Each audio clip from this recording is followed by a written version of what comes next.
Chapter 1. As the haze thinned from Jensen's thoughts, he opened his eyes a slit. Though he could see a tinge of white light at the edge of his vision, the remainder of the room was cloaked in shadow. At the other end of the space was a door, and from the light of the narrow window, he could see a dim hallway. None of it was familiar. Where was he? How had he gotten here? The recollection trickled back to him as his eyelids drooped closed. He could picture the parking lot of the bar, neon lights from the signs in the windows glinting off the damp asphalt. Though he might have had a touch too much to drink last night. Was it last night? He had pushed aside the concern and reminded himself of his plan. A couple blocks away was a restaurant that served breakfast 24 hours a day, and that had been where he was headed. After a meal and a couple cups of coffee, he'd planned to return to his car to drive home. Was he home?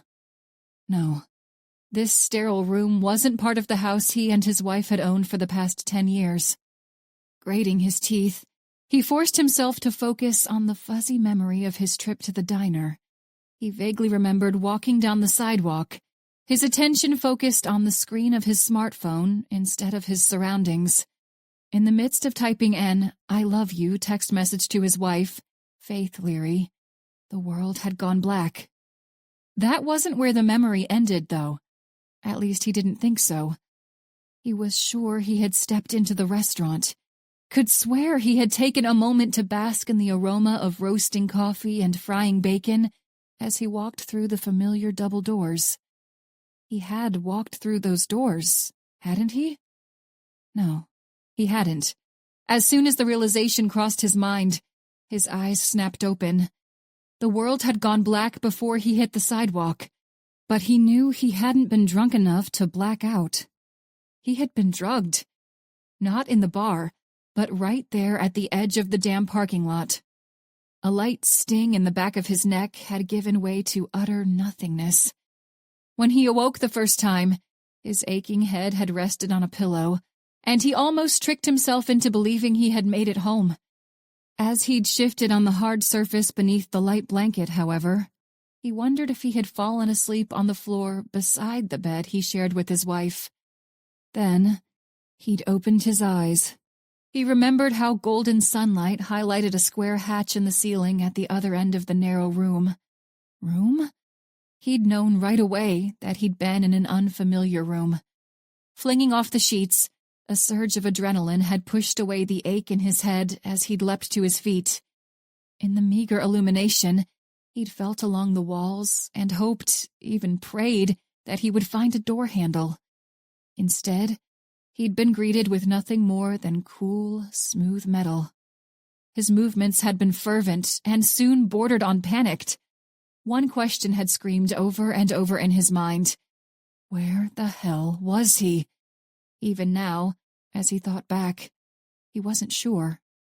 Once his sight had adjusted to the low light, he saw it, snapping his mind back to another memory. The dark shape of a bubble in the far corner of the ceiling. A camera. Wherever in the hell he was, someone knew he was there. Someone was watching him. When the hatch opened, the daylight that spilled through had seemed as bright as a supernova, and he'd been forced to raise a hand to block out the hellish illumination. "Who are you?" His voice had been hoarse as he addressed the figure descending into the space. As best as he could, he squared his shoulders. Jensen had intended to fight. He had grown up in a working-class neighborhood in Philadelphia. He knew how to defend himself, and this wasn't the first time he had been in peril during his 31 years of life. But as the figure had approached him, the 2 tours in Afghanistan felt like they might as well have occurred in an alternate dimension. The resurgence of the headache and weariness had closed in on him at the same pace as the dark figure, and the determination had drained from his disciplined fighting stance. Whatever he had been dosed with the night before had only been temporarily defeated by the flood of adrenaline, and he could have sworn the other man knew how rapidly the energy would melt from Jensen's tired muscles. After another sting, the world had gone black again. And now He was here, in a room that felt like a forgotten throwback to a 1960s asylum. "You're awake," a voice called out from behind him. He tried to turn to face the source, but his head was fixed in place by a contraption he couldn't see. "Who?" It was the only word he could manage. His throat felt raw, and his mouth was as dry as the distant Afghani desert. "Who are you?" The short question felt like a monumental task. "Oh, you know me," the woman chuckled. Even her mirth felt like ice. He blinked, tried to focus, tried to remember. No, I don't." He hated how nervous he sounded. Try as he might, he couldn't place her voice.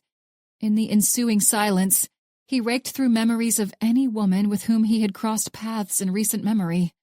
None of them sounded like her. He didn't know why she thought she knew him. "You've got the wrong person," he managed. The words were small and weak, but even the minimal effort to speak was exhausting.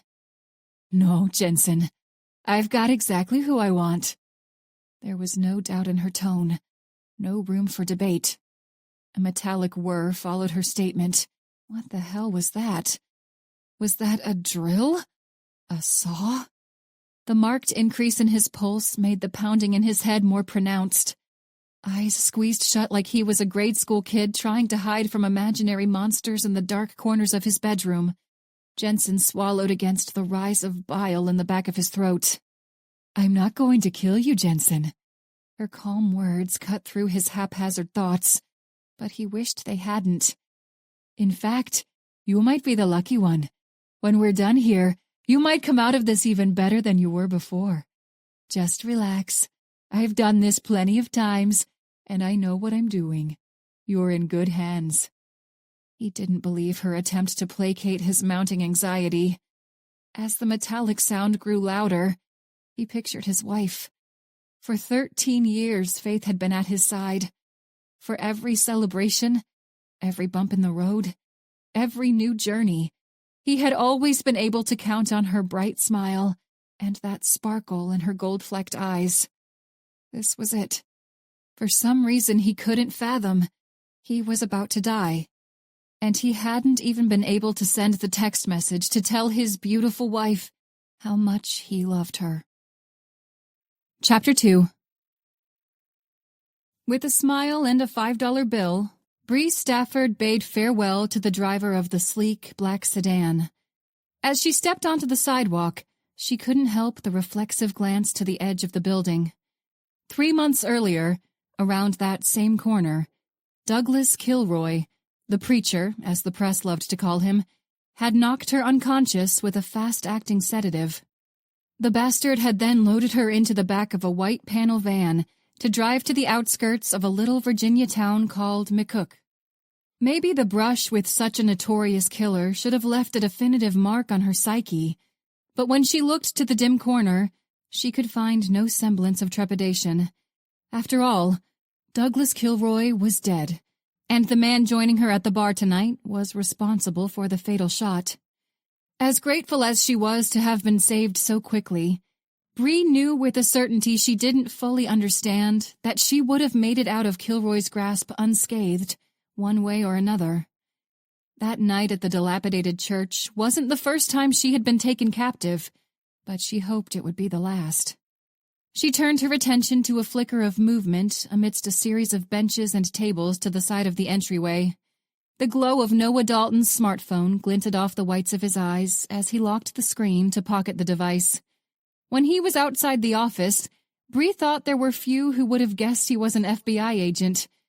Between the plaid flannel over his gray t-shirt, his worn jeans and dusty work boots, he looked more like he'd just finished up his workday as a contractor. As she glanced down to her white button-down shirt and slim-fitting black pants, Bree felt overdressed. "What are you doing in the smoking section?" Raising her brows to offer him a questioning glance, she pulled open one of the double doors and waved him forward. "You're such a gentleman, Bree." Noah Dalton flashed her one of his patented, disarming grins as he made his way into the bar. I was playing mahjong, not smoking, by the way. My sister always told me that the coolest people at the bar were in the smokers section. So far, I might agree. It might smell worse than shit, but I've met some pretty cool cats in smoking sections. Bree couldn't hide her surprise. Your sister? The black-clad bouncer beside the doorway didn't rise from his stool to ask for their IDs. Glancing up from his smartphone, he smiled and nodded. He knew them well. Yeah, my sister, Noah replied. Are you guys not close? I don't think I've ever even heard you say that you had a sister. He lifted one of his broad shoulders. No, we are. We're both just busy, I guess. Plus, she's all the way out in Austin. She owns a tattoo shop out there, and word's been getting out about how talented she is, so she's been pretty swamped for the last year or two. He lifted the shoulder again. So, she's there and you're here, Bree prodded, hoping for more information on this interesting man. If she'd been straight, she thought he might be her type. If nothing else, she knew he was the type to be in her corner. He winked. Nice detective work, Bree. Yep, I'm here, and we've been, well, maybe not swamped, but you know what I mean. As his smile faded, a flicker of despondency passed behind his green eyes. That sadness was no small part of the reason for Bree's proposed outing on a Thursday night. Aside from a call a few days earlier to tell Winter about the lead they'd found into her brother's disappearance, no one in their office had heard a single word from the woman.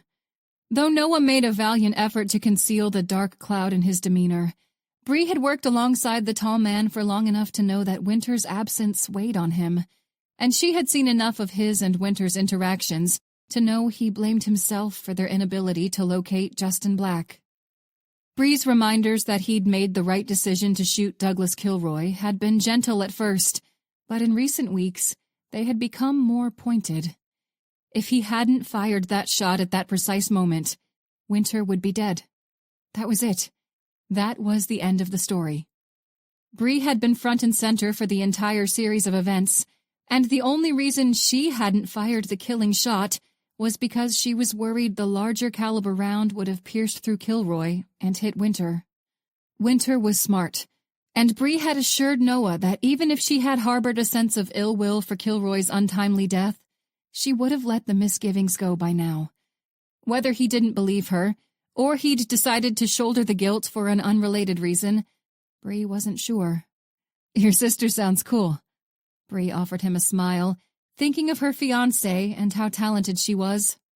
She leapt on the change of subject like a drowning woman to a raft. Shelby's a fantastic artist. You know that painting in her living room, right? The one above the couch? Bree watched Noah's eyes move as he scanned his memory. The water lilies and the gator? That one? Yeah, that one. Shelby painted that. She grew up in Louisiana, so it's like her little piece of home. Really? Noah scratched at the stubble darkening his chin. Wow, that thing's really good. It's like a Bob Ross painting or something. Do you guys have any of her other paintings hanging up? A couple. Bree nodded, unable to keep the pride from shining through her words. I use one of the bedrooms as an office, and she uses one of them as a studio. Her job has been busy lately, so she hasn't had as much time for painting. But I'm sure as soon as it slows down, she'll be back at it. You want me to give her a request for you? As they neared the bar, he thrust his hands into his pockets and nodded. The decor in my place is still, it's non-existent. Might be nice to add a little bit of color somewhere. I can pay her for it. Waving a dismissive hand, Bree shook her head. No need. You're a friend. It's a labor of love. I'll come up with something to repay you guys. His grin widened as he glanced back to her. I've been teaching myself to cook, and I've gotten pretty good at it. I can just come over and make you guys food for a week or something. Hey, don't say stuff like that unless you mean it, okay? Bree laughed. You might not be able to guess, but Shelby's appetite is a little insane. She's a swimmer, and that seems to be the norm for them. Lucky for her, my mama only ever taught me to cook for an army. I don't even know how to cook meals for one person, which is why I pretty much never used to cook for myself. Shelby can eat like an army, so that's good news. As Bree chuckled, she turned to offer a quick wave to the woman behind the bar. With an easy smile, Noah followed suit. Do you know her? The redhead returned the gesture before she made her way to greet a couple who had arrived a few minutes after Bree and Noah. Sort of, Bree answered with a shrug. Shelby loves her. A few months ago, I had to leave early one night for work, and Shelby just sat up at the bar and talked to her for hours. Now, whenever Shelby sees her, she has to give her a hug. Honestly, it's pretty adorable. As they took a seat at what had become their favored booth, Noah looked thoughtful. Huh, I guess that makes sense then. What? Bree furrowed her eyebrows. I think you left off the first part of that, friend. Oh, right, yeah. She's the one who pointed out your friends that night that, well, you know. He left the sentiment unfinished and flashed her a hapless look. Oh. Bree lifted both eyebrows. The night Kilroy nabbed me? Yeah, I remember that night. There was a hint of self-deprecation in Noah's chuckle as he reached for a menu. It's fine, Dalton. She laughed. That's not even the first time I've been kidnapped. I used to work in organized crime, remember? Way back in the day, back when you were probably still in grade school. Really? He glanced up from the menu. You've never mentioned that. Looks like we're learning all sorts of new stuff about each other tonight. I guess so. Bree snickered. I'll make you a deal. You tell me more about your tattoo artist sister, and I'll tell you about some of the crazy shit that happened when I worked in organized crime in Baltimore. Baltimore? I told you it was forever ago. 20 years, my friend. I was in Maryland for about 5 years, and then I came here. And let me tell you, organized crime is something else. Completely different animal, and definitely not for the faint of heart. He gave her a you've-got-to-be-shitting-me look. Bree laughed. Not that any of what we do is for the faint of heart, but the work from organized crime can follow you home if you're not careful. I never went undercover or anything, but I knew some people who did. That work, that's either something you're cut out for or you're not. There's not really a middle ground. All right, I hope you know what I have to do now. With a clack, he tapped his menu against the polished tabletop. I'll have to start making jokes about The Wire when we're at work. As she laughed, Bree didn't bother to conceal the disbelief from her tone. You've seen The Wire? That doesn't really strike me as your type of show. I'm not sure how to take that. He paused to feign a contemplative look, which made him look even younger. But, to answer your question, of course I've seen The Wire. It's the best show of all time. Why? What did you think I watched? She thought about it for a good 10 seconds. Honestly, I've got no idea. Bree's smile widened as she spread her hands. Like you said, we're learning all sorts of new stuff about one another tonight. As she watched him laugh yet again, Bree figured she would give him a rundown of her entire FBI career, as long as it kept his thoughts away from the desolate rut in which he had been stuck for the last few months. The Richmond FBI office was sparsely populated at the evening hour, and the only person SSA Aiden Parrish passed on his way to Max Osborne's office was Sun Ming. Even 3 months after she had taken a bullet to the shoulder, one of her arms still rested in a blue sling. She and one other agent from their office had responded to the request for aid on the night Douglas Kilroy was shot and killed. Their assistance hadn't been requested in the rundown church outside McCook, but at the site of a mass shooting-turned-hostage situation. One of the 2 assailants had been shot and wounded in the firefight, but not until after he fired off a round that hit Sun's left shoulder. Cop shows on television made gunshot wounds to the shoulder seem superficial, but complete recoveries were rare, and quick recoveries were rarer still. Even after extensive physical therapy, Sun would be lucky to regain full use of her arm. Between Sun's injury and Winter's absence, he hadn't been able to shake the feeling that they would never recover from that fateful night. For the past 3 months, he and Noah Dalton had set aside their differences to search for any trace of Justin Black's whereabouts. The investigation had been tedious, but at the beginning of the week, their diligence finally paid off. They'd been given a tip just a few days ago, and it was exactly the break they'd been needing. A new grandmother who had been out of the country for the past 6 months to stay with her daughter and new grandbaby remembered seeing Douglas Kilroy at the same storage building they utilized. After finally gaining entrance to the storage site, they scoured the preacher's meager possessions. They hadn't found much, but they'd discovered an indication that a high school-aged boy had been under Kilroy's care for an unspecified number of years. Aside from the fact that the kid existed, they had pitiful little else to go on, but Aiden had become so accustomed to uncovering nothing that the vague piece of information seemed monumental. Max Osborne's door was open as Aiden approached, and he paused to rap his knuckles against the metal frame. The special agent in charge of the Richmond Violent Crimes Task Force's eyes snapped away from his 2 computer monitors and up to Aiden. "Parrish, come in." Zach Osborne tapped a couple keys before he turned to face the set of chairs in front of his desk. Both elbows propped atop the matte black surface, he scooted forward. As Aiden sat, Max's gaze never wavered. "To what do I owe the pleasure, SSA Parrish?" The skepticism in his voice was plain to hear.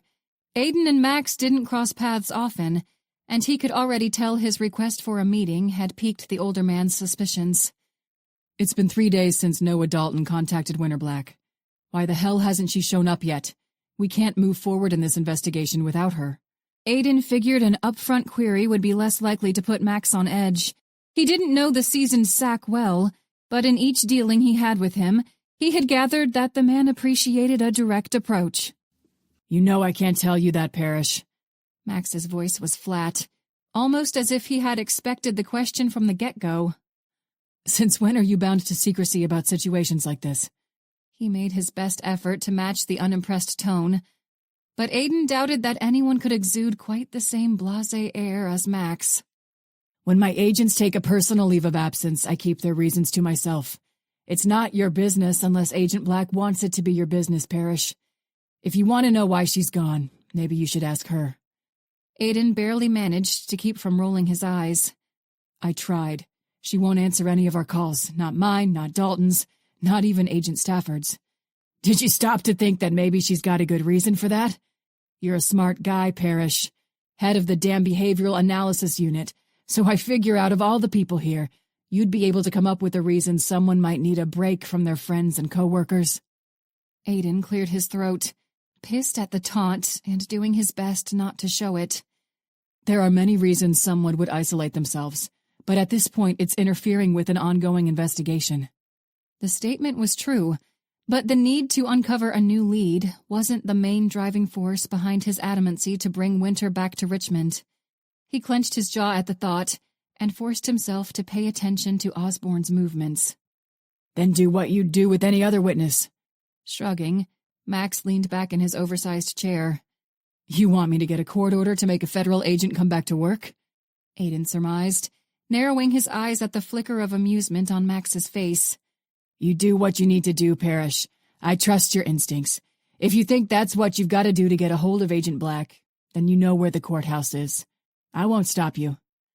In the silence that descended on the room, it took all of Aiden's self-control not to dive over the desk and wrap his hands around Max's throat. A day or 2 after Kilroy's death, Winter had been officially moved back to violent crimes. By the time he'd realized she had no plans to return to work for the foreseeable future, her personnel records were already under Max's lock and key. Though Aiden harbored no real malice toward Max Osborne, he forced himself to bite back a handful of irritable observations at the man's unabashed stonewalling. He might as well have been talking to an actual chunk of granite. "Damn it, Osborne," Aiden nearly growled. "You can't just tell me when she's going to be back." "If I thought it'd get you out of my office, it would have been the first thing I said," Max replied. "Because I was just about to leave, and my wife made lasagna for dinner. Maybe that doesn't mean much to you, but that's just because you've never had Amy's lasagna. If that lasagna gets cold before I can eat it, I'm going to hold you personally responsible." "For God's sake," Aiden muttered. "That's a no, by the way. No, I won't tell you when she plans to be back. No, I won't tell you why she's gone. Think of it this way. Back when you were a field agent, if you had something personal come up that necessitated a leave of absence, would you want your superior telling all his or her colleagues about it? And if they did, would you ever trust them again afterward?" Max leaned forward, pinning Aiden with a hard stare. "If you answer yes to either of those questions, then I'm going to call bullshit." He was right. Fine, Aiden ground out as he pushed himself out of the chair. I'll make sure I tell Winter what a great job you did protecting her personal information. You do that, Max replied, looking satisfied as he linked his hands behind his head. See you tomorrow. Yeah. Good night, Osborne. One more thing, Parrish. Aiden had just reached the doorway, and he paused, turning back to face the sack. Winter Black's a damn fine agent, and I've never seen her waver in her commitment to this department. I don't know what kind of shit you pulled to get her reassigned to BAU or to pull her into the Kilroy investigation, but if you ever do it again, we're going to have a much bigger problem than cold lasagna. Aiden bristled. Max stood, his knuckles taking his weight on the desk as he leaned forward and bulldozed on. I don't know what kind of personal interest you've got in her, but you need to check that shit at the door. You're a leader now, Parrish, not a fucking babysitter. Winter Black is her own person, and she's capable of making her own decisions. I realize, Max held up a hand, I don't care if you did any of that underhanded shit in the interest of keeping her behind a desk so she'd be safe. Honestly, if that was your logic, then it's a little chauvinistic, don't you think? You're not her keeper. Winter Black is a grown woman, and she doesn't need a protector. If you keep trying to protect her, you'll only stifle her. She's going to do good work here, and you can either hold her back, or you can get out of her way. Chapter 3. As he took a seat at the bar, Noah waved goodbye to Bree and her fiancé Shelby. Upon Shelby's arrival, she had wasted no time before she made her way to wrap the bartender in a bear hug. True to Bree's word, the scene had been adorable. Now, Shelby and Bree had decided to head home, but the return to his sparsely decorated apartment still didn't seem appealing. He knew once he was there that he would check his phone once every 2 minutes to ensure he hadn't missed a text message or even a damn email from Winter. For the millionth time, he would walk through the last night he had seen her, from the morning briefing about Douglas Kilroy to the awkward kiss in Winter's kitchen, from the discovery of the Polaroid of Bree to the way the work light had glinted off the spatter of blood as Douglas Kilroy's lifeless body dropped to the dusty floor. If Noah was by himself, not working or socializing, that damned night was the only place his thoughts ever ventured. Some called it rumination, others called it anxiety, but the feeling that weighed on him like a suit of lead was more simple. It was regret. Regret that he hadn't taken a non-fatal shot at Douglas Kilroy. Regret that he had held back when he voiced his affection for Winter. He hadn't wanted to make her feel uncomfortable, but if he had known the encounter in the little galley kitchen was the last time they would be alone together, he would have done something differently. Maybe he should have kept the thoughts to himself. Maybe he shouldn't have even gone to visit her in the first place. Was that the last time he would ever see her? Had she decided to move herself and her grandparents across the country, or to a different country? She'd said she would return to Richmond to help the investigation to find her brother, but in the 3 days since they spoke, there had been radio silence. With one hand, he stifled a resigned sigh as he forced himself back to the present. A flicker of movement in the corner of his eye drew his attention to the bartender. As she arched an eyebrow, he didn't miss the shadow of concern in her bright eyes. Shit, how much of the anxious thoughts had been written on his face? Damn it, you're in public. Tone it down a little. You all right, man? She asked. The query wasn't tinged with condescension or skepticism, but had been spoken with the same sincerity he would expect from an old friend. Even as he thought to lie and answer in the affirmative, he couldn't bring the words to his lips. Her question was genuine, and so was the hint of worry. Rather than a verbal response, he shrugged. I hear that, she replied, the concern still evident in her expression. Can I get you anything? You're Shelby and Bree's friend, so it's on the house. Just the first one, though. Not to sound like a jerk, I just like to be upfront with my terms and conditions. His chortles sounded closer to a cough, but he nodded his understanding. I appreciate it. And I don't know, there's something like 100 different beer taps behind you, and I've never seen half of them. Microbrews. Waving at the row of levers, she tucked a white towel into the back pocket of her dark jeans. This half, the ones closest to me, they rotate seasonally. The other ones are pretty static. I hate to be that guy, but you got any recommendations?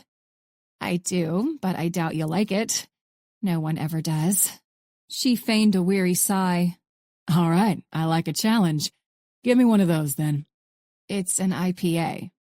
The statement sounded like a warning. IPAs are all right. The dim light caught the pint glass as she filled it from an unassuming tap.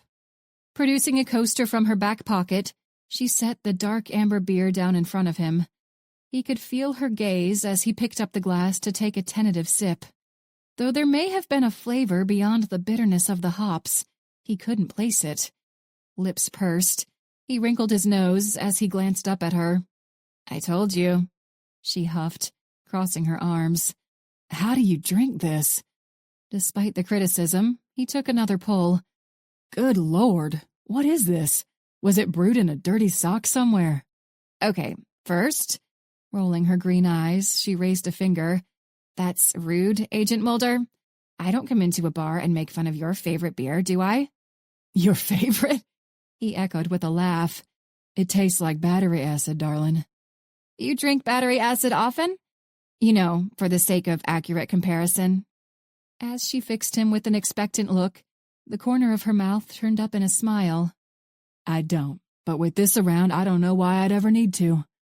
For the second time, he followed his complaint with another drink. Whatever, dude, she chortled. You might want to slow down on it, though. It's 9% alcohol. Damn, woman, he said with a laugh. Is that why it's your favorite? It might be. With a shrug, she leaned against the counter at her back. So, what brings you out to the lift on a Thursday, Agent Mulder? I have a name, you know. He flashed her a matter-of-fact look as he sipped at the bitter IPA. How was I supposed to know that? That I have a name? I mean, doesn't everyone? He grinned and held out a hand. Noah Dalton, not Mulder. You're just lucky I've never really seen much of the X-Files, or I'd be asking you all kinds of weird shit about aliens and UFOs. I'm Autumn Trent. Pleasure to make your acquaintance, Agent Dalton, not Mulder. Her amused smile faded as her palm brushed against his. The look only lasted for a split second, but he didn't miss the pang of melancholy. Are you're sure you're all right? The volume of her voice lowered, and she kept her emerald eyes on his as she returned her arm to her side. She spoke with the same concern, the same sincerity with which she had first addressed him. If he had not been so sure her worry was real, he might have brushed off the question. Before he could answer, she laughed and waved a dismissive hand. I'm sorry, I'm being weird, aren't I? It's just, I'm a doctorate student studying clinical psychology. So sometimes when I see someone who looks a little bummed out, I guess I trip all over myself trying to be helpful. Though the abrupt change threw him off balance, he returned her smile. There's worse ways to be awkward, I'd imagine. Being awkwardly nice isn't so bad. Spoken like a person who's never been awkward a day in their life, awkward niceness comes across as being a creep most of the time. Well, you don't look like a creep, he offered with a shrug. She grinned. Spoken like a creep. He laughed at her seamless sarcasm, and for the next 45 minutes, he nursed the bitter IPA, chasing it with a glass of water. The weekday crowd had all but dispersed, and aside from the occasional patron who stopped by to pay their tab or order a refill, he and Autumn were the only two occupants of the bar. As far as conversational partners went, he figured he couldn't have done much better than Autumn Trent. She was quick with a joke and a smile, and she employed as much sarcasm in her dialogue as anyone he knew. He was sure Winter would love her. While he and Autumn exchanged stories about their respective hometowns, he could almost push the anxiety over Winter out of his head altogether. He learned that Autumn, what the hell was with women and their seasonal names, had been born and raised in Minnetonka, Minnesota, and that she had moved to Virginia for graduate school. As a transplant from the Lone Star State, he could sympathize, though the change in climate had come as much less of a shock to him. Don't get me wrong, it's mostly good. A small smile played on her pretty face. The beach is pretty close, and unlike the beaches in Minnesota, it's a real beach. Not just one that's responsible for 10 feet of lake-effect snow every winter. But I don't know. I miss the cold sometimes. I don't think I've ever heard anyone say that before. It sounded a little weird when it came out of my mouth. She agreed, and disappeared into an office at the other end of the shelves of liquor bottles, then shrugged into a light gray canvas jacket as she made her way out from behind the bar. Anyway, my aunt is here till close if you need anything else. She's not actually my aunt, but she's my adopted mom's best friend, so I call her my aunt. It's been a long week, and since I don't have class or anything tomorrow, I'm going to go home and sleep for 16 hours straight. I have no idea how anyone can do that. With a quiet chuckle, he hopped down from the stool. I sleep for more than 9 hours and I feel like a slug. You're like a cat. Cats sleep for 16 hours a day. Cats have it made, Autumn replied. If reincarnation is real, I hope I come back as a pampered house cat. A dog would be okay too. My dog has a pretty cushy life. He just has to listen to me bitch about geeky stuff like statistical power and a slow internet connection. Noah laughed. A slow internet connection can turn even a lady as nice as my grandma into the Incredible Hulk. And that woman is one of the nicest people I think I've ever met, ever, and that's not just because she's my grandma. She fosters kittens, and I don't think you get a lot nicer than someone who fosters kittens. At the thought of Eileen Dalton and her penchant for rescuing and caring for stray animals, Noah wished he was back home. The only other time he had been so far away from his family was during 2 deployments to the Middle East. Until he moved to Virginia, he had always been able to count on a visit to his grandma to help him through the darker points in his life. Aside from words of wisdom, she provided encouragement. No matter the life path he walked, he could quit his job at the FBI and become a full-time rodeo clown, and Grandma Eileen would still encourage him if she knew it made him happy. "You all right?" Autumn's voice snapped him away from the reverie and back to the sparsely populated bar. Forcing the twinge of sadness off his face, he glanced at her and nodded. "Sorry, that's the 3rd time I've asked you that." Shouldering a black handbag, she offered a strained smile. "I should go before I start asking you to look at gray blobs and tell me what you see." "Do you need a ride home?" He blurted out the question before he could think it through. Despite the hour of light-hearted banter, he was still a stranger to this pretty redhead. FBI agent or not, a man's offer to drive a single woman home was only likely to be interpreted one way. But was he so sure he didn't mean it that way? The unmistakable sting of guilt clawed at his stomach as he mulled over the idea. Autumn Trent was funny and kind, and even in a worn band t-shirt, dark jeans, and motorcycle boots, her good looks were undeniable. He and Winter were not in a relationship, he reminded himself. Not even close. They'd had 1 drunk kiss and 1 awkward sober kiss, and that was it. And then, without a word, she had disappeared. Dropped off the face of the planet without so much as a text message to explain her absence. Didn't he have a right to be upset? Hell, since he and Winter had become friends, this wouldn't even be the first time he had dated or slept with another woman. Though his 2-week fling with a server named Jessie felt like it had occurred in another lifetime. He was only a little over 6 months removed from the fleeting relationship. He'd told Winter that Jessie had dumped him for the bartender at the restaurant where she worked, but the confession wasn't entirely true. Jessie had broken up with him, but not just because she wanted to date her bartender friend. According to her, Noah's interest was quite clearly in another woman. He'd seen no reason to deny the observation, so he had merely agreed to an amicable breakup. "A ride?" Autumn echoed. The grin had vanished from her lips, and he wondered how long they had stood in silence. "I'm fine. I drove myself." "You just told me that you like your new apartment because you can walk to work when it's nice outside. The high today was 75. He didn't know why he chose to defend his choice, but like the question itself, the words left his mouth before he could think to stop them. "I'm from Minnesota," she started, her tone 1 step below haughty. "Maybe 75 is too warm." "I seriously doubt that." He couldn't seem to keep himself from talking. 75 is about perfect for anyone. Dude, you're being a creep. The statement was as flat as a worn-out couch cushion. I am, aren't I? He sighed as he raised a hand to rub his eyes. Little bit, yeah. She opened her stance and faced him head-on. Tell you what, I'll just shoot straight with you. I'm not interested in that, at all. This whole dynamic, the whole picking up someone at the bar, it's not my thing. No offense if it's yours, to each their own. Noah felt like an ass.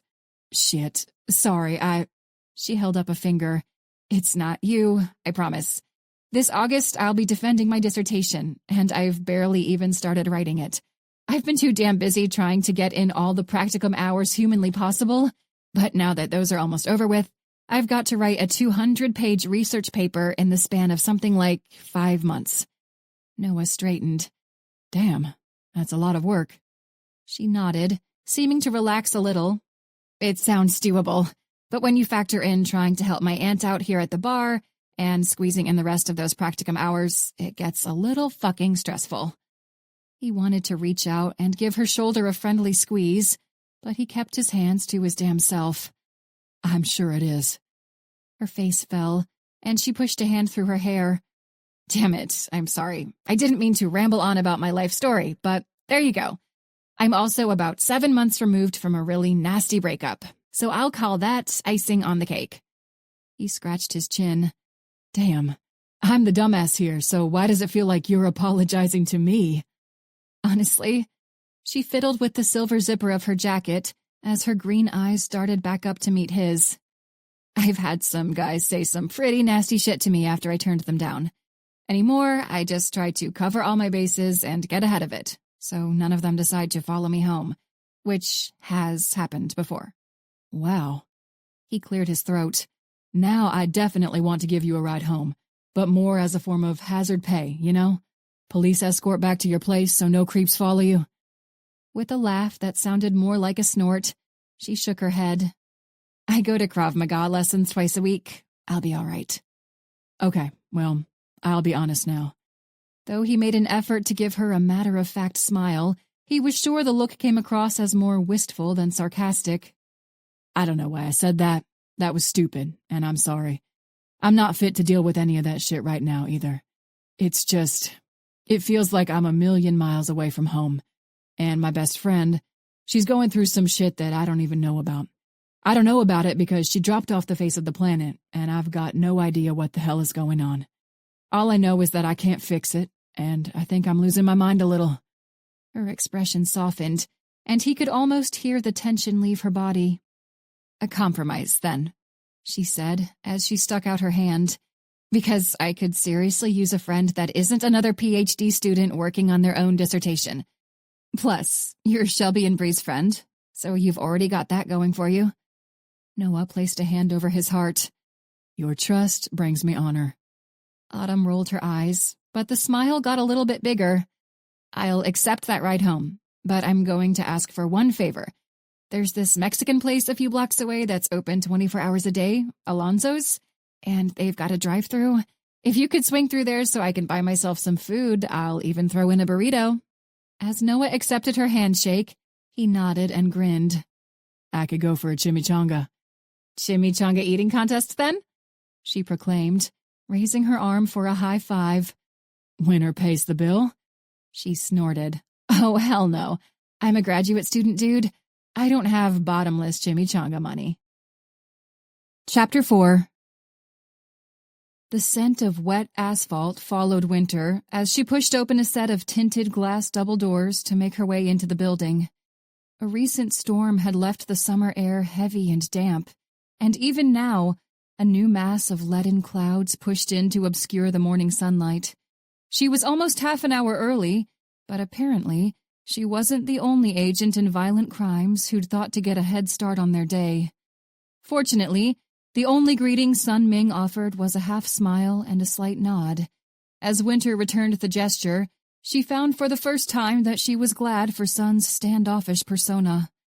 With Sun, she didn't have to worry about a barrage of questions regarding her whereabouts over the last few months, or an interrogation into the reason she'd taken more than 2 weeks to come to the office after she received Noah's phone call. Sun wanted to have the conversation as much as Winter did, and this morning, that suited Winter just fine. After she retrieved a bottle of water and a steaming mug of coffee that could double as paint thinner, Winter slunk out of the break area and to her cubicle. Her movements were hurried, and she figured she looked more like a jewel thief than an agent on her first day back at work. Instead of laser alarm systems and security cameras, Winter sought to avoid friends. She knew she couldn't avoid them forever, but she told herself she at least needed a little time to settle in, to let the caffeine work its way through her system. With a tentative sip from the mug of battery acid, she logged into the computer to sift through the emails she had missed during her absence. Though she clicked and scrolled like a person who was paying attention to the screen, her thoughts wandered. To the best of her knowledge, the only person in the entire building who knew the reason for her sudden departure was her boss, Max Osborne.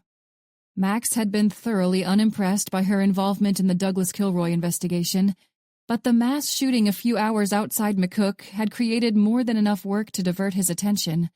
Aside from a pointed, "What the hell were you thinking?" he had brushed past the topic altogether. Even if the SAC had been angry with her, she knew he wouldn't betray the trust of any of the agents under his command. The day after Noah's phone call, she and her grandmother had taken Grandpa Jack to the hospital after he experienced a spike in lower back pain. Though neither Winter nor Beth would admit it, they were prepared for the worst. For hours, they sat in the waiting room beneath a blanket of silence. When the doctor had pushed her way through the double doors beside the reception desk, Winter and Grandma Beth had leapt to their feet. The woman's smile had warmed at the anxious movement, and the kind expression was one Winter was sure she would never forget. After a series of tests, the doctor determined that Grandpa Jack was in the midst of a flare-up brought on by an autoimmune disorder. Though lupus was more common in women than men, the doctor had established that it was the cause of Jack's chronic pain. The condition didn't have a cure, but treatment with corticosteroids and anti-inflammatory medication could manage flare-ups. Due in part to Jack's age, the doctor recommended he stay in the hospital for a couple days to ensure his kidneys hadn't suffered permanent damage. A week and a half later, when Winter was satisfied that there was no secondary disease beneath the lupus, she'd finally felt comfortable enough to head to Richmond. The explanation she had given Grandma Beth about the request for her return to the office was vague. She didn't want to elevate Beth's hope, just to return a week later to advise they had hit a dead end. Hell, she didn't even want to raise her own hopes. As she took another sip from her half-emptied mug, Winter grimaced. Her sleep the night before had been fretful, and she reminded herself that she needed the caffeine boost. "Agent Black," a gravelly voice called. Wordlessly, she turned in her chair to face the sack of violent crimes. Max Osborne's gray buzz cut and his scrutinizing gaze were just the same as when she left. "Sir?" she greeted, her voice quiet but filled with purpose. His features didn't change. "Conference room in 10 minutes. Winter nodded. As her boss disappeared around the corner, she returned her vacant stare to the computer monitor. She could hear her pulse as it rushed in her ears, and she didn't think the mug of gasoline was responsible for the churning weight in her stomach. With a resigned sigh, she planted both palms on the desk and pushed herself out of the chair. She thought she could handle an awkward reunion with her co-workers and friends, or a meeting about her brother's whereabouts, but she wasn't so sure she was ready to deal with both in one setting. By the time she stepped through the doorway to the small room, she was ready to turn around, throw up, or both. White light glinted off Noah's eyes as he looked up from the laptop. Shadows moved along his scruffy face as he clenched his jaw and snapped his attention back to the screen. "Long time no see," he muttered. "Glad you could make it." At the flat sarcasm, she felt the first pinpricks of adrenaline on the back of her neck. She deserved the sardonic greeting, but the tone still took her aback. Rather than offer a rebuttal, Winter was silent as she dropped down to sit beside Bree Stafford. Though Bree's smile was warm, The comforting look did little to ease the sting of Noah's offhand remark. A flicker of movement in the doorway drew both Bree and Winter's attention, but as soon as she looked up at the tall figure, she wished she hadn't. "Oh, you're here." Aiden's voice was as flat and unimpressed as Noah's. Though she wanted to crawl beneath the table to avoid their scrutiny, Winter straightened in her chair and crossed both arms over her chest. "Get it out of your systems," she ordered. "We've got work to do." Aiden rolled his eyes as he eased the glass and metal door closed behind himself. "Right. Work." From where he sat in the shadows off to the side, Max cleared his throat. "Dalton, Parrish, stop acting like a couple pissy teenagers and get to it. I've got a meeting in 15 minutes. Winter had to stop herself from jumping at the sudden disturbance. She'd been so preoccupied with Noah's sarcastic greeting that she hadn't even noticed her boss. "Roger that," Noah grumbled. "What did you find?" Bree's calm demeanor was a stark contrast from the tension that permeated every other square inch of the damn room. Glancing from Bree to Winter and then back, Aiden took a seat in the chair beside Noah's. "A month and a half ago," Noah bit out, his gaze fixed on the glowing screen, "we ran a picture of Justin Black through a new age progression software prototype to generate an image of what he'd look like now. The program is clearly new and still in beta, but its algorithms let you add photos of family members to make the image more accurate. Its primary use will be in missing persons cases and to generate images of fugitives who've been on the run for years at a time." Winter wanted to ask what he meant when he said, "We ran the picture through age progression software," wanted to ask why they hadn't thought to make use of the program sooner, but every word coming from her brain got caught in her throat as he turned the laptop to face her and Bree. "That's him," was all she could manage. Blue eyes the same unusual hue as her own stared back at her, and the light shadow of facial hair darkened the young man's cheeks. His black hair was short but styled. Where she remembered a goofy, gap-toothed grin, the smile now showed off straight, white teeth. Though Bill Black, Winter's father, had braces during his early high school years, Winter and Justin's mother was born with a perfect smile. Without a doubt, Winter had inherited her mother's dental genes, but she, of course, never knew how Justin had fared. Noah met Winter's gaze for the shortest of moments. "We went through all the shit Kilroy left behind." Any irritability or sarcasm was gone. "And then we went through it again," Aiden put in. Winter's intent stare was on the computer screen, but she saw Noah nod from the corner of her eye. "And again," Aiden said, before lifting his shoulders in a heavy shrug. "We caught a break when a woman who'd been out of the country for 6 months returned home and recognized Kilroy's picture as someone who utilized a storage unit close to her own." Winter leaned forward, her breath barely wanting to leave her lungs. "What did you find?" Aiden's glance flicked to her for the space of a second. Among boxes of useless shit, he had a folder full of mostly useless shit. Newspaper clippings of other crimes like Ted Bundy and John Wayne Gacy's murders. But there was something else in there. Something that just didn't look like it belonged. Winter felt a new energy crackle in the air.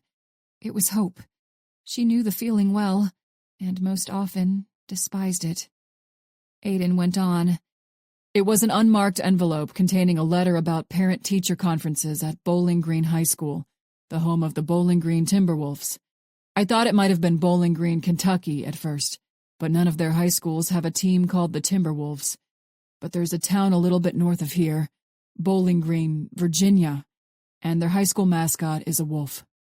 Aiden tapped a couple keys on his laptop. "We looked through the school's records." When he pushed the computer toward her, another photo lit up the screen. The young man was almost identical to the first, right down to the creases at the corners of his eyes.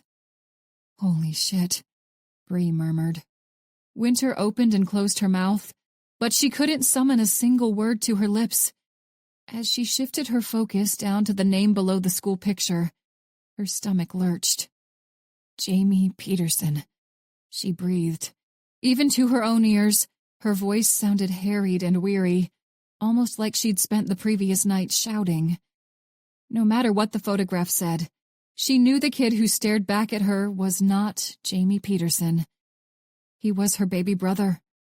He was Justin Black. Chapter 5. Dr. Robert Ladwig hated making phone calls. He never knew what to do with himself during the conversation, and he often resorted to picking on a label or a sticker, anything that would give his fingers something to do. The majority of the outbound calls made to his patients were handled by one of the 2 full-time desk clerks, but the dial tone that buzzed in his ear was not a routine phone call. Months had passed since the so-called football player, Brady Lomond, had all but run out of his office. Robert's curiosity had been piqued, but when he went to double-check the man's intake form, he learned that Lomond had faked almost every piece of information. Lomond wasn't the first person to falsify personal details, and Robert doubted he'd be the last, but the similarity of Lomond's alleged symptoms to Winter Black's was too striking to ignore. For the 5th time in the past 2 weeks, Robert sat at his desk and listened to the monotonous buzz as he waited for the voicemail he was sure would come. He had been surprised to learn that Brady's phone number was active, and though he doubted the repeat calls would yield any useful information, he would be remiss if he didn't try. Just as he was prepared to leave yet another generic message for whoever in the hell owned the number, he heard a light click. He pulled the smartphone away from his face to check if the line had been disconnected, but he froze in place. The call had connected. "Hello?" A voice finally asked. "Yes. Hello." Robert's voice was warm and soothing.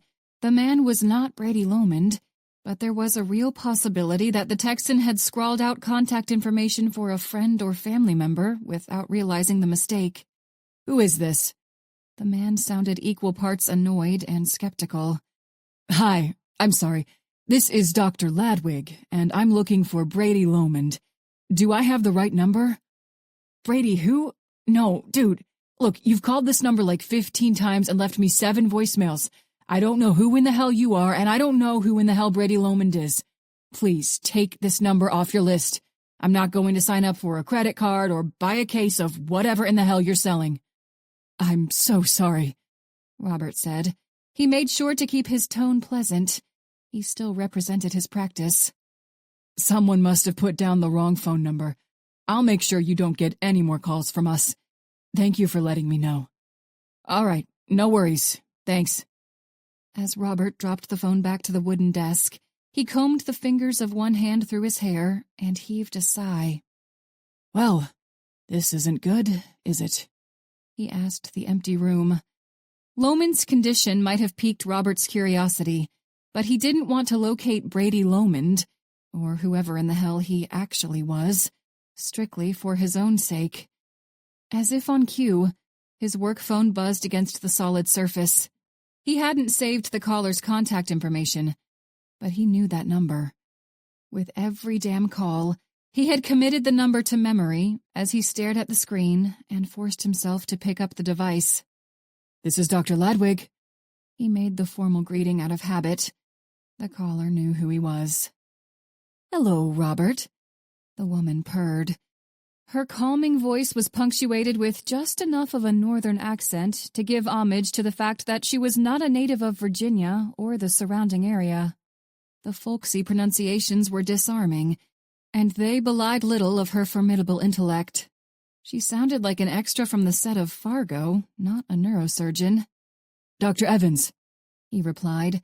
He suspected the name was fake, but he honestly wasn't sure he wanted to know her real name. "It's been a few days since we talked, so I thought I'd give you a call to check and see if you've made any progress on getting through to that Brady Lomond fellow." Rubbing his eyes with one hand, Robert leaned back in his chair and suppressed a groan. "Yes and no. The only progress I've made is to officially establish a lack of progress." "Well, that's interesting," she said with a laugh. The sound contained a hint of mirth, but whenever Dr. Evans laughed, he was sure the humor she found had a darker meaning. "All the information Lomond provided was fake, right down to the address and the insurance information. I've looked 7 ways from Sunday to see if any of it is affiliated with someone related to him in some way, but it seems like it was all random. The address he provided is a pizza place at the edge of downtown Richmond, and his parents' names are Al and Peggy, probably from Married with Children. That light laugh again. It lifted the hair on his arms. Clever. He suppressed a sigh. The phone number was valid, but it was another dead end. I ran it through a couple different databases, and it looks like it's been affiliated with a few different people, none of whom have any connection to a guy named Lomond. As I said, it's a dead end, Dr. Evans. It's curious, though, isn't it? She didn't wait for him to answer the question before asking the next. Why would someone come to your office with the exact same symptoms as your other patient and forge all his contact information? Do you suppose he's law enforcement? Robert gritted his teeth. It crossed my mind. Everything for my practice is in order, though. The police would have no reason to be here, and I think the fact that he hasn't shown back up is testament that they weren't conducting any investigation, at least not into my staff or me. Right, of course. Well, Robert, I'm afraid I've got some disappointing news, too. This newest patient, the man from Pennsylvania, has given me a whole lot of nothing. You know, we'd make a lot more progress on this research if I could take a look at someone who's actually manifested this phenomena, these visions, as you've called them. Of course, that was what she wanted. That was what she always wanted. Robert thought he had caught a break when Brady walked into his office, thought he had been given a ticket to get Sandra Evans off his back for longer than a week.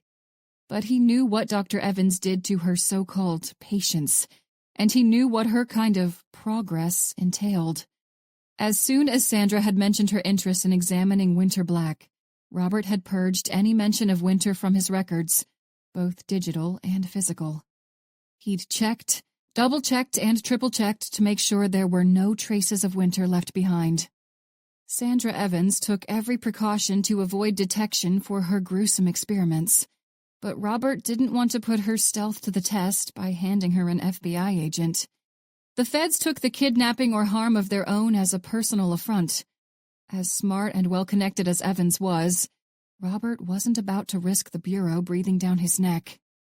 If Winter Black had presented with brain abnormalities after she sustained severe trauma to the head, then there had to be others who experienced the same phenomenon. And right now, Robert would much rather take his chances with someone like Brady Lomond. No, he said to return his attention to the conversation. You know that patient zero isn't an option. The term patient zero was used to refer to the person responsible for the start of a disease outbreak. But patient zero was his preferred method to refer to Winter Black when Dr. Evans brought up the topic. Evans didn't know if patient zero was a man or a woman. All she knew was that the symptoms had begun after a traumatic brain injury at approximately age 13. Fine, Ladwig. She pronounced each word slowly, and he felt the start of a chill creep down the back of his neck. But I hope you know this is starting to test my patience. If you won't give me patient zero's information, then you'd better come up with a replacement soon. With a light chime, the call was disconnected before he could formulate a rebuttal. If he didn't reach a viable alternative soon, he would be forced to decide whether he wanted to test the wrath of the Federal Bureau of Investigation or the wrath of Sandra Evans. After his dealings with Dr. Evans over the past 7 years, there was no doubt about whose ire he would rather face. Chapter 6. By the time mid-afternoon rolled around, Noah thought he had done an admirable job avoiding Winter. Since their little group dispersed from the conference room, he hadn't even seen his friend. His former friend? Honestly, he didn't know. He didn't pretend to understand what went through Winter's head on any given day. At the irascible thought, his stomach dropped. He was so sure he had the right to be upset with her for the unannounced departure and silent treatment. But when her face fell at the announcement of their theory that Douglas Kilroy had followed Justin Black's entire life, he felt like an idiot. Even Autumn's words of wisdom, words honed by almost 8 years of intense study of human behavior, couldn't drive the pang of guilt from his head. You're permitted your feelings. she'd told him over dinner one evening, and you shouldn't minimize them just because you think you understand why she did what she did. What's important is what you do with those feelings, how you express them. But it's not healthy just to pretend they don't exist. He could almost hear Autumn's voice as he stepped into a hallway to make his way back to his home department. For most of the day, he had spent his time talking to members of the tech department. They had scoured the internet for social media accounts that might have been affiliated with Justin Black, now also known as Jamie Peterson, but they'd come up empty-handed. As he approached the elevator at the end of the corridor, he tapped the down button with one hand and stifled a yawn with the other. Stealth was exhausting. Maybe he would call it good and head home for the day. He might not understand how Autumn was capable of sleeping for 12 hours straight, but right now, he'd be more than happy to try. With a cheery ding, the silver doors slid open. As his gaze fell on the single occupant, his mouth suddenly felt like it had been stuffed with cotton balls. He clenched one hand into a fist to ward off the tremble that came with the unexpected rush of adrenaline. When Winter's blue eyes flicked up to meet his, he felt like they were suspended in their own isolated bubble of space-time. Shit. He wasn't ready for this. He hadn't prepared, had no idea how to broach the topic of her absence without sounding like a needy asshole. "Afternoon, Dalton." Her voice was soft, and he expected her to brush past him without another word, but instead, she stepped back and waved a hand to the empty space at her side. "You're not," he started, pausing to glance over his shoulder. To his chagrin, the hall was empty. "You're not down here for something?" When he returned his attention to her, she narrowed her eyes. "Okay, then," he muttered under his breath. His hope that another agent would rush over to the elevator at the last minute was dashed as the doors eased closed. Their ascent had only just started when Winter moved forward to smack one of the plastic buttons. As the car lurched to a stop, he shot her a fervent look. "Is that a good idea? An unexpected elevator stop in an FBI building?" He tried to keep the accusatory tinge out of the question, but he wasn't sure how effective his effort had been. To his surprise, the shrill alarm of the elevator didn't go off. Just what he needed, to be stuck in a busted elevator with an enraged Winter. "I don't give a shit," she spat, flicking her long braid over her shoulder. "It'll just take a second anyway. Apparently that's about all the time you can stand to be around me, isn't it?" "What?" He gawked at her, truly stunned. "Is that really what you think?" She was projecting. He was sure of it. He'd only ever been glad for her presence, but he couldn't say the same for how she felt about him. "Right now, Dalton, yeah. Yeah, it is." "Are you fucking kidding me?" he exclaimed, throwing both arms in the air. So much for Autumn's words of wisdom. There was only so much of these dejected, run-down feelings he could take, and Winter's petulant observation had just pushed him over the limit. She opened her mouth to speak, but he cut her off. "Do you have any idea what that did to me? What you did to me?" For the second time, she tried to talk, and for the second time, he cut her off. "No, Winter, just no. If you want to do this, then we'll do it. But right now, here's the thing. I get what you went through. I mean, I don't entirely get it, but there's this thing I like to use called empathy. I know you've walked through your whole life like you're the only one who understands what you're dealing with, and you're not wrong. But this shit you're pulling now, this playing the victim bullshit, I'm fucking tired of it." Her mouth popped open again, an angry glint sparkling in her eyes. He didn't care. He plowed on, unable to stop the words now that they had started. "You shut out all the people who want to help you because you don't think they can possibly get a grasp on what you've been through. Just because we didn't experience the exact same thing, you think we're incapable of helping you. Honestly, darling, it's a little insulting. It's like you're telling your friends that they aren't good enough. Like you're waiting around for someone who'll fit the bill, and it sure as shit ain't any of us. You know when the last time I saw you was?" When he paused this time, she didn't try to respond. "Last time I saw you was in that damn church with Douglas Kilroy's blood splattered all over one side of your face. And then after that, you just You what? You disappeared. Did you stop to think for a fucking second what that might have felt like to me? To Bree? To perish? In the silence that ensued, the rush of vehemence started to subside, and he felt the first pangs of guilt cut through the righteous indignation. With a sigh, he ran a hand through his shaggy hair. He needed a damn haircut, he thought, as he tilted his head back to stare at the ceiling. I'm sorry, he managed. That was shitty and mean, and I didn't want any of it to come out that way. Maybe... Winter's voice was quiet and strained. But it's not inaccurate. I've been such an asshole to you, and you've only ever been nice and understanding to me. I've been such a shitty friend. Eyes wide, he glanced back to her just as she swiped at her cheeks with the sleeve of her black blazer. Tears. The woman who didn't cry had tears gleaming in her eyes. The sight nearly brought him to his knees. What? No, you haven't. He fisted his hands to keep from reaching for her. Winter, you opened up and brought me into your family because you knew I didn't have anyone around here. You're the first friend I made after I moved east, and you're part of the reason I don't feel homesick. I've got you here, so it doesn't feel like I left everything I cared about behind in Texas. Her eyes grew shiny again. Noah, None of what I said came out the right way, he continued, needing to say what needed to be said. It's just, with you leaving like you did, it didn't feel like I was important to you. And you were so important to me. And that difference, that disparity, it seemed like it was this fucking canyon, this giant hole in the earth, and I didn't have any way to cross it. And if I tried, I'd fall into that massive pit of nothingness, and I'd be lost trying to find something that was never there in the first place. Amber light caught the droplets in the corner of her eyes before she had a chance to wipe them away. Noah could feel the sting of tears, and he sniffled as he dabbed at the glassiness in his own eyes. They need to do something about this.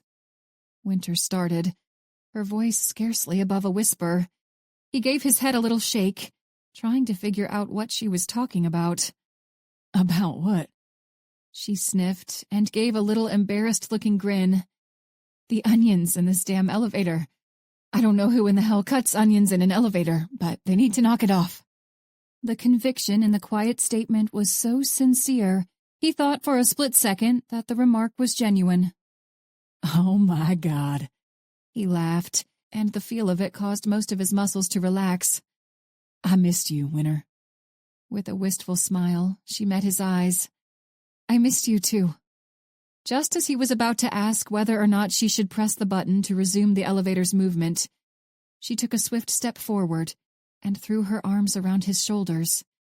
He knew hugs were not in Winter's normal repertoire, but he wasted no time wrapping her in a tight embrace. The familiar scent of her hair, of strawberries and citrus, was more than enough to drive away any lingering doubts about their friendship. Even if their relationship never went beyond platonic, he knew he would just be glad to have her in his life. We should see if this elevator will start back up before the fire department gets here. He offered a light kiss to the top of her head before pulling away from her, stuffing his hands in his pockets. Right, she agreed. Nodding, she reached out to tap the glowing button. Do you want to go get some coffee?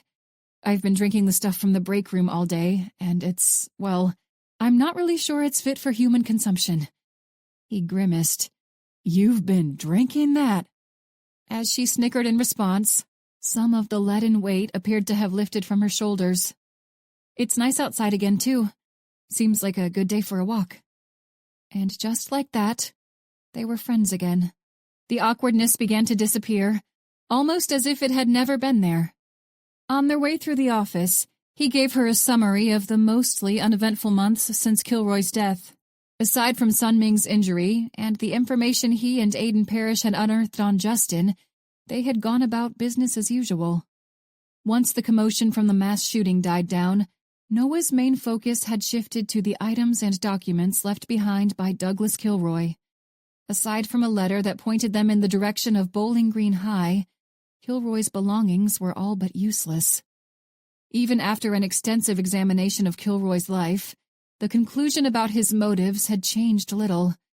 Kilroy was a sociopath, and both he and his father had exhibited symptoms consistent with paranoid schizophrenia. Their breaks from reality came in the form of religious experiences, and according to Aidan Parrish, such a manifestation wasn't uncommon with schizophrenia. The conversation between him and Winter didn't become personal again until they were out of the coffee shop, drinks in hand, and away from the prying ears of any bystanders. Their route to the cafe had been straightforward, but the path they decided to take back to work wound through a handful of residential neighborhoods and passed by a park. Winter dubbed it the scenic route. "So, are you officially back? At work?" he asked, glancing over as she took a sip from the paper cup. "Not quite. I talked to Max about it earlier. I was gone for so long because, well, there are a lot of reasons, but my grandpa wasn't doing so well. He was having a lot of pain, and the doctors ran a ton of tests looking for anything they could find, but they didn't get anywhere. I was staying with him and Grandma Beth so I could help them and just recuperate, I guess." Noah was immediately concerned. He liked the old man. "He's all right, though?" Before he finished the question, Winter nodded. "Yeah, that's why it took me a little while to get here, actually.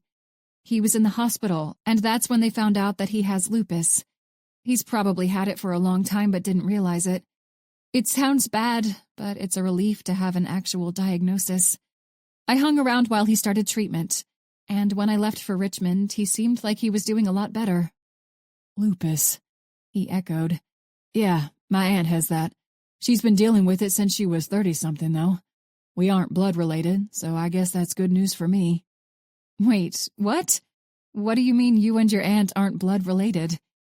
There was a twinkle of amusement in her eyes when she looked up from the sidewalk. "She's my stepdad's sister, my Aunt Hazel." "Your parents are divorced?" "Since I was 5. He lifted a shoulder. Dad, Eric, moved away and married the woman he'd been cheating on my mom with. Started a new family, you know the type. Mom didn't get married again until I was something like 10. I was too old to be the ring bearer, I remember that." "Wow." Winter stared at him, the paper cup resting on her lower lip, but she didn't drink. "I'm sorry, Noah. I had no idea." "Please." He laughed as he waved away the sympathetic words. "Don't be. Chris, my stepdad, he's a great dude. His sister Hazel used to be a concert pianist. If my mom hadn't divorced my dumbass father, she'd never have met Chris and his family." A flash of pain passed over Winter's expression, but she hid it with a smile. "They sound wonderful." Noah nodded. "The Alvarez family is like the epitome of what a family ought to be. Nothing but love from them, which is more than I can say for any of my dad or his kin. They're a bunch of stuck-up pricks like—" He trailed off and shrugged before he could say the man's name. "Like Aidan Parrish." "Huh. All right." Winter offered him a thoughtful glance. "Well, good for your mom, then. I'm glad it all worked out for you guys. You'll definitely have to tell me more about your family, because I didn't know any of your history." She laughed, her cheeks turning pink. "Shit, have I really been taking up that much of our conversation space? So much that all we've done is talk about my family, but I didn't even know that your parents were divorced? Or that you had a stepdad? Or that your biological father is an asshole?" "Knock it off, Winter." He grinned, giving his head a little shake. "That's how friendship works. When one friend is going through some rough shit like you have been, the other one's there for them. I know you'd do the same for me, right?" "Of course." There was no hesitation, no pause, and all he wanted to do was hug her again. "See? Now, anytime you're feeling guilty, just remember that. Just because it hasn't happened yet doesn't mean it's not going to. Someday I'll be the one apologizing to you about, what did you call it? Hogging all the conversation?" Her laugh sounded closer to a snort as she nodded. "Yeah, basically." For close to an entire block, they walked in silence. The din of the nearby busy street melded into the whisper of the summer breeze, and birds chirped from the branches overhead. "I'm worried about Justin." The quiet statement snapped his attention away from the scenery and back to the woman at his side. He reached out and squeezed her shoulder, but only for a quick moment. "We'll find him." "I know." Even though the response was reassuring, there was a flicker of darkness on her face as her eyes fell on his. "But I think that's part of what I'm worried about. We'll find him, but who will we find when we do?" Chapter 7. Lips pursed, Aiden glanced over Jamie Peterson's meager school records for what felt like the 15th time. The kid was smart, and the only grade lower than a B was during his senior year chemistry class. Otherwise, his academic record was impeccable. Well, at least we don't have to worry about him throwing together a bomb, Aiden thought, frustrated beyond measure. The conclusion did little to stifle the unease that clung to the darker recesses of his mind. Aside from the records of his graduation at Bowling Green High, searches for a 19-year-old named Jamie Peterson turned up little and less. Aiden had checked colleges throughout the state, even bordering states, but none had records of a Jamie Peterson matching Justin Black's description. As far as Aiden was concerned, the null search results were an ominous sign. He knew from his research on Douglas Kilroy's formative years that the Kilroy family had been just short of nomadic. None of their stops lasted even 2 years, and based on the year and a half that Justin had spent at Bowling Green High, the pattern still fit. Had Justin been raised by Douglas Kilroy? Or had Kilroy spared the young boy because of some deeply ingrained sense of misogyny that insisted he could brutalize women, but that he spare males whenever possible?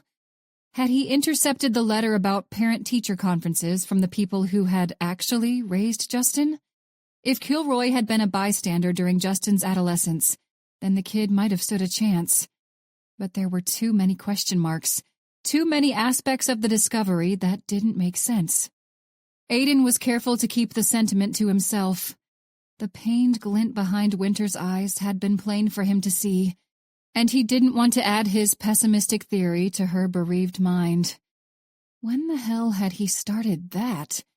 Since when did he withhold pertinent information in an effort to spare someone's feelings?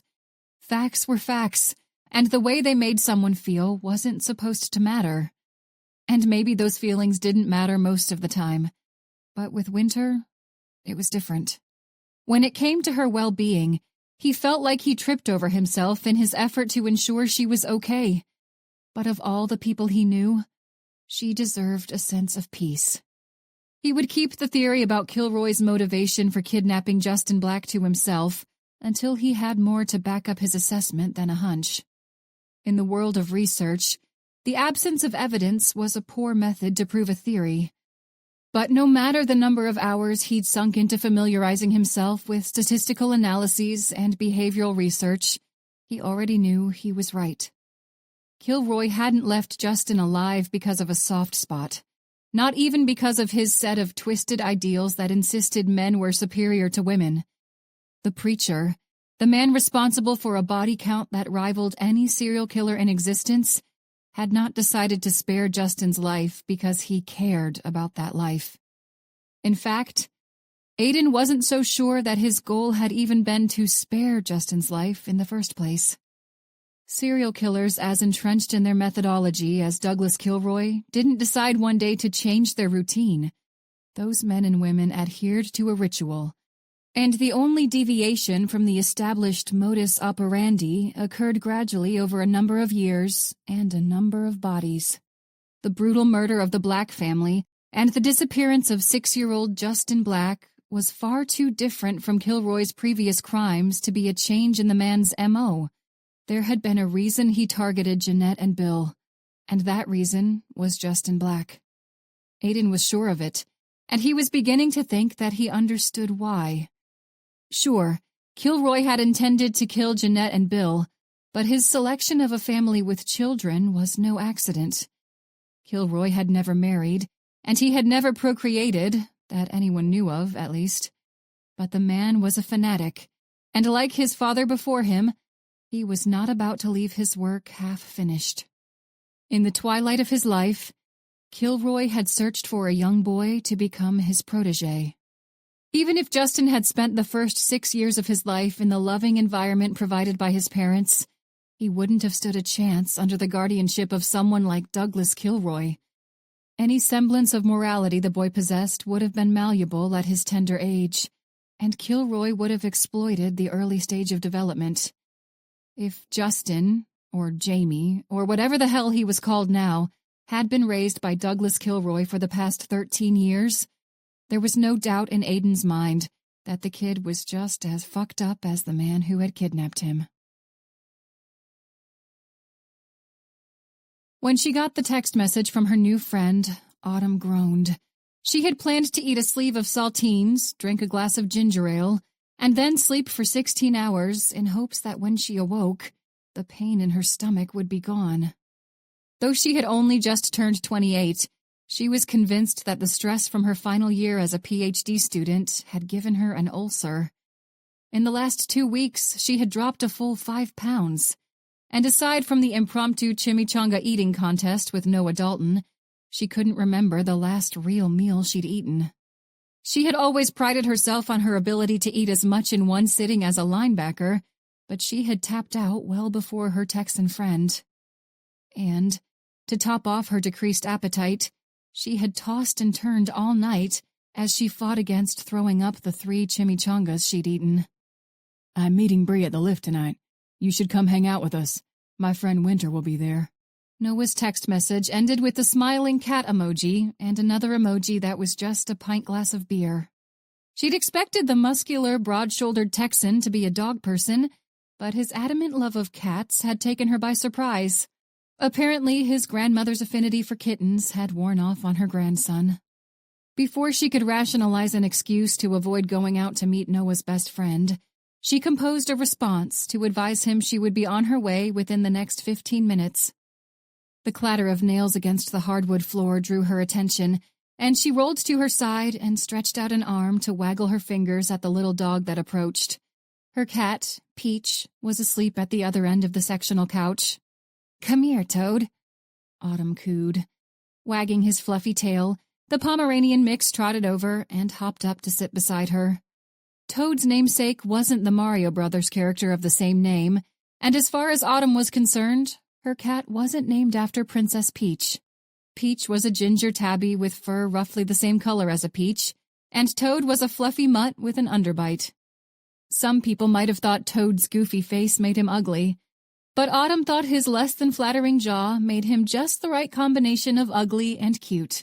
Thus, the name Toad had been born. After she scratched behind his pointy ears, she pushed herself up to sit, and then to stand. Maybe while she was at the lift, she would make another attempt to eat real food. Pedialyte and plain Cheerios provided adequate nutrition, but the flavor profile left a lot to be desired. Though Autumn walked to the nearby bar as often as she could, she didn't feel up to the trek while her stomach turned and twisted with each lance of pain. She pushed the grimace off her face as she shoved through the familiar set of double doors. Seated at the same booth he and Bree usually selected, Noah waved as a wide grin brightened his face. Chuckling to herself, she returned the gesture as she made her way to the little group. Bree scooted to the wall to make room for Autumn as the third member of their entourage watched her approach. The woman's dark blue eyes were vivid, and her stare was intense, despite the slight smile on her pretty face. Autumn liked her already. "You must be Winter," Autumn started before Bree or Noah could make the introduction. With a grin, she extended a hand to the woman. As Winter leaned forward to accept the handshake, the amber light caught her glossy black hair. "I am. You're Autumn, right?" "Right." Though Autumn's smile didn't falter, she fought against grating her teeth together as her hand met Winter's. Sometimes her gift for reading people was a blessing, and other times it was a curse. Winter Black had seen some shit, and she'd been through a hell most people could only imagine. But amidst all the turmoil, there was a calm resolve, a resolve to close the dark chapter of her life, to heal the open wound and find her place in the world. It was a feeling Autumn Trent knew well. "It's nice to meet another seasonally named person." Winter's smile seemed lighter as she spoke, and Autumn didn't have to touch her to know that the words were sincere. "So, Noah, Bree, what in the hell is this?" Autumn arched an eyebrow at one friend and then the other. It's my night off from this and school, teaching, whatever in the hell you want to call it, and you guys decide to meet up at my work? The corners of Bree's eyes creased as she laughed, and Winter chuckled while the man beside her offered a wide grin. Hey, you said it yourself, all right? Noah tapped the plastic menu with an index finger. This place has the best damn chili cheese fries in town, and you know how seriously I take my chili cheese fries. Okay. Autumn held up a hand in surrender. Next time we get together, I expect we'll be at the FBI building. You hear me? Winter's quiet chortle turned into full-blown laughter at the offhand remark. As long as we aren't there for coffee, the dark-haired woman said. That shit tastes like, well, like shit. Like it was brewed in a dirty sock. Noah put in with a non-committal shrug. That's what you said about my beer. Autumn held out her hands to feign exasperation. More than one thing can be brewed in a dirty sock. His tone was so matter-of-fact, she thought he might have been answering a math problem. For what was far from the last time that night, Autumn covered her mouth to stifle an outburst of laughter. And God, it felt good. Chapter 8. Robert Ladwig had never received 2 calls from Sandra Evans in a span of less than 24 hours before, and as he stared at the screen, he thought about returning the ringing phone to the polished surface of his desk. Maybe she meant to dial another person. Maybe her phone was in a pocket, and his number had been selected because of their recent contact. Right, and maybe that lotto ticket I bought yesterday is a jackpot winner, he thought. At the last second, he swiped his thumb across the green key and raised the device to his ear. This is Dr. Ladwig, he answered. Good morning, Robert, Dr. Evans replied, her voice as velvety and warm as fresh caramel. What can I do for you, Evans? The effort required to keep his tone level was monumental. This conversation would have to be short, or he was liable to lose his mind. I'm sure you need to get to work soon, so I'll only keep you a moment. I've been thinking about patient 0. He gritted his teeth. And I've been thinking about the lack of success I've had replicating patient 0's particular brain abnormality. Brain structure is a funny thing, but I'm sure you know that. You went to medical school too, didn't you, Robert? She laughed, more or less. Though her query was casual, there was a sinister undertone to each and every word. Then again, wasn't there always a sinister undertone with Sandra Evans these days? I did, he answered, then snapped his mouth closed. Basic brain structure doesn't vary dramatically from person to person, but when it does, it can cause some significant outcomes. Take schizophrenia, for instance. Schizophrenics have a different brain structure than people without symptoms of schizophrenia. Now, there are many elements that can affect someone's brain structure after they're born. It grated Ladwig to be lectured like this, but he held his silence, unwilling to stir this woman's wrath. Things like stress, environmental agents, and genetics, she said, continuing her lecture. Genetics can predispose someone's brain to behave a certain way when it encounters a specific type of stressor. Diathesis stress is what it's called, right? That's a simplified version of it, but yes. He knew where her anatomy lesson was headed, and he felt like a cold hand had clamped down on his stomach. In any case, life events and environments are only half of the story. She sounded even more excited now. The other half comes from a person's genetics, and sometimes I think our little realm of the scientific community forgets just how powerful genes can be.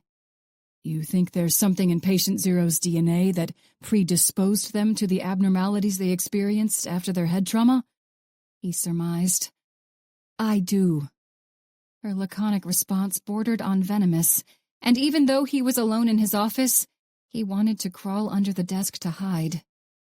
In the agonizing seconds that followed, he considered blurting out Winter's name. He could let Dr. Evans deal with Winter Black and the fallout that would accompany the disappearance of a federal agent.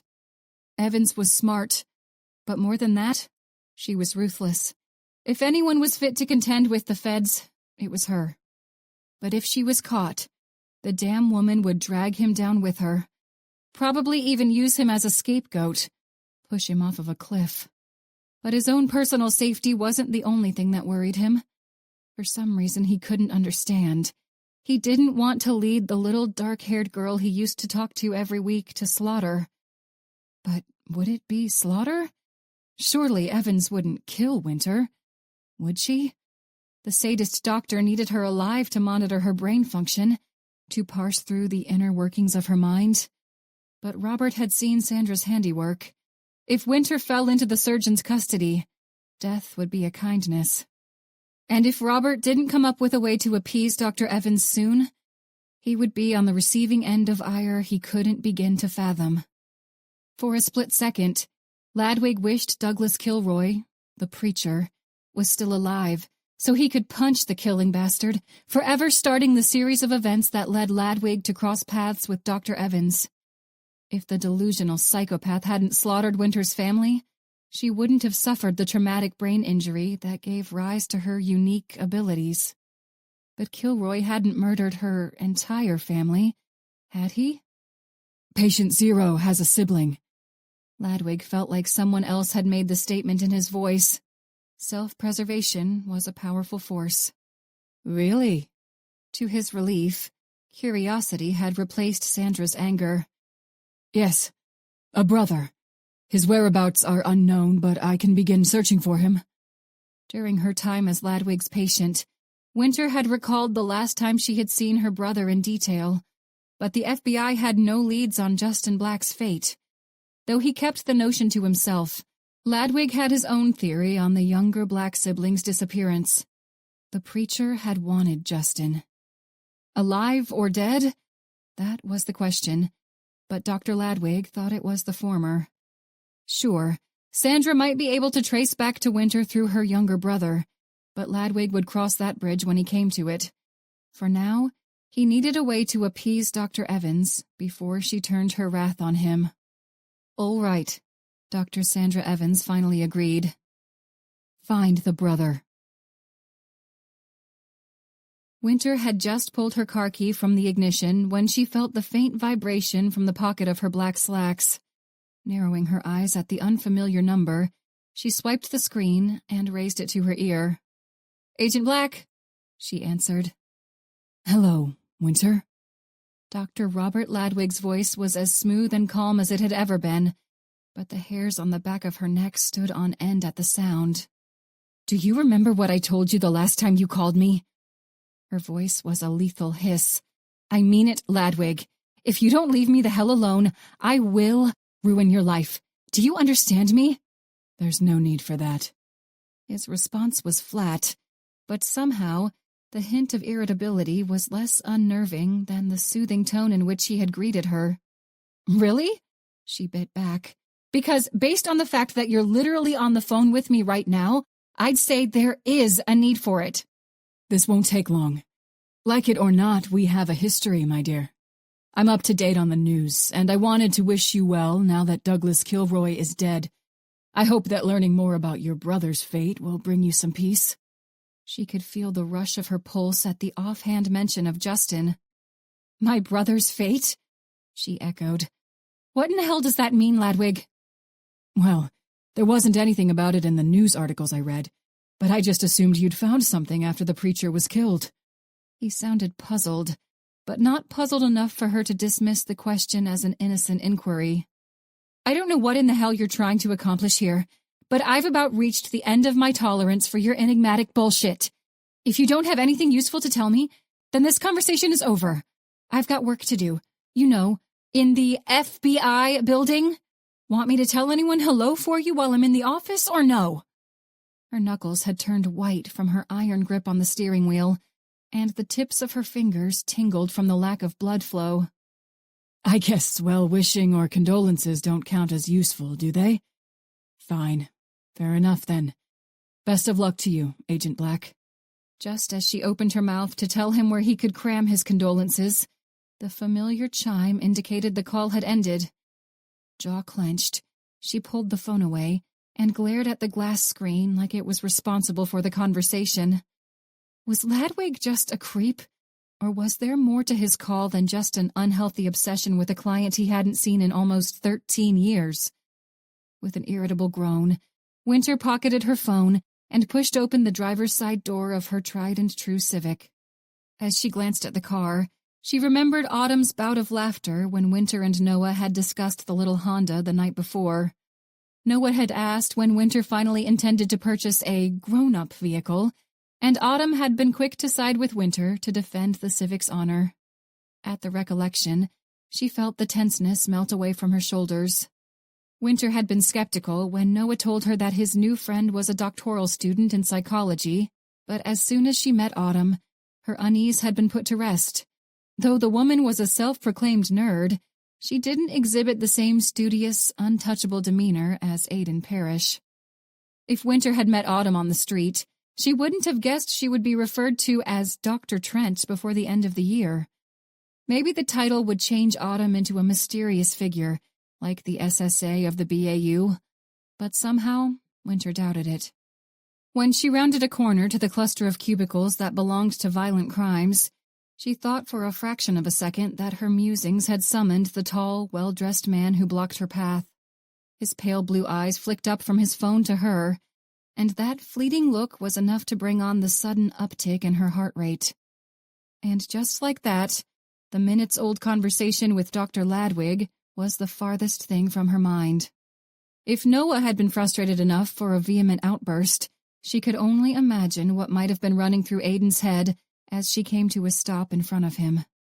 Not only had she ignored his attempts at communication for the past 3.5 months, but ADD Ramirez had approved her transfer back to violent crimes.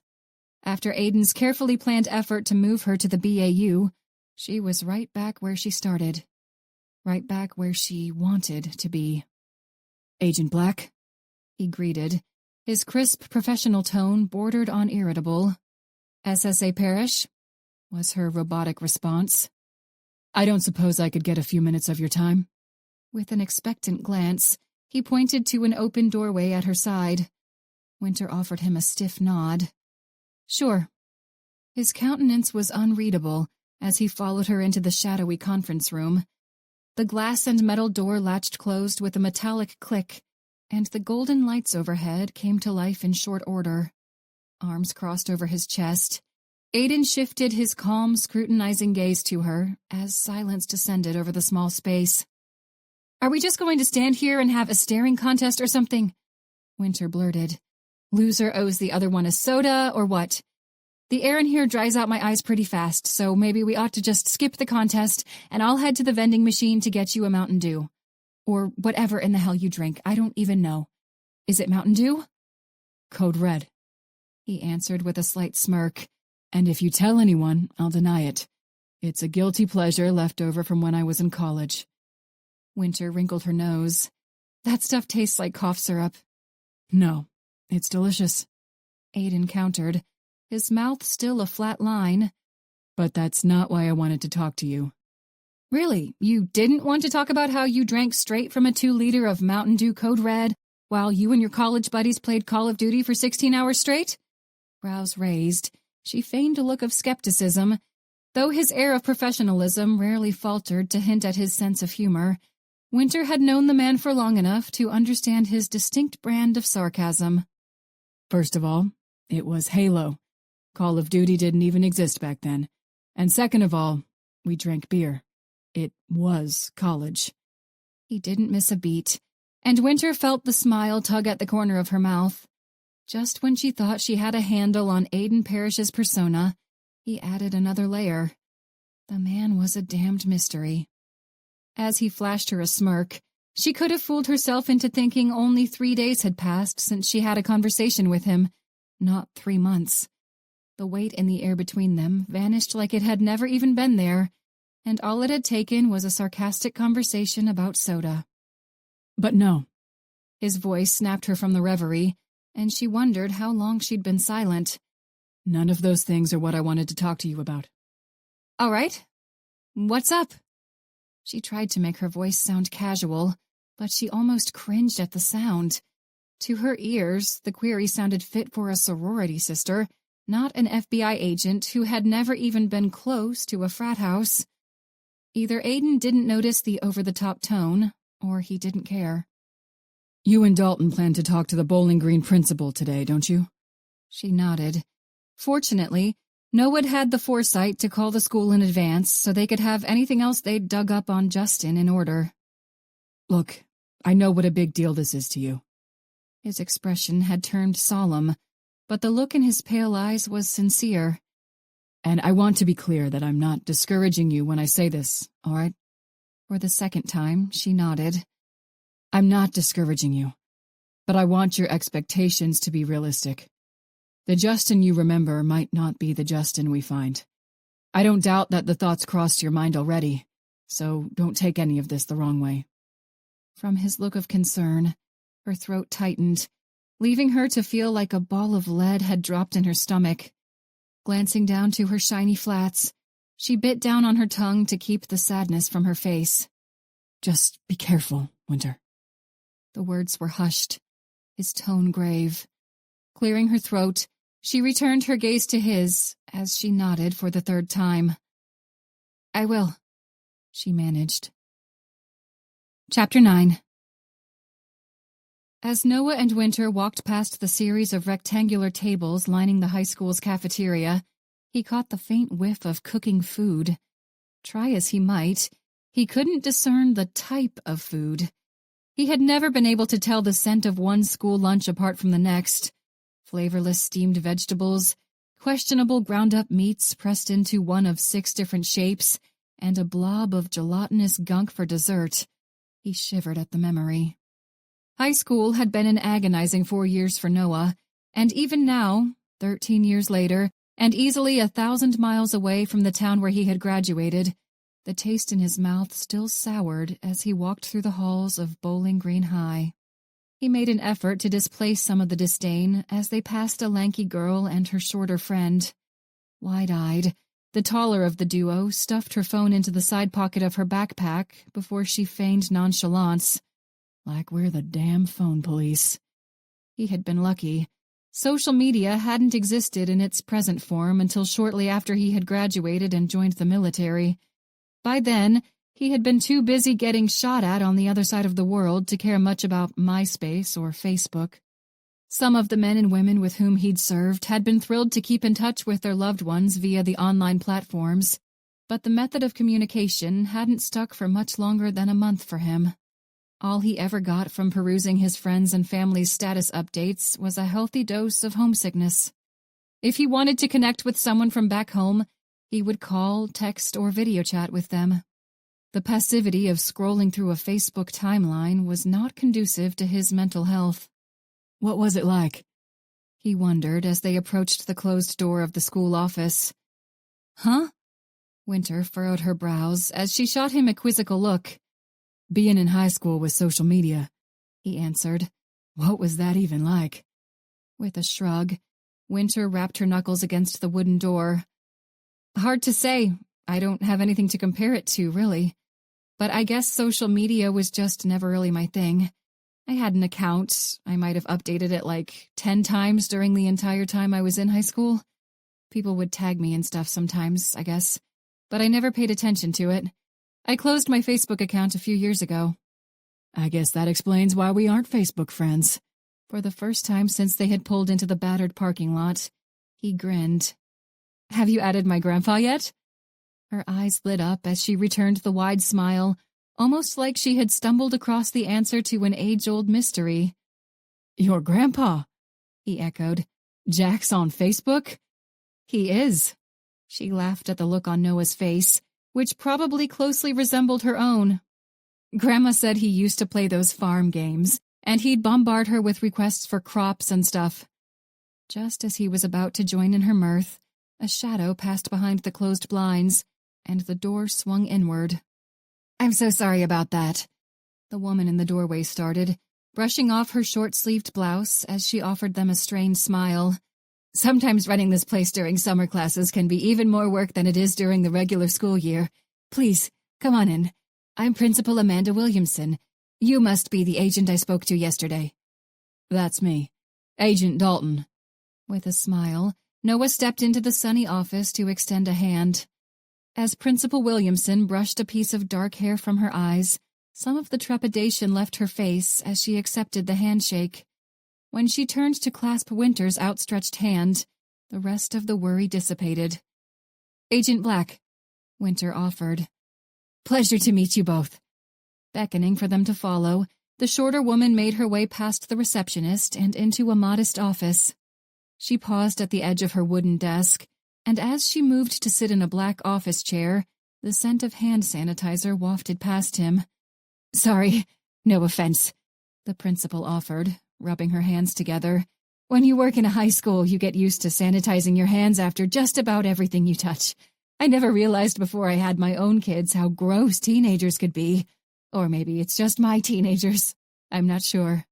"Oh, I don't think it's just you." Noah chuckled as he eased the door closed behind himself.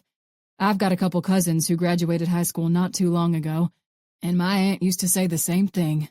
"Well, thank you. That makes me feel a little bit better," she replied as she sat. "Please, have a seat." With an appreciative smile, he dropped down to one of two squat armless chairs.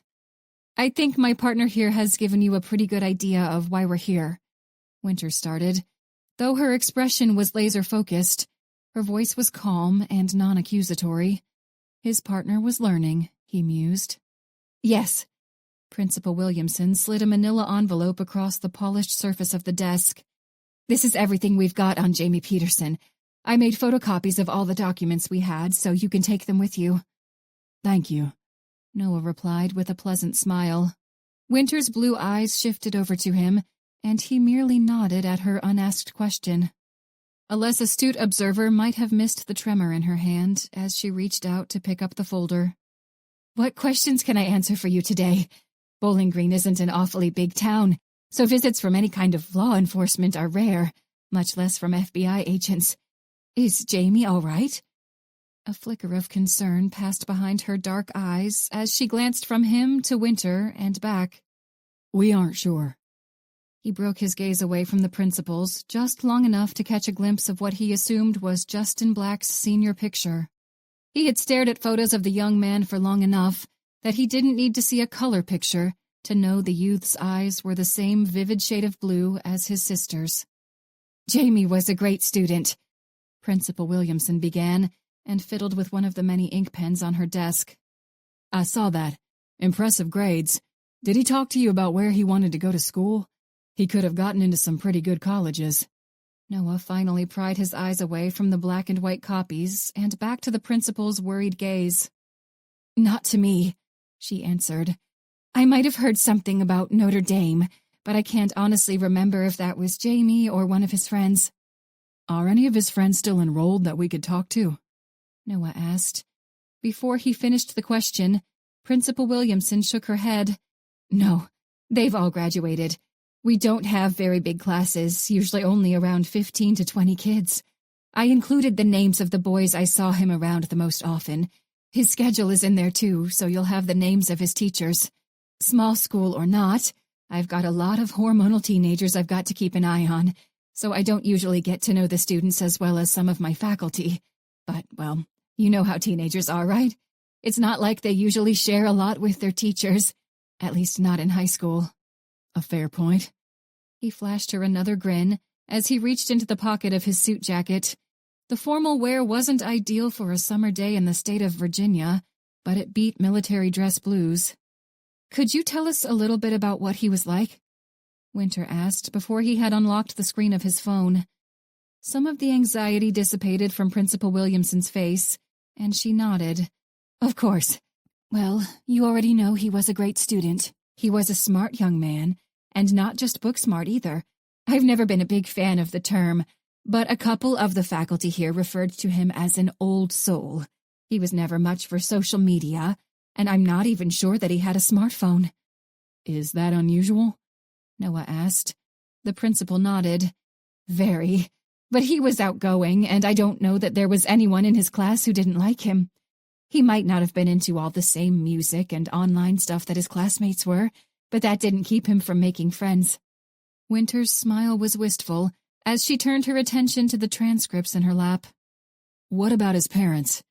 Noah wanted to offer Winter words of reassurance, but he would have to wait until after they had returned to the parking lot. "I can't say I ever remember meeting them," Principal Williamson replied, "and I can only really recall him mentioning them in passing, but that's not all that unusual. Unless they're complaining, I don't think there are a lot of high school kids who talk to their classmates about their parents." "I know I never did."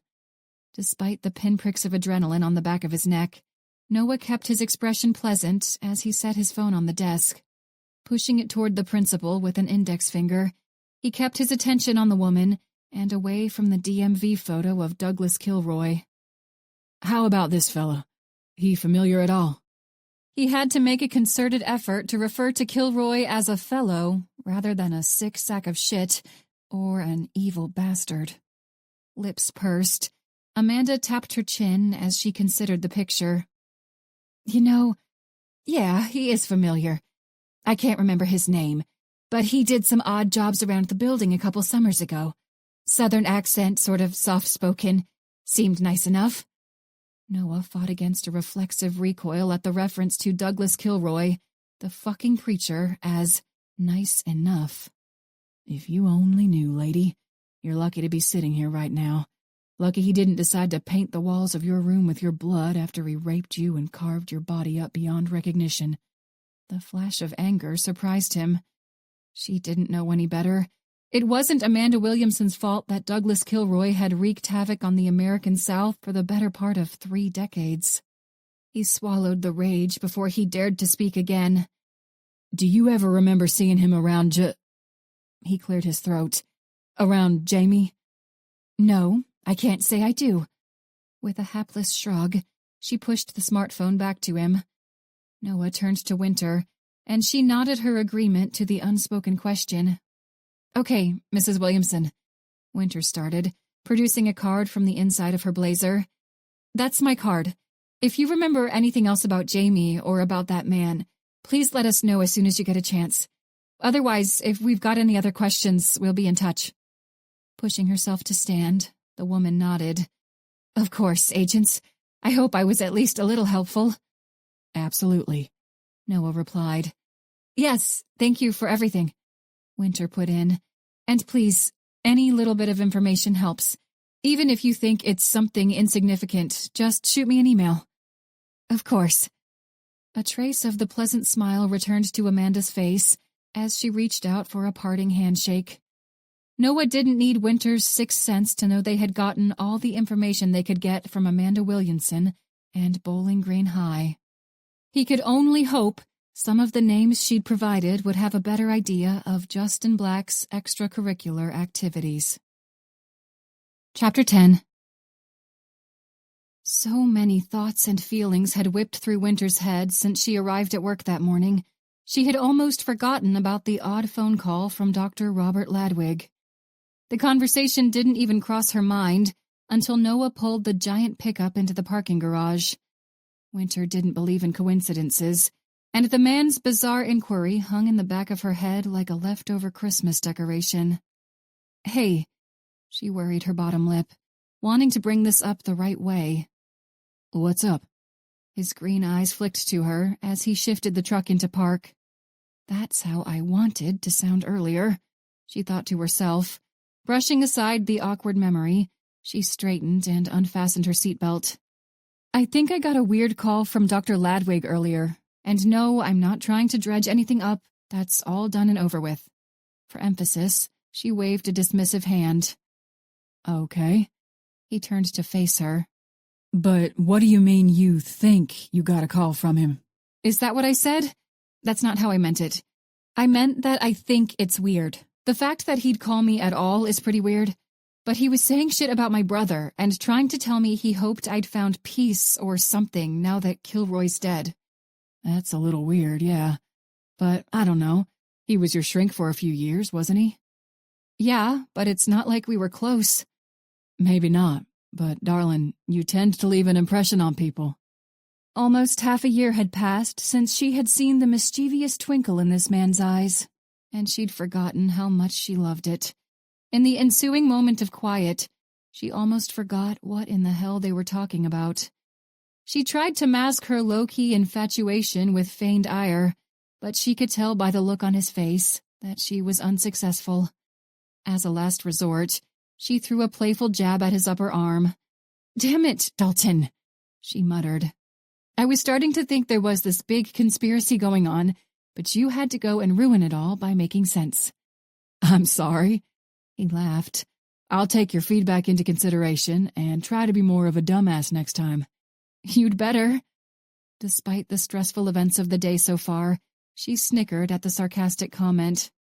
Noah had a knack for lightening her darker moods, and she suddenly realized she had only ever given him grief for it.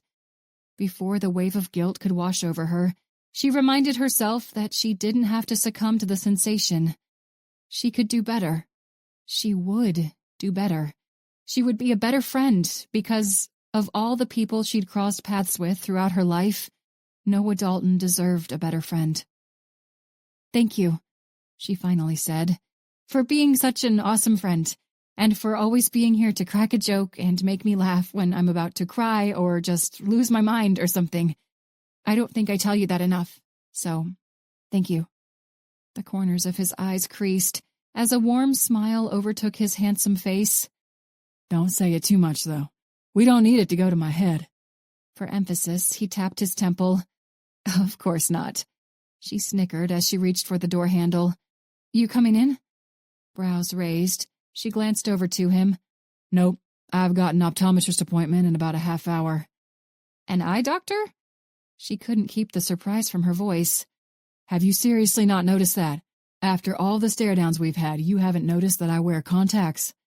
By the time he finished the question, he had lapsed back into a fit of laughter.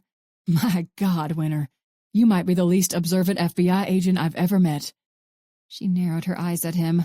"Okay, now you're just being mean. I don't have to put up with this shit." She raised her middle finger as she pushed open the passenger side door. "Oh, now who's being mean, huh?" "Shut up and go get your eyes fixed, Dalton." She shot back. Despite the hostile words, the tinge of amusement was unmistakable. By the time 4 o'clock rolled around, Winter was tired of phone calls. On any given day, she was indifferent about outbound calls, but when she reached the end of Principal Williamson's list of names, she wanted to throw her phone against a wall. Since Noah was out for the day, Winter and Bree had divided up the names. Bree contacted the teachers, while Winter contacted the friends. Winter had scribbled out notes during her discussion with each person, even though she could now say who had taken math or history with Justin, or who sat at the table with him during lunch, or who had always been on his team during gym class. She was no closer to pinning down his location, or his current state of mind. With a groan, she squeezed her eyes closed as she massaged her temples. She hadn't caught so much as a glimpse of a vision since Douglas Kilroy's death. Her senses had not dulled, though, and a few weeks ago, she'd seen a glimmer of red between the cushions of her grandparents' couch after she misplaced her car keys. Despite her frustration, she had almost laughed aloud at the unmistakable red glow. Maybe stress was the key, or if not stress, a sense of urgency. How else would her brain know which items to direct her toward? Before she could nod off, she snapped open her eyes and stretched both arms above her head. Suppressing another groan, she glanced to the clock in the bottom corner of her computer monitor. 4:15. She and Bree planned to meet up to compare notes at 4:30, but Winter suspected that Bree's search had been as unhelpful as hers. Chances were, if Bree had come across a piece of helpful information, she would have already come to Winter. As she turned her focus to the list of crossed-out names, she frowned. 11 kids, and not a single one had so much of an inkling of where Jamie Peterson had gone. According to each of them, they had simply lost contact with Jamie after he graduated. No one thought the loss of communication was abnormal, especially considering Jamie's penchant for avoiding social media. Pushing aside the piece of legal paper, a tinge of red caught her eye. "Speak of the devil," she muttered to herself, the words barely audible. The only pen she'd used to keep track of her progress, or lack thereof, was black, and she knew she hadn't outlined any of the text in red. Peterson. Why was Peterson important? They'd already looked through public records, criminal records, even financial records in an effort to find a hint of a 19-year-old named Jamie Peterson, but their search had turned up nothing. So why was the surname so familiar? Had she merely stared at the name for so long that it now seemed familiar? No. The nagging sensation in the back of her mind was more significant. Peterson was familiar for a reason, but the only case in which she had been involved over the last 6 months was Douglas Kilroy's. Was Peterson associated with Kilroy? Scooting her office chair forward, Winter brushed aside the documents and notes as she pulled up the FBI database of closed cases. She gritted her teeth as Kilroy's DMV photo appeared on the screen, but pushed past the knee-jerk anger as she scrolled down to view the details. Douglas Kilroy, born November 22, 1949. His postal address had been listed in McCook, though the house to which it belonged had been condemned 5 years earlier. He had a P.O. box, but that too had been empty. The man had as many aliases as Winter's grandmother had shoes. Douglas Kilroy, also known as Barney Fife in Harrisonburg, Jared Kingston in North Carolina, George Brooks in Lynchburg, Alan Jefferson in Lynchburg and Norfolk, Harold Lee in Richmond, Robert Young in Richmond, and her breath caught in her throat as she reached the 7th in the list. Thomas Peterson, referred to by friends and neighbors as Tommy. According to the case file, he had used the alias in and around Savannah, Georgia, back during the 1990s. Tommy had worked as a locksmith, and there were a handful of his personal details available from his 1.5 years of employment. Winter scribbled down the name and the Social Security number, her heart pounding in her chest. She typed the information into a new search bar, and though she half expected a blank page of results, the screen was soon populated by a list of addresses and phone numbers. A Thomas Peterson now lived in the same house in Quinton, Virginia, and had done so for the past decade. The man was 10 years younger than Douglas Kilroy, and he had been married for 35 years. With all the questions flashing through her mind, Winter was surprised she managed to coherently write down the man's current address and phone number. Was it possible? Had Thomas Peterson, the real Thomas Peterson, raised Justin? Did Thomas know Kilroy? Had Kilroy pawned Justin off on them after he murdered her parents? Or had they come across Justin in another way? The link was slim, but she needed answers, and the desperation to know Thomas Peterson's involvement in her brother's life was so strong that her breathing had become labored. The township of Quinton wasn't far outside Richmond, but before she went to get Bree to leave for a face-to-face meeting with Thomas Peterson, she needed to pull herself together. Right now, she would be surprised if she could form a sentence that didn't make her sound like a caveman. As she took a deep breath in through her nose, she counted to 4, held still for a few seconds, and then slowly exhaled through her mouth. What was important was that Justin was alive and healthy. All the people who had known him said he was personable, friendly, and kind. It was possible that the boy could have survived the preacher's machinations, growing into a reasonably stable adult. Right? Had he gone to study at a college overseas? Or had he simply moved to a more rural area to avoid the everyday hassles of the cities? Either was a viable scenario, and in either case, he would turn up. Once she was satisfied that the moment of blind panic had abated, she folded up the slip of paper with Thomas's address, pushed herself to stand, and started off toward Bree's cubicle at the other end of the room. And with each step she took, she knew she was kidding herself. But she had to try. Chapter 11. By 4:45, Dr. Robert Ladwig had finally gotten a call back from a former patient who also happened to work for the FBI. Though taken aback by his request for information on the Kilroy case, his informant had actually seemed touched that the good doctor wanted to help. After the call with Sandra Evans, he had rescheduled all but one of his appointments for the day. Holed away in his office, Ladwig had been holding his breath until the phone rang. If this little former emotional cutter turned FBI secretary didn't come through, he would be at a loss as to how he would ever fulfill Dr. Evans' request. He was sweating bullets. Over the course of the afternoon, he'd been gathering his passport and important papers. He'd even been preparing to transfer money from his numerous accounts into multiple accounts overseas.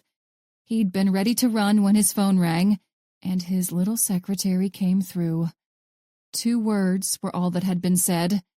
2 words had been all it took. Jamie Peterson.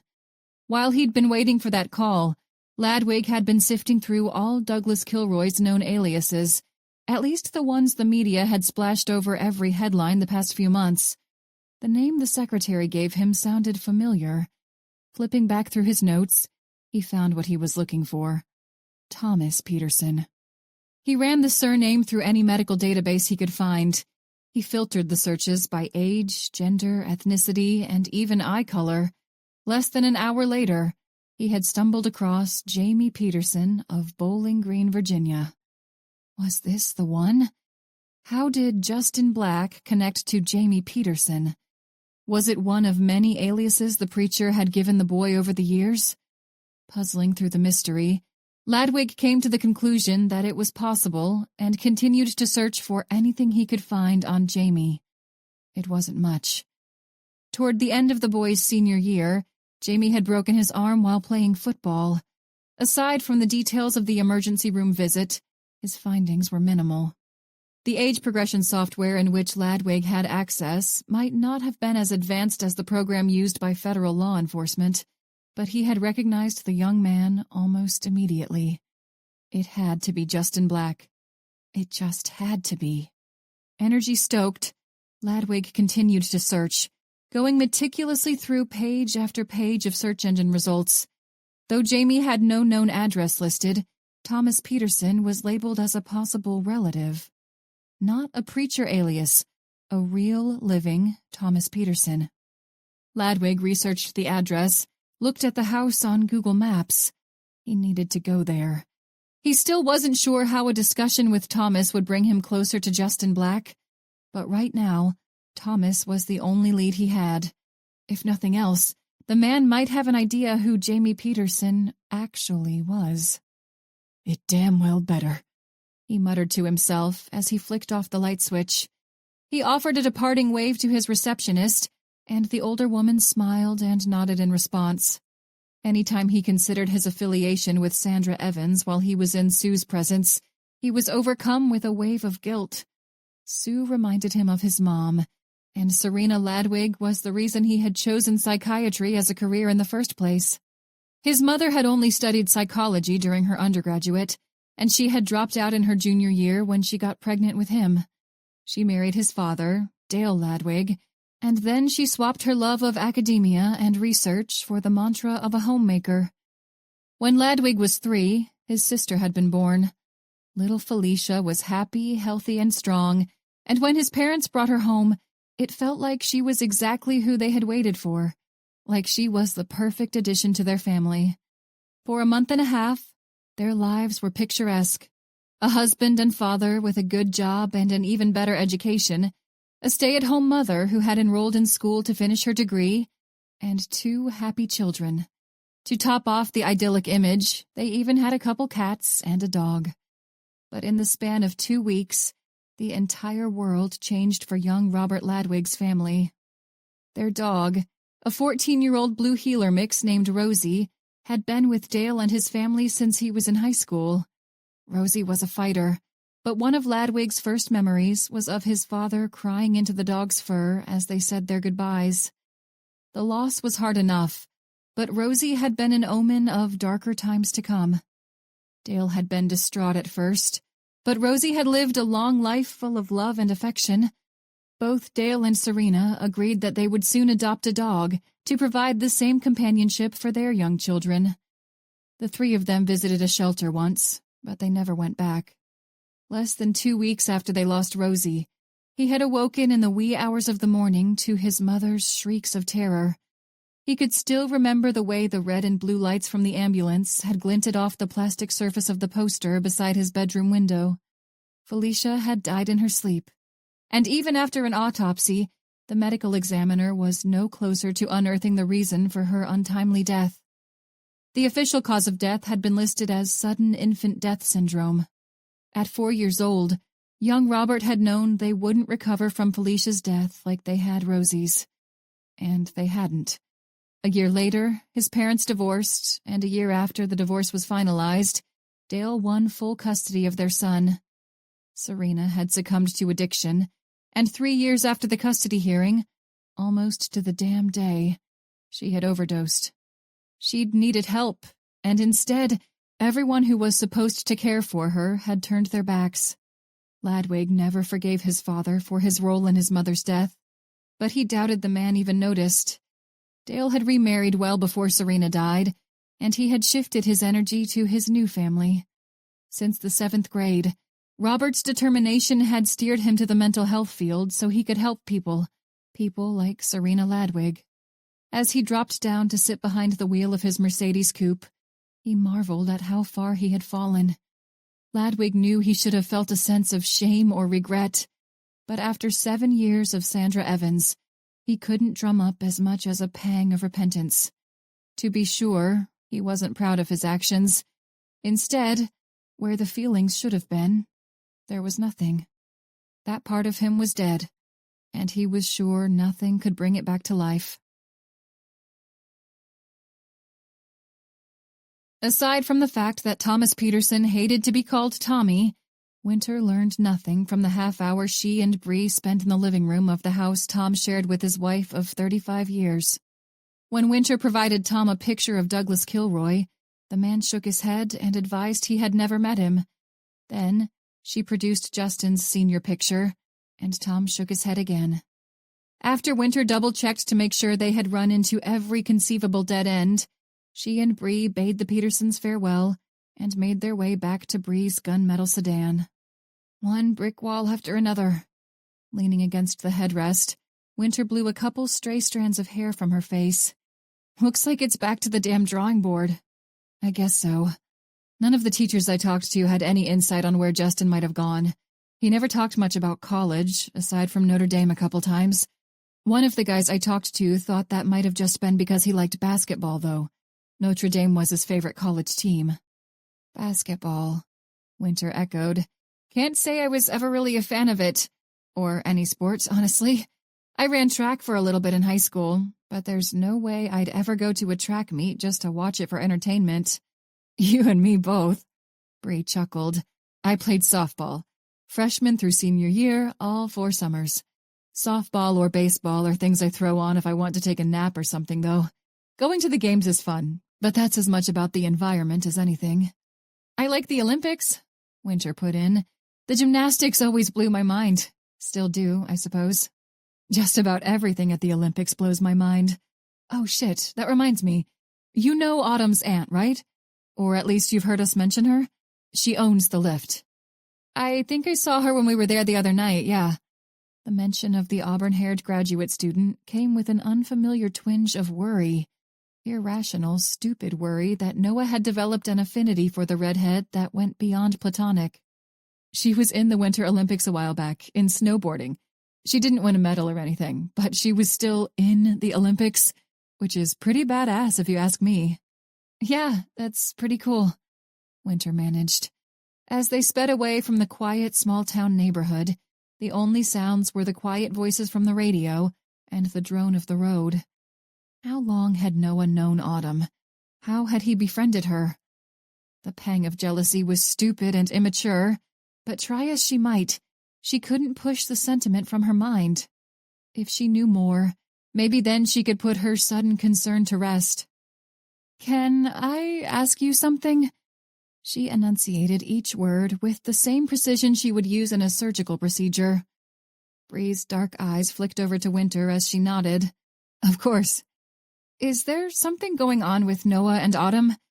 Going on as in, like, well, you know. Smooth, Winter, real smooth. As she repeated the question in her head, she winced. A glint of amusement flitted over Bree's face. No, there isn't. And you don't have to ask twice, because I'm 100% sure about that. Autumn told Shelby about the night they met, or at least the first time they talked to one another about something that wasn't a missing person. In spite of the wave of awkward anxiety, Winter let out a quiet snort of laughter. Bree's ability to laugh at herself was uncanny, and in truth, Winter admired the quirk. Someday she hoped she could be as light-hearted as the seasoned agent in the driver's seat. Anyway, Shelby told me about it. Bree went on, her lips curled into a slight smile. I almost felt bad for Dalton. I mean, almost. What do you mean? Winter asked, wrinkling her nose as she flashed Bree a puzzled look. Well, he stayed at the lift one night after Shelby and I left, and he went up to hang out at the bar. They shot the shit for a little while, and when Autumn's shift was over, she got her stuff and went to head out. She told Dalton to let her aunt know if he needed anything, and that's when he offered her a ride home. Really? Winter scoffed. For the love of God. I mean, trying to pick up the bartender at the place you guys go on a regular basis doesn't seem real smart, does it? No, not a bit. Bree laughed. He's lucky Autumn's a bartender, and that she's nice. I tended bar for a little bit back when I was in college, and you get really good at turning dudes down. It was easy for me, though. I'd just tell them I was into chicks, and then they'd usually back off. Or, she paused to hold up an index finger, and this happened more than you'd think, but they'd just double down and get extra creepy. I don't know how you guys do it. With a sigh, Winter propped her elbow along the door frame to rest her cheek in one hand. What happened then? Did she tell him to go fuck himself? Bree raised a hand to her mouth to stifle a sudden fit of laughter. Kind of, yeah. She shut him down with rugged quickness. Just laid down the law like it was her damn job. Sounds like it kind of is her job. Kind of. Bree snickered. You're not wrong. She told him he was being a creep, and I don't know how she did it, but she got him to agree that he was being a creep. Then they went to this Mexican place down the street, and she almost ate as many chimichangas as he did. Damn. Really? The words felt perfunctory. Her mind had already begun to wander away from the conversation. Yeah, Bree confirmed with a nod. To Winter's relief, she didn't add to the response. By just about anyone's standards, Noah was an attractive guy. But as much as Winter puzzled over Autumn's reason for shooting down the advance without so much as a lingering doubt, she was glad for the woman's rebuff. She didn't feel she was entitled to envy, even if Autumn had accepted the offer, even if the attraction had spanned more than one night. Winter didn't think she was allowed to be jealous. Sure, the lines between her and Noah's friendship had started to blur, but as long as she was uncertain, she couldn't hold him accountable to an unrealistic set of expectations. She couldn't expect him to wait around while she made up her mind, while she decided what she wanted from her life. Autumn had shut him down, but how many other women had said yes? At the realization, the cold clasp of adrenaline settled in beside her heart, and her mouth felt like it might have been a desert. Was that what he had been doing for the entire time she was gone? Had he been picking up women to take home for the last 3.5 months? And if he had been, why did she care? Noah was an adult, and he could be a barfly if he wanted. He didn't owe her anything. Didn't owe her his loyalty. Didn't owe her some bizarre vow of chastity. So why in the hell did it sting so much to think of someone else in his warm embrace, smelling the familiar scent of fabric softener and peppermint that so often clung to him? She could try to reason with herself and dismiss the ugly twinge of jealousy, but the effort was for naught. The sentiment was there, and it was there to stay. Robert Ladwig heaved a sigh as he watched the gunmetal Audi back out of the driveway. Even from the distance, the dejected expression on Winter Black's face was obvious. Thomas and Jamie Peterson had been a dead end. The sedan had long since vanished from sight by the time Robert managed to turn the key over in the ignition. Tomorrow, he would be forced to tell Sandra Evans that he had been unable to find Patient Zero's brother, and he would have to come up with a damn good reason to withhold Winter's name. Or maybe he just needed to transfer those funds and brush off that passport after all. Chapter 12. Autumn's morning class had been canceled the night before, and she thought the happiest moments of her adult life occurred when she tapped the dismiss button on her first alarm. If there was one feeling she could bottle up for an emergency, she would choose going back to sleep after shutting off an alarm.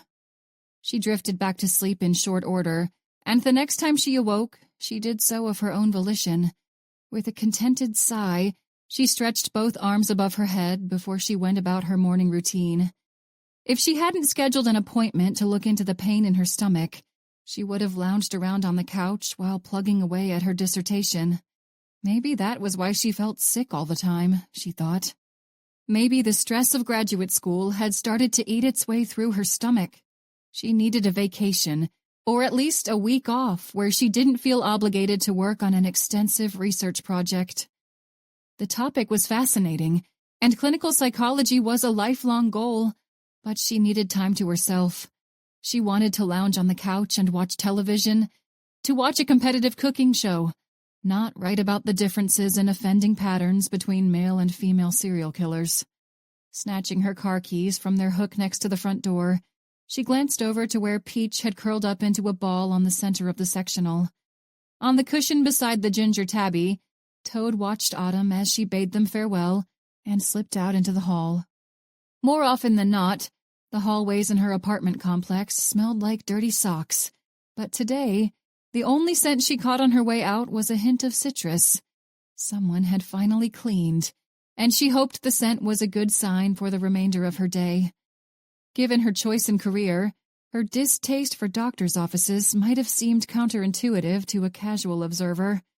After all, hadn't she devoted her life, not to mention a substantial sum of money, to working in a healthcare field? And which type of doctor did people dislike more, a regular physician or a shrink? Most of the time, she was pretty sure the average person trusted a witch doctor more than a psychologist. It was a thankless job, but she figured it was one that someone ought to do. Never mind that her specific line of study would lead her to a career wherein her clientele were hardened criminals bound to the justice system.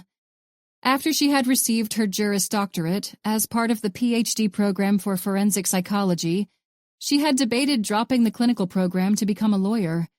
But then, she realized that if there was an occupation the average person hated more and trusted less than a psychiatrist, it was a lawyer.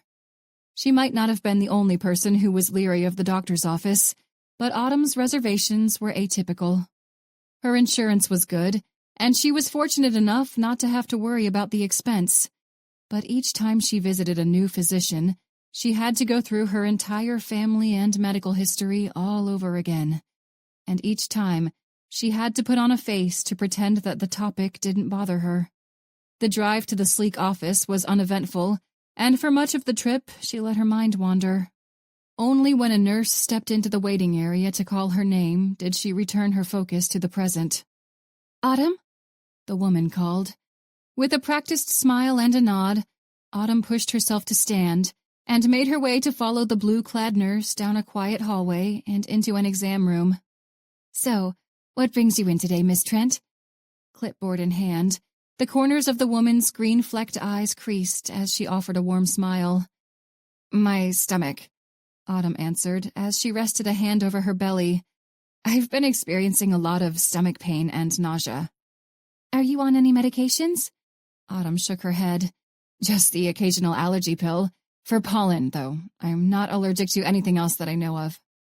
"When's the last time you had sex?" Even though she had expected the question, she still couldn't help a snort of laughter. "I'm a grad student, so I don't know exactly, but my ex and I broke up before Thanksgiving, if that's any indication. Nothing since." "So, 7 months?" the nurse surmised. "Sure." Autumn shrugged. She didn't mind the topic of discussion when she was around one of her girlfriends, but with a perfect stranger, she always felt like she was being judged. "Any history of surgical procedures or any chronic illnesses?" HIPAA or not, she was always reluctant to answer the question. "Yeah," she started. "No chronic illness, but I had a traumatic brain injury when I was 11. I had to have surgery to relieve the pressure. I was in a medically induced coma for a couple weeks. She left out that she had to repeat the 6th grade because she spent so long in the hospital, and she left out that during those months, her only visitor was her math teacher. She also left out that when she awoke, her senses had been overloaded to the point she thought she was losing her mind, or that she had woken from her coma in a different dimension. It took years for her to get a handle on the newfound keenness. Even before the injury or the subsequent surgery, Autumn hadn't been fond of physical contact, especially with people she didn't know. But after she woke from the medically induced coma, she avoided touches even as innocuous as a handshake. She hadn't known what was happening when she touched another person, but the onslaught of foreign emotions, feelings that were most definitely not hers, made her even more uneasy. In the 17 years since the head injury, she hadn't told a soul about the inexplicable 6th sense. But Autumn was nothing if not determined, and she had learned to use the ability to her advantage by the time she was a sophomore in high school. Any family history of serious illnesses? Stroke or heart attack? Cancer? Anything like that? The nurse's question snapped her out of the reverie and back to the little exam room. Biting back a knee-jerk, "Hell if I know," she shrugged. "I'm not sure. I think there might have been a stroke or something on my mom's side, her great-grandfather, but it wasn't until he was getting close to 100. Both my parents are dead, but not because of a medical issue. Not unless you count a syringe or a bullet to the chest." Autumn glanced down to where she had folded her hands in her lap. If the pain from the last few months hadn't been so pervasive, she would have stayed at home.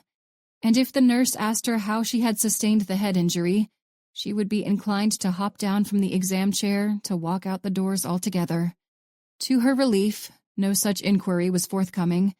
The nurse took her blood pressure, her pulse, and asked her for a more in-depth description of the stomach pain.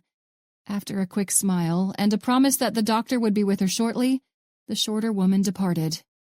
There, she thought, the worst part is over.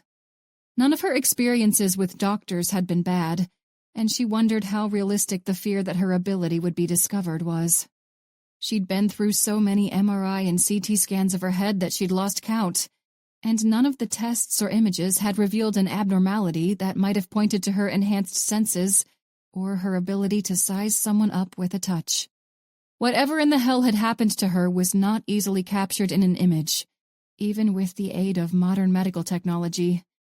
Regardless of what her rational mind knew, Autumn's fear of being discovered and subjected to a series of experimental procedures was still persistent, and every time she stepped foot into a hospital or a doctor's office, that trepidation reared up to smack her logic and reasoning away like it had never been there in the first place.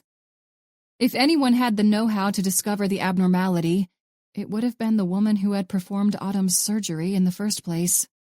Despite the impression conveyed by her folksy northern accent, Dr. Catherine Schmidt was one of the best pediatric neurosurgeons in the entire state of Minnesota.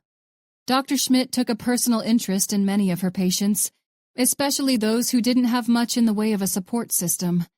Once Autumn awoke from the medically induced coma, Dr. Schmidt had been the second person to visit her. The bedside table in Autumn's room had been sparse. The only items were a couple cards and flowers from the hospital staff, and then a potted African violet from her math teacher. Autumn still had the flower, and she had even topped the soil with rocks so her animals wouldn't dig at it. A couple hours after Dr. Schmidt had gone through a handful of medical questions with Autumn, she had returned with a box of cookies and a bouquet comprised of candy. Autumn hadn't been able to conceal her excitement, and despite her tendency to avoid any form of physical affection, she threw her arms around the surgeon's shoulders. Though Dr. Schmidt's warm smile remained, Autumn could still remember the sensation that had overtaken her at the close contact. At the time, she was still unfamiliar with her new 6th sense, but she knew enough about what she felt to keep the sentiment to herself. Before the embrace with Dr. Schmidt, a couple different nurses had taken Autumn's pulse and listened to her breathing with a stethoscope. Their slight touches had conveyed a deeply ingrained sense of kindness and sympathy that had helped to put her at ease.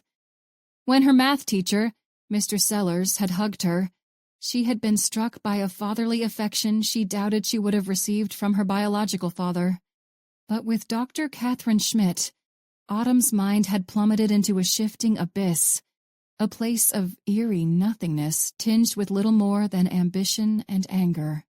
Autumn might not have known much about her ability at the time, but she knew that Dr. Schmidt was not what she seemed. Chapter 13. As Aidan replaced the stout glass atop the coffee table, the last swig of the pricey scotch burned its way down his throat before it settled in to warm his stomach. Though he had started to compile the information while he was still in his office, he realized soon that this was the type of sensitive work he would be wise to keep out of the building. The ability to throw back a stiff drink as he sifted through the files was an added bonus. The day's search for Justin Black had turned up little and less, aside from confirmation that Jamie Peterson was a stolen identity. No matter Aidan's personal distaste for the man, he knew Noah Dalton was a keen observer, and he knew that regardless of her personal stake in the outcome of the investigation, Winter was just as sharp as her Texan friend. And then, of course, there was Bree. From organized crime in Baltimore to violent crimes in Richmond, the woman had seen it all. She'd put away murderers whose notoriety rivaled, even surpassed, that of Douglas Kilroy, and she'd landed the arrests before most of them had even thought to pursue an FBI career. Bree Stafford had put away mob bosses. Over a career that spanned more than 20 years, she'd been face to face with the worst of the worst, the lowest of the low. All three of them, Noah, Winter, and Bree, were better than good. They were some of the best. But when it came to Justin Black, he couldn't help but wonder if they were blinded by the potential to find the kid intact, both physically and mentally. Aidan did not doubt that Justin was physically healthy. After all, Douglas Kilroy wouldn't have harmed his protégé. Or had all Aidan's years analyzing the motivations of mass murderers and psychopaths jaded his perception? Was he the one who was biased? As he scrolled through Bree and Winter's handwritten notes, he doubted it. By all accounts, Justin, or Jamie as he had been referred, was outgoing and personable. None of the friends who Winter contacted had a bad word to say about Jamie, and only one teacher had vocalized even a hint of concern. However, the older man's worry had more to do with the fact that he had never met Jamie's parents than anything. High school hadn't been a joyous experience for Aidan. He had been tall, thin, and awkward. He had no interest in sports, and he was too shy to approach his classmates to make new friends. Until he graduated, his only friends were the same group of geeky outcasts he had associated with since the 5th grade. His high grade point average gave him a way out, and he took the opportunity as soon as it arose. In a new city, surrounded by unfamiliar faces, by people who did not know about his social standing in high school, he reinvented himself. The loss of his older sister, Emily, came with a new, cynical outlook, and with that outlook, the awkward Aidan Parrish from South Chicago vanished. More outspoken and assertive, he found himself with a new circle of friends almost overnight. He changed his major from engineering to a double major in criminal justice and psychology. At first, he had been determined to maintain a spotless academic record to earn a spot in a competitive graduate program for clinical forensic psychology. However, after a handful of discussions with the graduate students who oversaw behavioral research at the university, he formulated a backup plan. Clinical psychology programs were among the most competitive PhD tracks, and often, students who knew somebody were selected for the coveted spots. No one in Aidan's family had even gone to college, so he decided not to hedge his bets on a path that was so full of uncertainty. All in all, the realization had been for the best. Forensic psychologists were not profilers. They did not carry a badge and wear a Glock on their hip. Though the profession was responsible for much of the understanding of criminals' motives, he hadn't wanted a career in a clinical setting. After Emily's murder, he wanted the badge and he wanted the Glock. Sure, he still wanted to understand the motivation that drove murderers like Emily's husband, Dave Lemke, but he did not want to try to treat them. He wanted to put them away, and if Justin was one of them, then Aiden would put him away too. Swallowing against the sour taste in his mouth, he forced his attention back to the laptop. From what Aiden had dug up via social media websites, Justin's friends at Bowling Green High had belonged to a few distinctly different sets of social cliques. By itself, the knowledge was not damning, but when he sifted through the differing accounts of Justin's personality, a clearer picture formed. Around one set of friends, Justin was soft-spoken and humble. He went to Wednesday night youth groups and even joined their families for dinner. Then, with another group of friends, he had been brash and daring, cocky and rebellious. He'd tell those friends stories about his antics in previous school districts, about how he had gotten into fights and openly disobeyed teachers. With yet another cluster of friends, Justin had been creative and thoughtful. Justin Black, also known as Jamie Peterson, was a chameleon. All his friends loved him because they all thought that he was just like them, and they didn't know that he was pretending to be someone else when he was in the company of a different group. As luck would have it, Justin hadn't stuck around Bowling Green long enough for all his classmates to compare notes. But as luck would also have it, Aiden could compare those notes to form a more complete picture of the true nature of Justin Black. So far, the picture was bleak. Robert Ladwig didn't have a client scheduled that morning, and when Sue called back to his office to tell him he had a visitor, his stomach dropped. The night before, he had ripped off the Band-Aid and called Sandra Evans as soon as he had returned home from the trip to Quinton. Each statement he made had been greeted with a laconic response that bordered on curt. By the time the call ended, his hands shook. He spent more of the night tossing and turning than he had sleeping, and as he strode out to admit the visitor, his only goal was to get the meeting over with. As he suspected, the only occupant of the waiting area was a familiar woman. Her amber, gold-flecked eyes were fixed on the saltwater fish tank that his other receptionist, Kira, had convinced him to install. Even as she watched a little octopus scuttle along the colorful rocks, he could tell that she had noticed his arrival. "Dr. Evans," he declared. "It's been a while." With the slightest smirk, she nodded as she turned to face him. "It sure has. Looks like you're doing pretty well for yourself here, eh, Robert?" He fought against bristling at the cool indifference in her voice. Nodding, he swept his arm toward the hall. "Come on back, Sandra. I just brewed some coffee if you'd like some." "Of course. That sounds great." Sandra flashed the woman behind the reception desk a quick smile. "Thanks again, Sue. It's so nice to meet you." "You too, Dr. Evans." Sue returned the pleasant expression, as if nothing was amiss. Then again, as far as Sue was concerned, nothing was amiss. As far as Sue knew, Sandra was just another colleague from the medical community. As far as Sue knew, the blonde, middle-aged surgeon was just another visitor. "What are you doing here, Evans?" Though he had closed and latched the heavy wooden door, Ladwig kept his voice hushed as he spun around to face her. "Wow, that's not much of a greeting." With feigned exasperation, she crossed both arms over her white button-down blouse.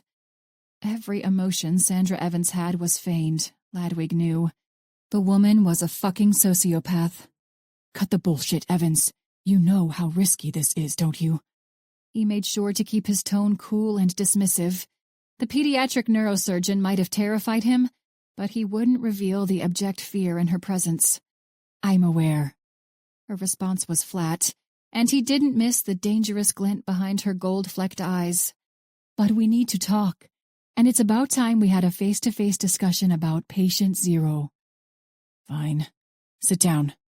Grating his teeth together, he made his way around the desk and dropped to sit. The ghost of a smug smile was on her lips as she took a seat in one of the 2 chairs that faced him. "You want patient 0's name, don't you, Evans?" The vocalization wasn't a question. Not at all. "The people I do this work for are starting to get impatient, Robert. And believe me when I say that when they get impatient, bad things happen." If it hadn't been for the grave look that replaced her self-assuredness, he might have been inclined to think she was lying. He knew there were others involved, and though he tried not to give the idea too much consideration, the discovery of how Winter came into her enhanced senses would be a lucrative breakthrough for Sandra's associates. "What do you want me to do about it?" he finally asked. "I think you know the answer to that." "And you know my answer to that. Patient Zero is off limits, and for a good fucking reason. Listen, Sandra, if you and your employers want me to take your word about this research, then you'll have to do the same for me. You have to trust that I'm keeping Patient Zero's identity a secret, because involving this individual would be a bad idea. A very bad idea." Eyes narrowed. She leaned forward. "And why might that be?" "He's in federal law enforcement," Rob answered through clenched teeth. Despite the changing demographics of the last decade, the vast majority of law enforcement agents were men. Referring to Patient Zero as a man would throw Sandra far enough off the correct trail that the likelihood of discovering Winter would be minimal.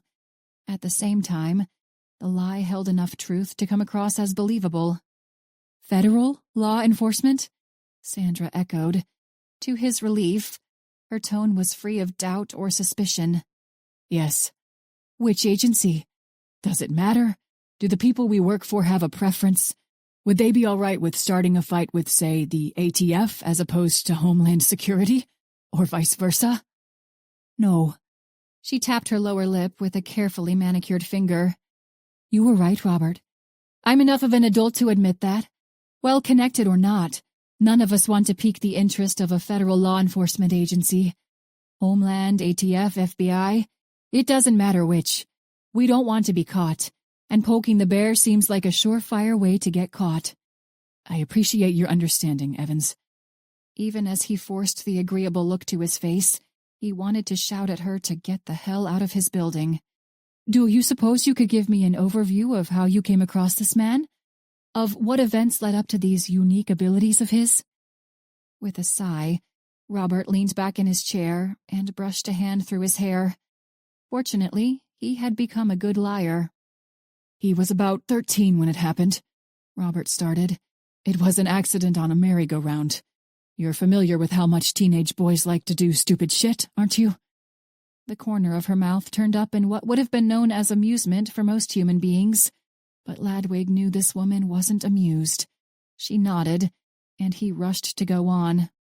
"Based on how he told it, he tried to jump onto the merry-go-round after one of his friends pushed it to get it to spin as fast as he could. He said he must have tripped, because he hit the back of his head on one of the metal handles. His friend thought he was dead, but after a 3-month-long coma, he woke up with the abnormalities you already know about." "Do you think you could send me a synopsis of his treatment?" she asked, tapping a slender finger against her cheek. "Sure, but that's all I'm sending you." He wanted her to leave, and once she was gone, he intended to update the go-bag he had thrown together a year earlier. More money. Not just the financial transfers, but more cash. And a fucking shotgun. "Of course," she replied with a smile, and that look was all he needed to confirm his suspicion. If she suspected he was lying, she would have simply picked up her phone and ordered his death. If he was lucky, his death would be mercifully quick.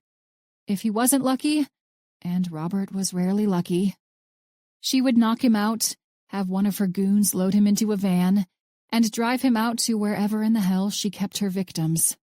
He wondered how many men and women had seen that same smile in the final seconds before they died.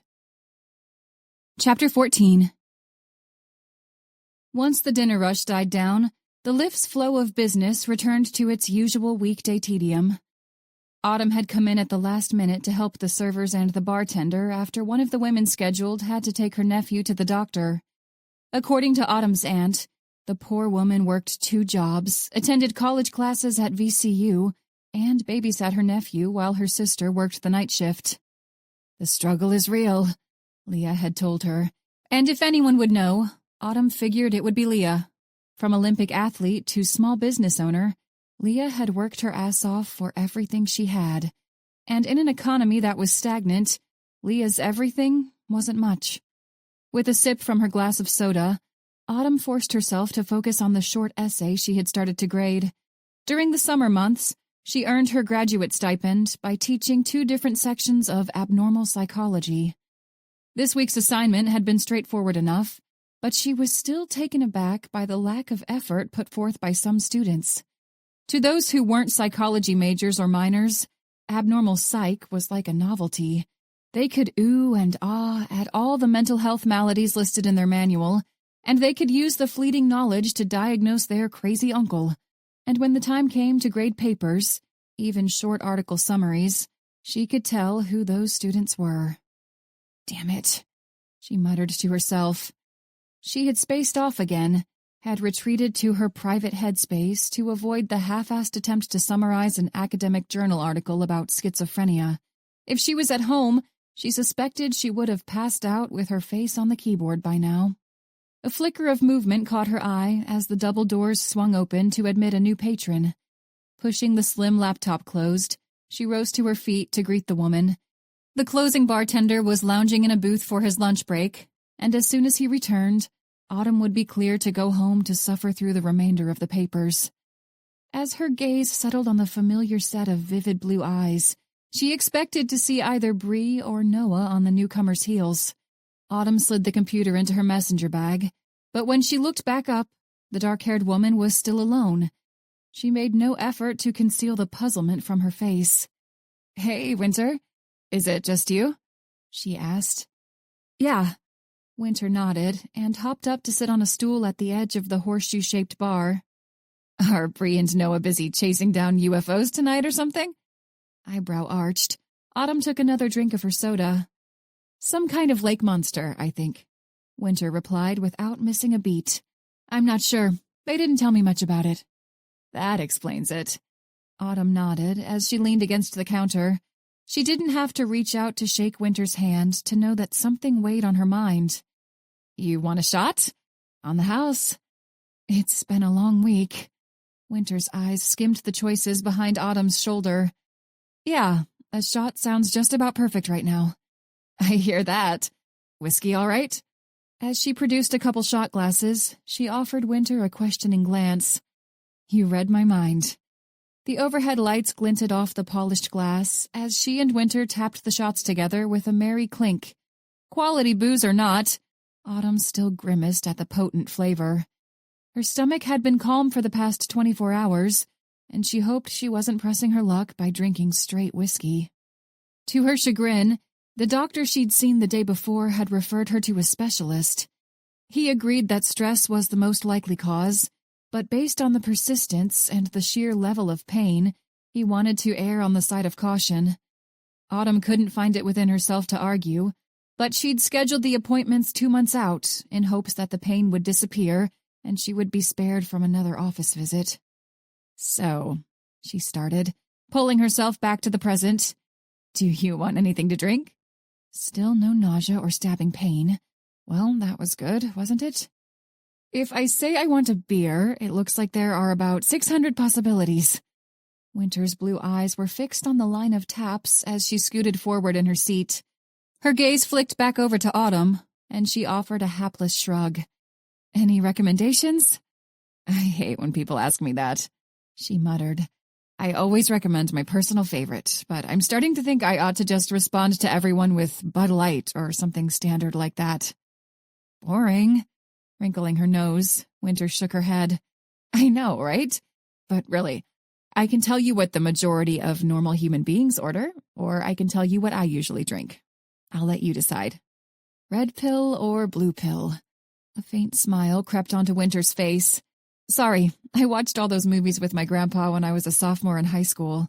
He doesn't seem like a sci-fi kind of guy, but he loves some Star Trek and Matrix.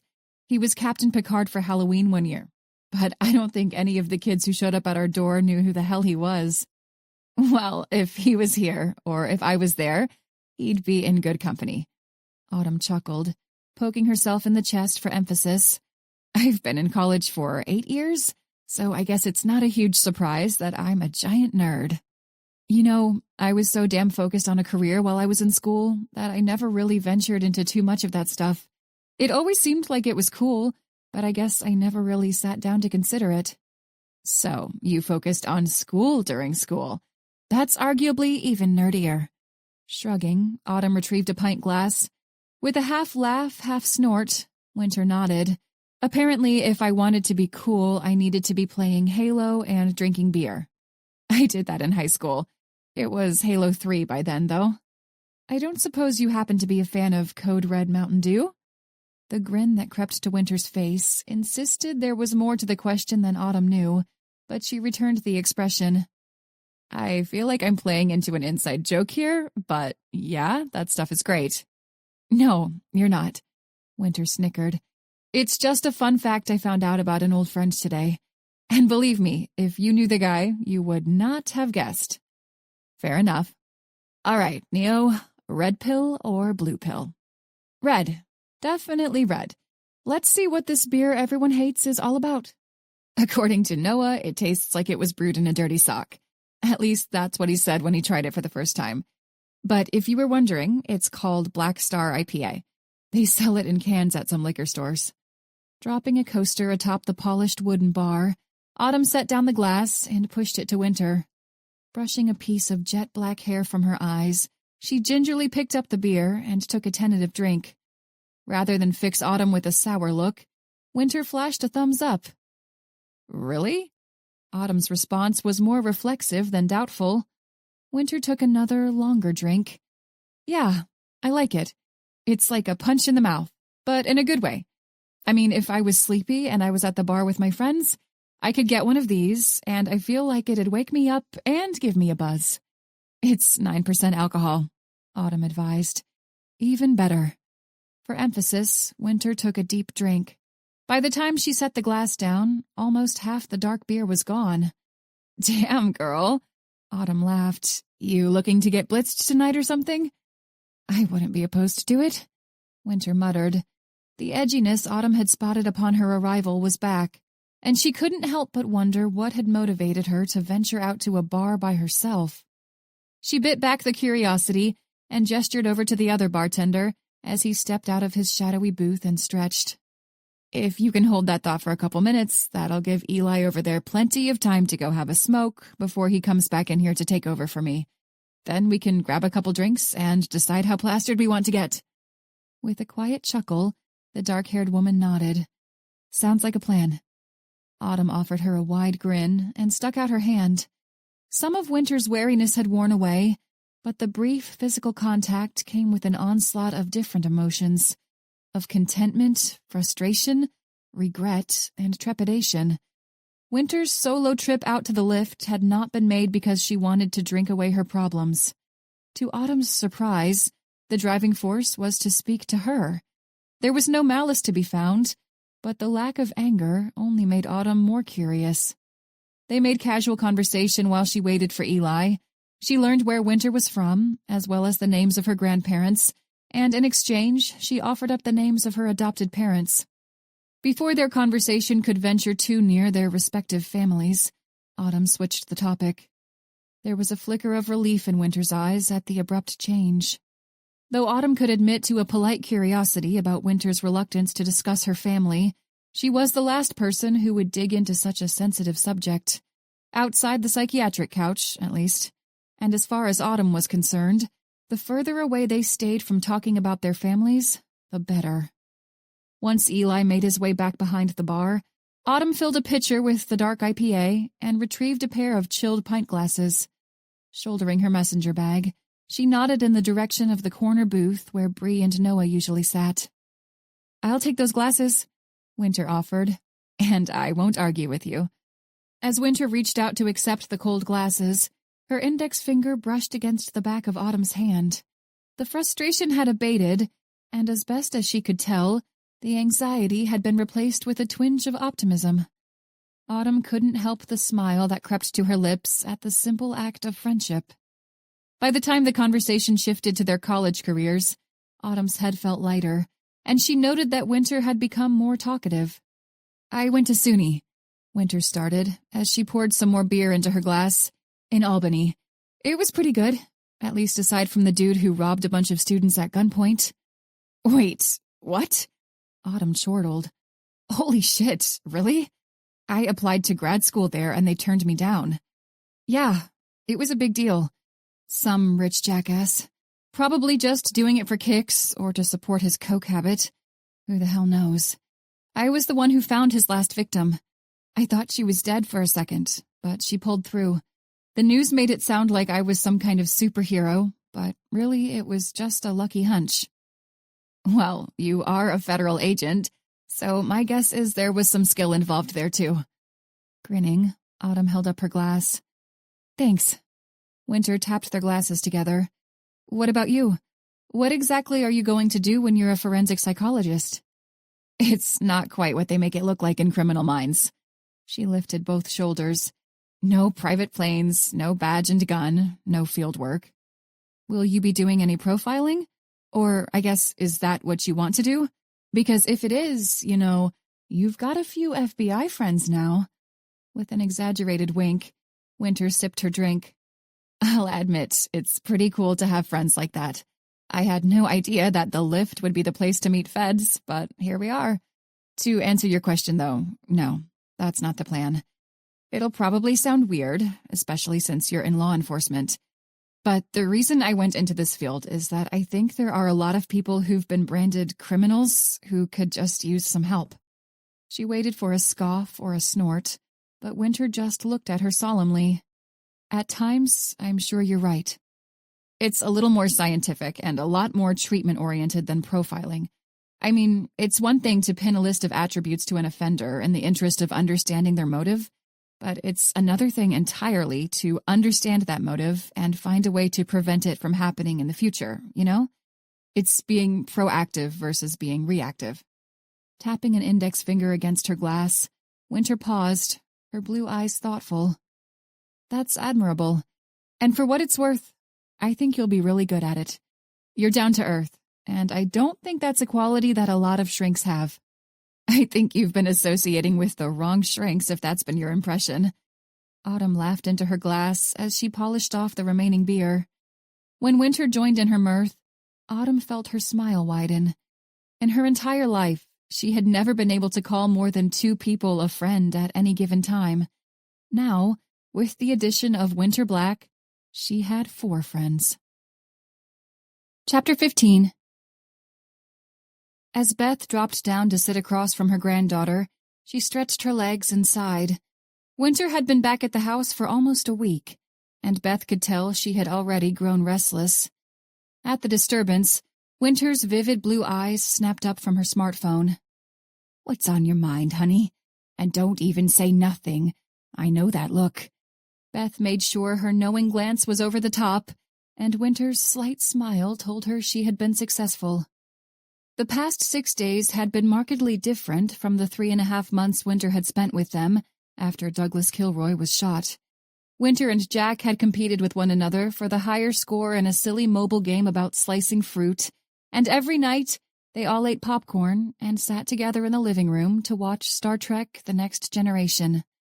Though Winter had only spent a few days in Richmond, she soon revealed that she had made a new friend, and that the new friend was not another federal agent. Beth had been thrilled at the news, but she knew better than to show Winter the full extent of her joy. "Do you think it's weird that I want to go back to work?" Winter's gaze had returned to the cup of coffee beside her phone. "It's not weird," Beth started. "It's not like you work in a call center or something. Then I think it'd be weird. But you know how important the work you do is. It's more than just work." The smile remained as Winter nodded her understanding. "And no offense, but I think I'm getting stir-crazy. Max, my boss, told me that I could come back whenever I was ready, but that I didn't have to rush into it. It's hard to explain, but while we were working on that investigation when I was there, it just felt like everything made sense, like I was doing something right by being there. It's been a couple weeks since we ran out of leads, but I think maybe I ought to go back anyway, even if we aren't looking for Justin." "It makes sense to me." Beth returned Winter's faint smile with a grin. "Go ahead, sweetie. Your grandfather is doing much better. The only reason he isn't awake and out here with us is because he stayed up too late last night, watching Jean-Luc Picard and The Enterprise." "Okay," Winter chuckled. "Well, maybe this will sound weird then. Watching that show has been like a weird source of inspiration. They're just a bunch of good people out helping others around the galaxy, and no matter what, they always do the right thing. 6 months ago, Beth might have bit back the words she was about to speak. She might have kept them to herself for fear of the despondency they would bring to her granddaughter. Now, however, she knew how silly such a line of thought was. "You know, Winter," Beth started, raising an index finger, "your mother used to do the same thing. She'd stay up with Jack until 12 on a school night watching Star Trek. They'd always sneak out to the living room after I went to bed, like I didn't know what they were doing. And then the next day, they'd both be a couple zombies." "Really?" Though there was a wistful tinge in Winter's eyes, her smile widened, and Beth knew she had made the right decision. "Really," she answered. "Your grandpa and your mom were a couple of nerds. When Jean was old enough, Jack bought her all the Lord of the Rings books. I don't know how many months it was. It might have even been a year. But they'd walk around talking to one another in Elvish. It was the most ridiculous, adorable thing I've ever seen." "I had no idea." The sound of Winter's laugh filled Beth's heart with joy. She must have hidden it pretty well. "I'm not so sure about that, honey." Beth waved a dismissive hand. "She married a college professor." Winter covered her mouth to stifle a burst of laughter. Beth wasn't sure how long they sat at the circular table while they recalled stories of Jeanette and Bill, of Jeanette and Jack, or of all three. But by the time she made her way around the living room and kitchen to shut off the lights for the night, she felt like an impossible burden had been lightened. "I never wanted any of my patients to die. To watch them close their eyes that one last time was a testament to my failure, and in some ways, I mourned their loss. Human beings were fragile creatures, their lives fleeting and ultimately insignificant. But every time I watched one of them die under my care, I thought of what they could have been, of the greatness they could have achieved, and the lasting effect they could have had. Jensen Leary had shown promise, but promise didn't always equal progress. And in Jensen's case, I suspected he had simply not been equipped with the right genetic profile. A person's genetic makeup was responsible for so many of their physical attributes. I was sure there had to be a marker that determined whether or not they had the capacity to develop the same abnormalities as Robert Ladwig's patient 0. Unfortunately, Jensen had not been in possession of the ever-elusive marker. With a sigh, I pulled down the plastic face shield I used during autopsies. There were a number of television shows that depicted surgeons as a studious lot, who listened to classical melodies while they tended to both the living and the dead. And sure, there were some of my colleagues who played Beethoven or some other dead man's compositions while they prepared for surgery, but, to be honest, I'd always thought it made them look pretentious. Just because I had the letters MD behind my name didn't make me a classical music aficionado, and just because I could remove a brain tumor from a 6-year-old kid's head didn't mean I could tell Beethoven apart from any other famous composer. As far as I was concerned, Sebastian Bach was the frontman for an 80s hair band, not a classical composer. I used different playlists for different occasions. For surgeries performed on the living, specifically in a hospital, I preferred upbeat tunes. Though I was sure it drove the other doctors and nurses insane, my latest preference was Korean pop. Anything more down-tempo than K-pop was not conducive to the right train of thought for surgery, in my opinion. Autopsies, on the other hand, those were different. Sure, cutting into a dead man's brain to discern what had led to his untimely death took precision, but precision was second nature to me. I was about to turn 53, and I'd been performing surgeries since I was in medical school. When I conducted an autopsy, I liked to take a stroll down memory lane. The follow-up song was different each time, but I always started the procedure with one of my favorite songs to come out of the 90s, Kiss from a Rose. The process was long and messy, and if it had not been for the mix of tunes from the 90s and the present, I didn't think I could stand to finish it all in one sitting. In addition to examining the brain and a handful of other vital organs to check for damage and abnormalities, I had to remove any pieces or parts that could be used to easily identify the poor son of a bitch. In the past, that had only meant teeth and surgical implants. Now, pacemakers and other devices were all outfitted with serial numbers that could make identifying the deceased as easy as if they had been buried with their driver's license. Killers had been identified with less, I reminded myself. I wasn't a killer, but I knew better than to think the police would agree. They were incapable of stepping back to view the bigger picture. They couldn't tell the forest from the trees.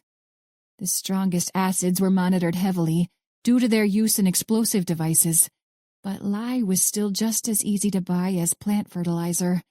Though potent, lye by itself or with water was not quite enough to eliminate human bone. Methods existed to speed up the process of dissolution, but they required much more water along with large, expensive pieces of equipment that would raise more than a few eyebrows. For the time being, I'd have to make do with a 55-gallon drum, a few pounds of lye, and a healthy dash of water. It was still risky. For a human skeleton to completely decompose in such circumstances, it would take at least 4 years for no DNA or RNA to remain, which was the end goal, needless to say. So, I had to be clever and bury the barrels in places they wouldn't be discovered. As luck would have it, I was very clever. Even the men and women in charge of the larger operation would never know where I buried the bodies. There was one person I trusted with that knowledge. Myself. Chapter 16. Brad Rathbun thought he would head to the construction site at the edge of town like he did every day. He thought he'd ride around in a bobcat to dig space for future basements like he always did. He'd been in the construction business for more than 20 years, and he had seen almost every little oddity and quirk that came with the occupation. Once, about 6 years back, he and his crew had even come across a body. It had been a skeleton, and the old-timey dress and shoes were stained and frayed. According to the medical examiner, the lady had been dead for over 100 years. A single gunshot to the back of the head left little doubt that she'd been murdered. Brad looked up the old case on occasion, but they still hadn't identified the poor woman, much less discovered her killer. After that, he was sure he had seen everything, but on this ordinary Tuesday morning, he was about to be proven wrong. A flicker of movement snapped his attention away from the panel of gear shifts and controls and up to the windshield. Pete's neon yellow vest glimmered in the sunlight as he waved his arms. He looked like he was making an attempt to fly away, but Brad curbed his amused chuckle as soon as he saw the man's expression. "What is it?" He leaned his head out the window, then glanced from Pete and then over to the new guy, Will. "I don't know," Will answered with a shrug. "Pete, what the hell's going on?" "There's something here. You hit it, Rathbun. I think you dented it, but I can't tell if it's broke open or not." Pete hopped up from the wide, shallow dirt pit and made his way to stand beside Will. "Back that thing up, will you?" Yeah, Brad muttered. He and Pete had been friends for years, and his feigned exasperation was all in good fun. Turning the key over to kill the engine, Brad climbed down to the grass. "It's a barrel," Will announced as Brad returned. 55-gallon by the looks of it." Brad raised his hard hat to scratch at his sweaty head.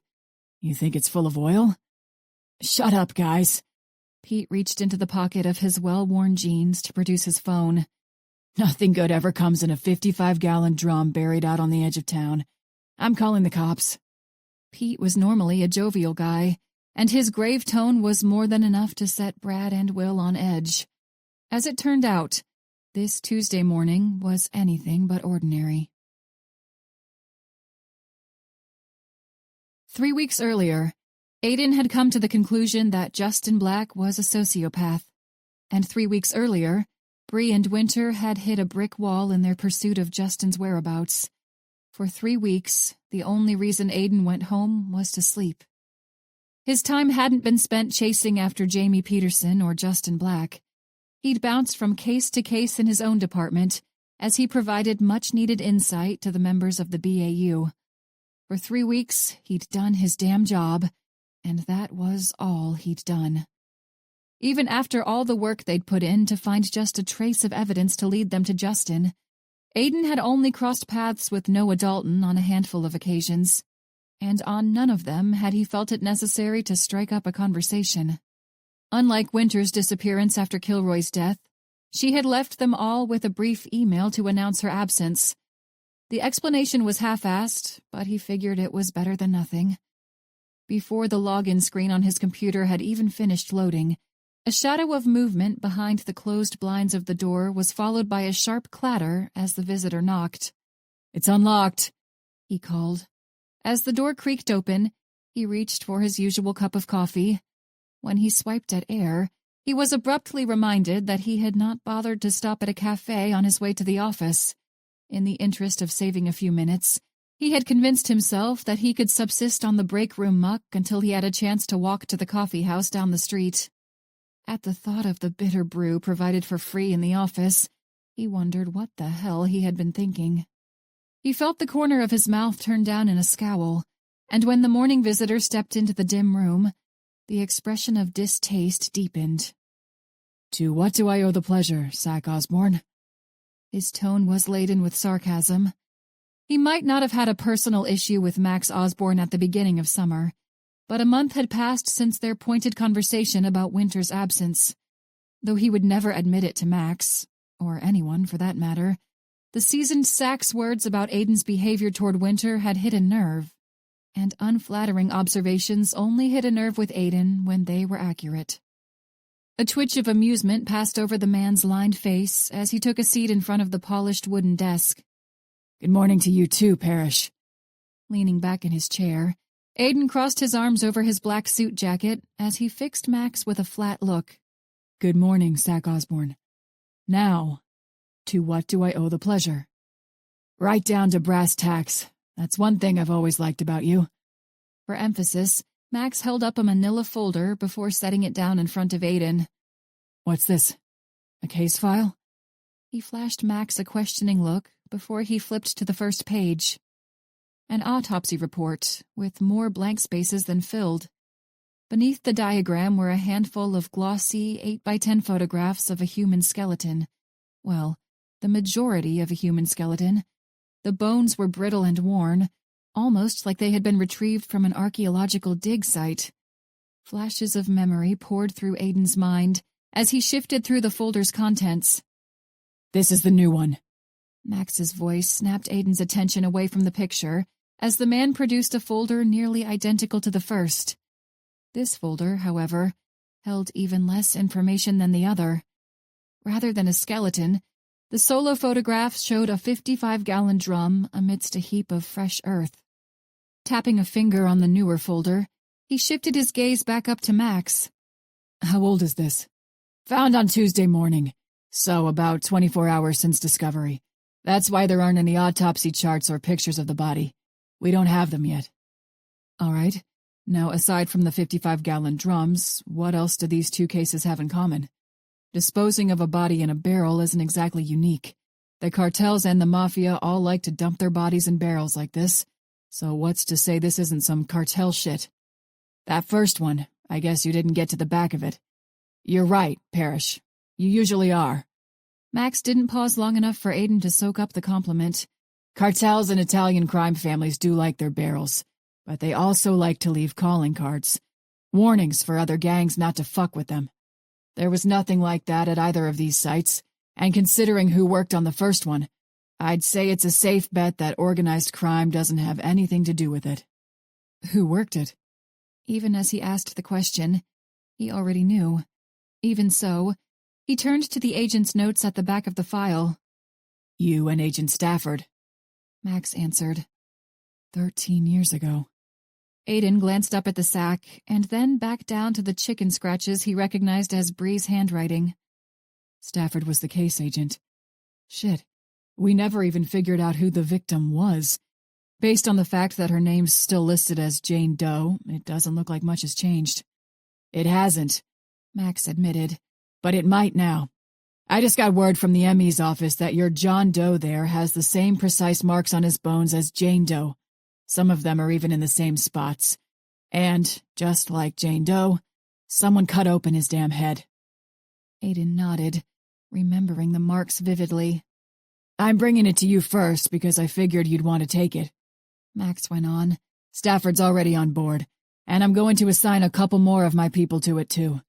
Because whoever the hell is doing this has a lot of experience doing it, and I sincerely doubt that these are the only 2 bodies like this out there. Sheriff already handed it over to us. They don't have the resources to identify bodies in this state of decomp.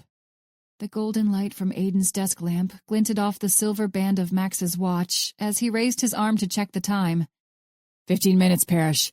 Downstairs in the briefing room. Provided you want in on this, that is. With a self-deprecating chortle, Aiden stacked the folders to hand them back to Max. You know the answer to that, Osborne. I'll see you down there. Oh, real quick. Max started, glancing back to Aiden as he pulled open the glass and metal door.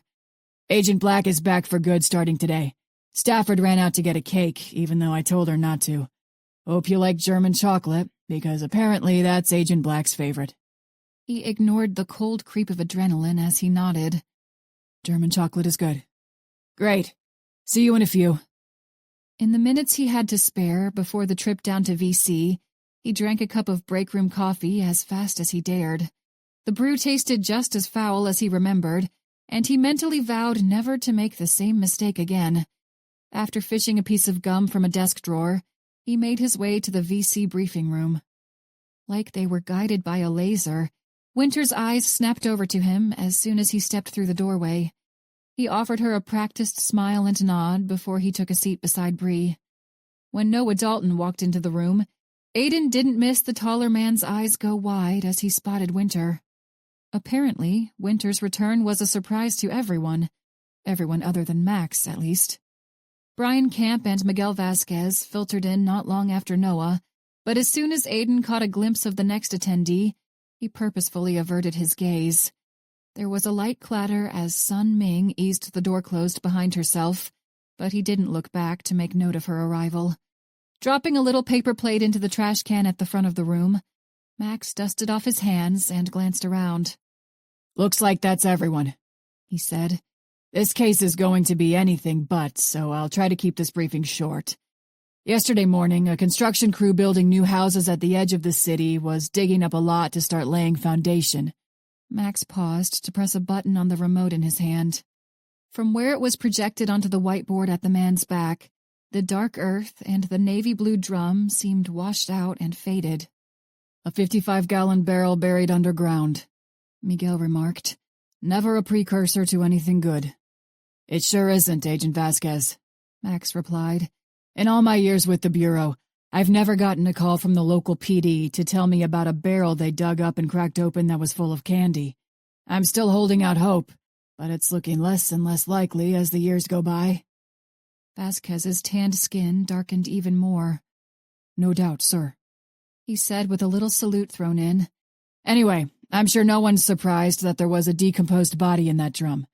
The hazmat people geared up and went in to check it out after one of the guys at the construction site mentioned a nasty smell. And it's a good thing they did, because John Doe's body had been doused in lye. No one said a word, but Aiden felt more than saw the grimaces. To say it was a mess is a serious understatement. I don't know how they did it, but they got what was left in that barrel to the ME's office. They're still processing the scene, trying to find something that whoever put John Doe there might have left behind. But so far it doesn't look promising. Shit, Vasquez muttered. You're not all working on this. Max pressed the remote, and a picture of a different barrel in a different mound of dirt lit up the whiteboard. But I wanted you all in here so you know what we're dealing with. Because John Doe isn't the first body we've found like this. It's not uncommon for the mob to get rid of bodies like this. To her credit, Sun always managed to keep the tinge of condescension out of her voice when she spoke to someone she liked or respected. It's not the mob. Bree's tone left no room for debate, and Aiden fought against a smirk. How can you be sure? Sun pressed. Aiden had expected a respectful tone when she addressed Max, but he was surprised by the lack of condescension in her question to Bree. Because the mob leaves calling cards. It might have been his imagination, but he swore he saw a self-assured smirk flit across Bree's face as she answered. The mob, the cartels, the Russians, they all leave calling cards. When someone comes across a body, they want them to know who put it there. How do we know there isn't one here? Because I worked the Jane Doe case. Bree finally paused to glance back at Son. You did, Max proclaimed. You and Parrish both did, which is why you're working it now too. And you two. He waved a hand toward Noah and Winter. Agent Black, Agent Dalton, you're going to help them. They'll be expecting you out at the dump site soon. Don't worry, you've got plenty of time to get some of the cake that Agent Stafford brought in. The man shifted his gaze over to Son, his countenance flat. Max expected Son to put up a fight to be assigned to the John and Jane Doe case, but Aiden knew better. Son wanted to improve her record, and a decomposed body in a vat of lye with little to no physical evidence was not an effective method to get another case closure under her belt. That's all I've got for now. Make sure you pay attention to what's going on with this one, because there's a good possibility you'll be helping in some way or another. Otherwise, you're dismissed. As the others rose to stand, Bree turned her head to offer Aiden a smile. You want some cake? Sure, he replied. I might as well have something in my stomach to throw up when we go to check out John Doe at the ME's office. Bree wrinkled her nose. Dry heaving is the worst. The string of four-letter words Bree spat out as the stench of decay greeted them was almost enough to make Aiden do a double-take. Instead, he threw in a few colorful phrases of his own and tightened the flimsy paper mask over his nose. The basement of the medical examiner's office wasn't usually a place for welcoming aromas, but the odor of human flesh rotting away beneath a layer of lye was overbearing, even for a veritable morgue. Damn, agents, the medical examiner started. His voice was muffled from beneath his own mask, but the corners of his dark eyes creased in amusement. I was in the Navy for 6 years, and I think you'd make a lot of those guys blush. Don't get me wrong, that's a compliment. Impressive wording. Thanks, Dr. Nguyen, Bree muttered. Aiden, it's been a while. Congrats on the promotion. I had a feeling it wouldn't take you long to get there. Thanks, Dan. He managed through the abundance of saliva in his mouth. Congratulations on yours, too. I fully expect that Agent Stafford over here will just leapfrog over both of us one of these days. We'll wake up and suddenly she'll be the director of the whole damn FBI. Chuckling, Dan beckoned them toward a stainless steel table with one gloved hand. I don't know about that, but I appreciate the vote of confidence, Bree replied, swallowing hard as the stench increased by degrees. Fuck me. Aiden couldn't help the exclamation as he spotted the remains of their John Doe. The body, or what was left of it, had been laid out atop the metal surface much as an intact corpse might have been. However, the shape of the skeleton was where any resemblance to a human being ended. Rather than sallow, decayed skin, John Doe's soft tissue, again what was left of it, resembled gelatin. Shit, Bree murmured, pressing the paper mask closer to her nostrils. How long do you think he was in that barrel, Doc? It's hard to say exactly. Dan shrugged. It'd depend on the temperature of the environment around the drum, the amount and quality of the water they poured in with the lye. But if I had to make an educated guess based on what I've seen so far, I'd say he's been in the ground for somewhere in the neighborhood of 6 months to a year. Lye will definitely eat through skin, but unless it's got water and heat to speed it up, it takes a little while. You guys ever heard of alkaline hydrolysis? Aiden and Bree both shook their heads. Well, it looks to me like that's what the person who dumped him in here was going for. A less sophisticated version of it. Basically, alkaline hydrolysis is the process of cremating a body using water, lye, and a fair amount of heat. For it to work most effectively, the solution has to get to about 300 degrees. The vats they use for that look like giant pressure cookers. You've got to have permits, registrations, all kinds of shit to get one. And if our killer had one, I doubt we'd be here talking about John Doe right now. What types of injuries have you found so far? Aiden asked, careful to keep his gaze on Dr. Nguyen and away from the putrid sight of John Doe's corpse. Yeah, honestly. The trace of mirth vanished from Dan's face. That's what I think is the most troubling about this whole thing. I've been doing and assisting with autopsies now for almost 20 years, and believe me, I've seen my fair share of people dissolved in lye in a 55-gallon drum. But this guy's wounds, the marks on his bones, these aren't injuries I forget. I know why you guys are here instead of someone else, and honestly, that's the reason I'm down here instead of someone else. Aiden looked grim. These types of cases are hard to forget. Whoever our John Doe was, he went through some serious surgery. Brain surgery. It was harder to tell on the Jane Doe case I worked with you guys a while back, but I think the same thing happened to her. And that is? Aiden pressed. Heaving a sigh, Dan glanced down to the silver table and shook his head. Someone autopsied this guy after they killed him. I'll know more once I can get a better look at the bones, but the marks I've seen so far, they were made from something capable of precision. Not something your average Joe keeps sitting around in their garage at home. And here's the really weird part. The rest of that wasn't weird. This time the remark came from Bree. Aiden expected at least a quiet chuckle or a smile from Dan, but instead there was just more wariness. Agents, he said, John Doe's brain is missing. Chapter 17. You don't see anything? Noah asked as he turned his quizzical glance to Winter. Her blue eyes flicked over to his, and she shook her head. She knew what he meant by the emphasis. No, I've seen nothing. I even walked around the perimeter over by where they're starting to build the house next to this one. Nothing. Shit, he spat. All right. Well, we already talked to the guys who found that barrel. Looks like this trip was a bust. Looks like it. Winter sighed. You ready to head back?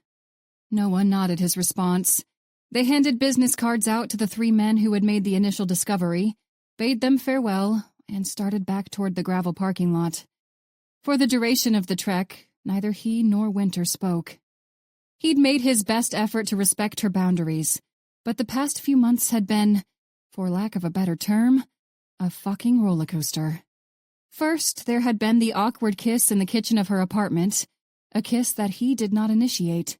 Sure, he had hoped that she would respond to his professed feelings with some enthusiasm, but he hadn't wanted that. Then, for 3 months, she might as well have moved to the moon. Complete and total radio silence for 3 damn months. Once she returned, they'd had a heated dialogue that ended up with Winter tearing up and wrapping him in a bear hug. And 2 days after their stop in the elevator, she had vanished again. This time, at least, she'd responded to his attempts to reach out to her. Every time he and Winter's friendship took a step forward, it was followed abruptly by 2 steps back. Noah tried to be understanding, tried to give her time and patience, but it had become exhausting. As he took his place in the driver's side of the nondescript sedan, he stopped short of turning the key over in the ignition. Maybe he needed to be just a little more persistent, he thought. Persistent enough to show he cared, but not so persistent that he was overbearing. Hey, he started as he glanced over to her. You want to grab a drink tonight after work? Catch up? I can't tonight, I'm sorry. There was no deception on her face, nor was there uncertainty in her voice. Got a hot date? He asked the question before he stopped to think it through. He really needed to work on that. With a trademark half-snort, half-laugh, she shrugged. In the seconds before she elaborated, he thought he felt his heart stop. Every muscle in his body tensed, as if in preparation for a physical confrontation. Pulse hammering in his ears, he tightened his grip on the steering wheel until the tips of his fingers tingled. I don't want to say no, because I think it'd almost be insulting to Autumn, Winter finally answered. All at once, the strain vanished, and the first waves of relief rolled over his tired muscles. Even though he had been sure that Winter and Autumn would get along, there had still been a pang of worry when the 2 women were introduced. Worry that Winter would feel like he was forcing a friendship on her when she just wanted to be left alone. Just because he'd learned how helpful the support of a friend could be didn't mean that Winter would be inclined to the same feel-good sentiments. But to his surprise, the women's steadfast friendship defied any of his lingering doubts. Apparently they had become such good friends that they planned outings about which he did not even know. The sting of disappointment was accompanied by a hint of jealousy, and he almost scoffed out loud at himself.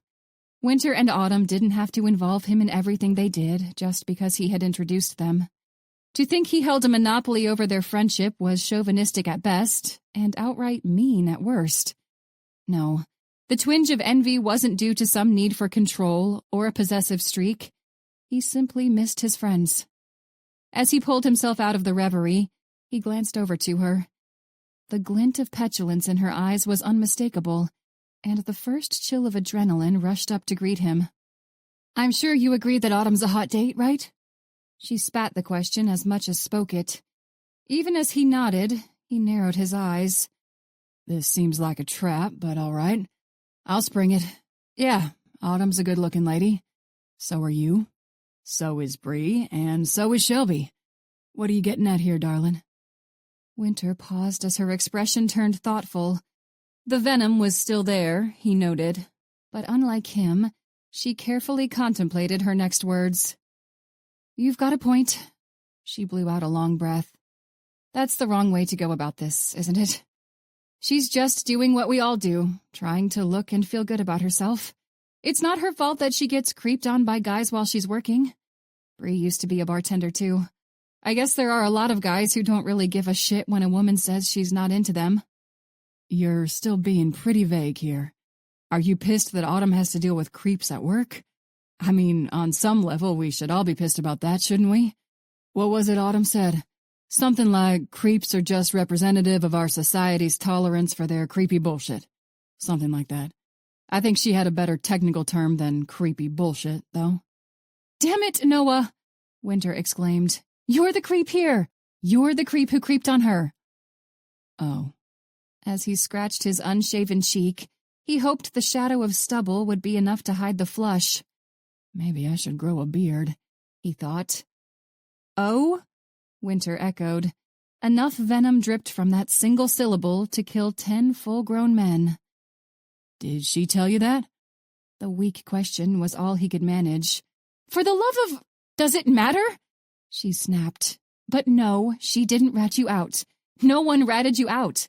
I asked Bree if there was something going on between you and Autumn, and she told me about how Autumn shut you down when you tried to creep on her."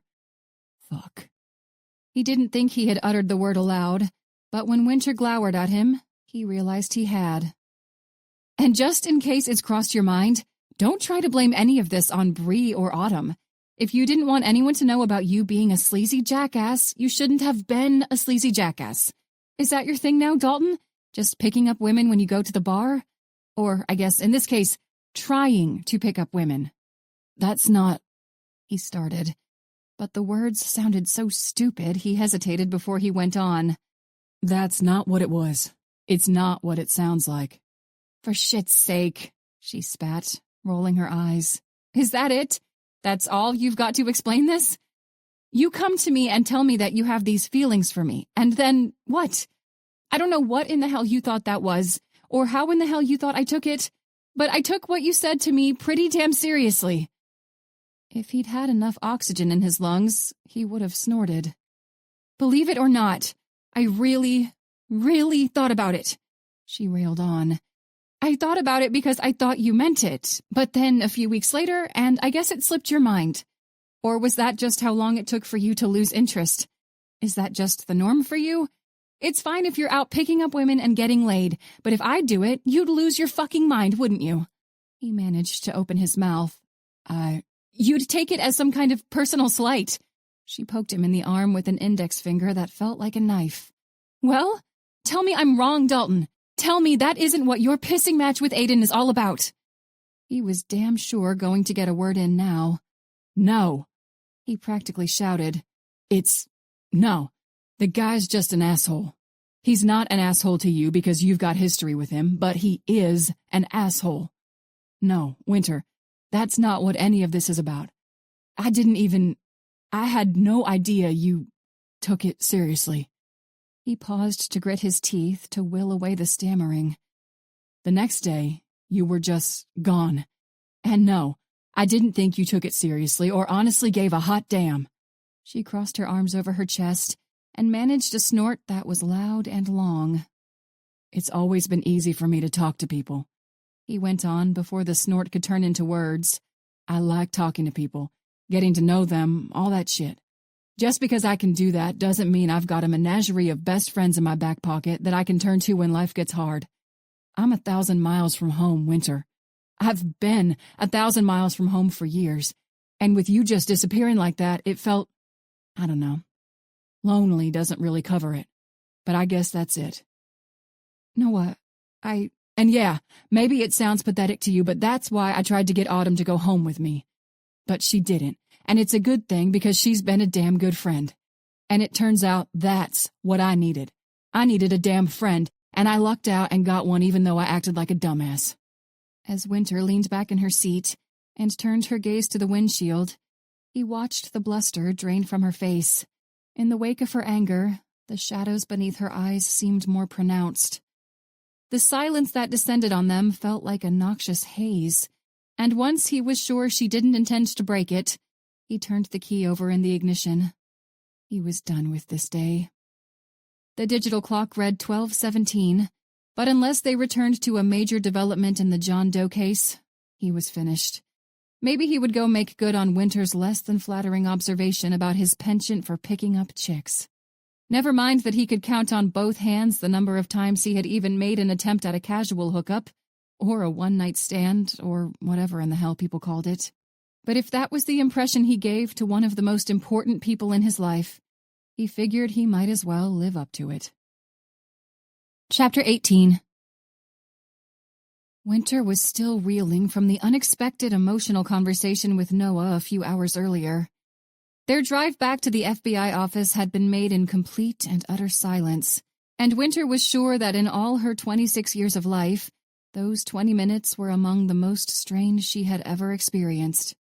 After Noah had explained the driving force behind his decision to try to go home with Autumn, the unmistakable burn of shame had overtaken the ire that had motivated her to bring up the topic in the first place.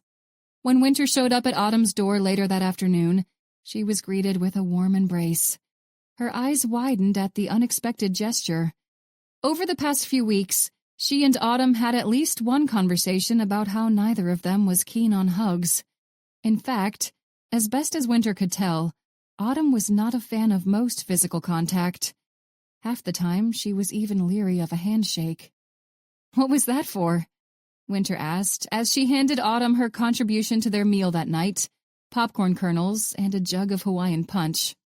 Autumn flashed her a quick smile before she turned to make her way across the open floor plan to the kitchen. "I'm basically a shrink, remember? I've gotten pretty good at reading people. You seemed like you could use a hug." With a sigh, Winter nodded and brushed the ebony hair from her eyes. "Yeah, it's been a day, all right." "Disagreement with someone?" Autumn asked. Her expression was curious but understanding. "Something like that," Winter muttered. "Well, you know I'm here if you want to talk about it. But you also know that you don't have to talk about it if you don't want to." As she stepped out from behind the breakfast bar, Autumn offered her a reassuring smile and held out a glass of bright red punch. Winter's smile was weak as she nodded her understanding. She thought to ask Autumn for her perspective on Noah's self-proclaimed jackass behavior, but she realized suddenly that the mention would only make the woman feel guilty. And even though Winter may not have known the full breadth of Autumn's history, she could tell there was enough on her plate. "We're starting Season 3 today, right?" Winter asked as they dropped down to sit at their usual spots on the long sectional. The clatter of nails on the hardwood was followed in short order by a quiet huff and the jingle of Toad's collar. The little ball of fluff always had to greet Winter before he returned to his human mother's side. "Hi, Toad," Winter cooed, scratching behind one pointed ear. "Yeah, Season 3, Autumn confirmed. The final one is Season 8, so we've got a ways to go." "We going to try to guess how many people die again?" As Toad scuttled across the couch, Winter reached for her drink.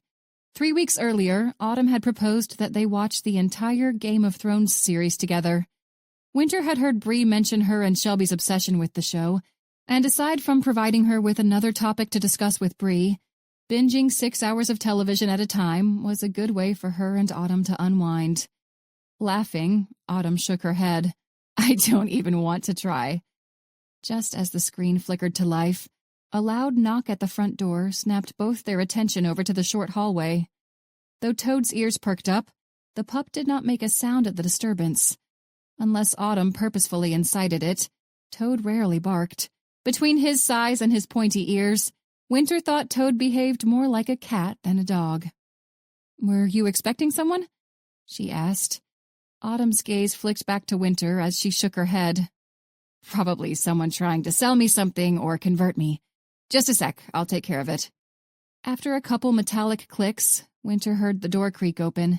Scooting to the center cushion, she leaned over until she could see the edge of the hallway. As she caught sight of the visitor, the icy clutch of adrenaline edged its way in beside her rapidly beating heart. When Noah's green eyes settled on hers, all she could manage was a half-assed wave. Why in the hell was he here? Was this some ploy of Autumn's to get Winter and Noah back on good terms with one another? No, that didn't make any sense. Autumn didn't even know about the heated conversation outside the dig site, unless, of course, Noah told her about it. Even if he had, Autumn wouldn't have staged a surprise visit for them to hash out their differences. She would have encouraged them to be honest with themselves and to communicate their feelings, as she often did, but she wouldn't have tried to trick anyone into divulging information they didn't wish to share. "Hey," Autumn greeted. Her voice snapped Winter away from her fixation on Noah, though the man's gaze had already returned to Autumn. "Hey," he replied, his voice hushed. Is this a bad time?" "What?" Autumn looked confused, wrinkling her nose as she waved the taller man into the hall. "Why would you say—" She trailed off as she and Noah stepped into the living room. "Oh. It's all right. I can go." Noah held up his hands and took a step backward. "Tell you what," Autumn started, gesturing from Winter to Noah. "Clearly something's going on right here, and something tells me it doesn't involve me. Not directly, at least. Right?" Now it was Noah's turn to look confused. "No, I guess not. Are you trying to read our minds or something?" Autumn's cheeks grew pink. "No, but I'm observant. Not that it takes an observant person to see that the tension here is so thick I could spread it on a piece of toast. You know what? Toad probably wants to go for a walk. You two stay here, figure out whatever the hell is going on. As much as I like toast, I'm not a big fan of the air in here right now." Brushing off the front of her loose-fitting shirt, Autumn stepped into a pair of moccasins and retrieved a retractable leash. With an excited snort, Toad leapt off the couch and ran over to her. Once the door latched closed, the room lapsed into silence. Noah made no move to advance from where he stood beside a small end table, and Winter kept her gaze fixed on her hands. "I didn't know you'd be here. I thought you meant you two were going out." His voice was strained and quiet, and she felt a stab of guilt at the dejected tone. "I'm sorry," Winter finally managed, the volume of the words scarcely above a whisper. "Yeah." As she glanced up at him, shadows shifted along his face as he clenched and unclenched his jaw. "I'm sorry, Noah. I rushed to judgment, and I shouldn't have done that." "It's all right," he replied with a slight shrug. The words sounded perfunctory. "No, it's not," Winter said, shaking her head. "It's just like, for all those years, ever since I was 13, my life's had this singular purpose. All I'd been determined to do was either put Kilroy in a prison cell or put a bullet between his eyes. But then after that was done, it felt like I had all this unresolved shit to deal with. Shit I'd just been pushing to the side. And I didn't even know where to start." Compassion etched itself across Noah's handsome features. Grandpa wasn't doing well. Damn, the burn of emotion had her blinking hard. And we didn't know what was going on with him. At the time, it really felt like I might lose him, and that just broke something in my head, I think. I didn't want to burden you with it, but more than that, I think I was ashamed of myself for it. For not knowing how to deal with it. I mean, That was the point I'd wanted to get to for my entire life. But once I was there, then what? With a tired sigh, he nodded his understanding as he moved to sit beside her on the arm of the couch.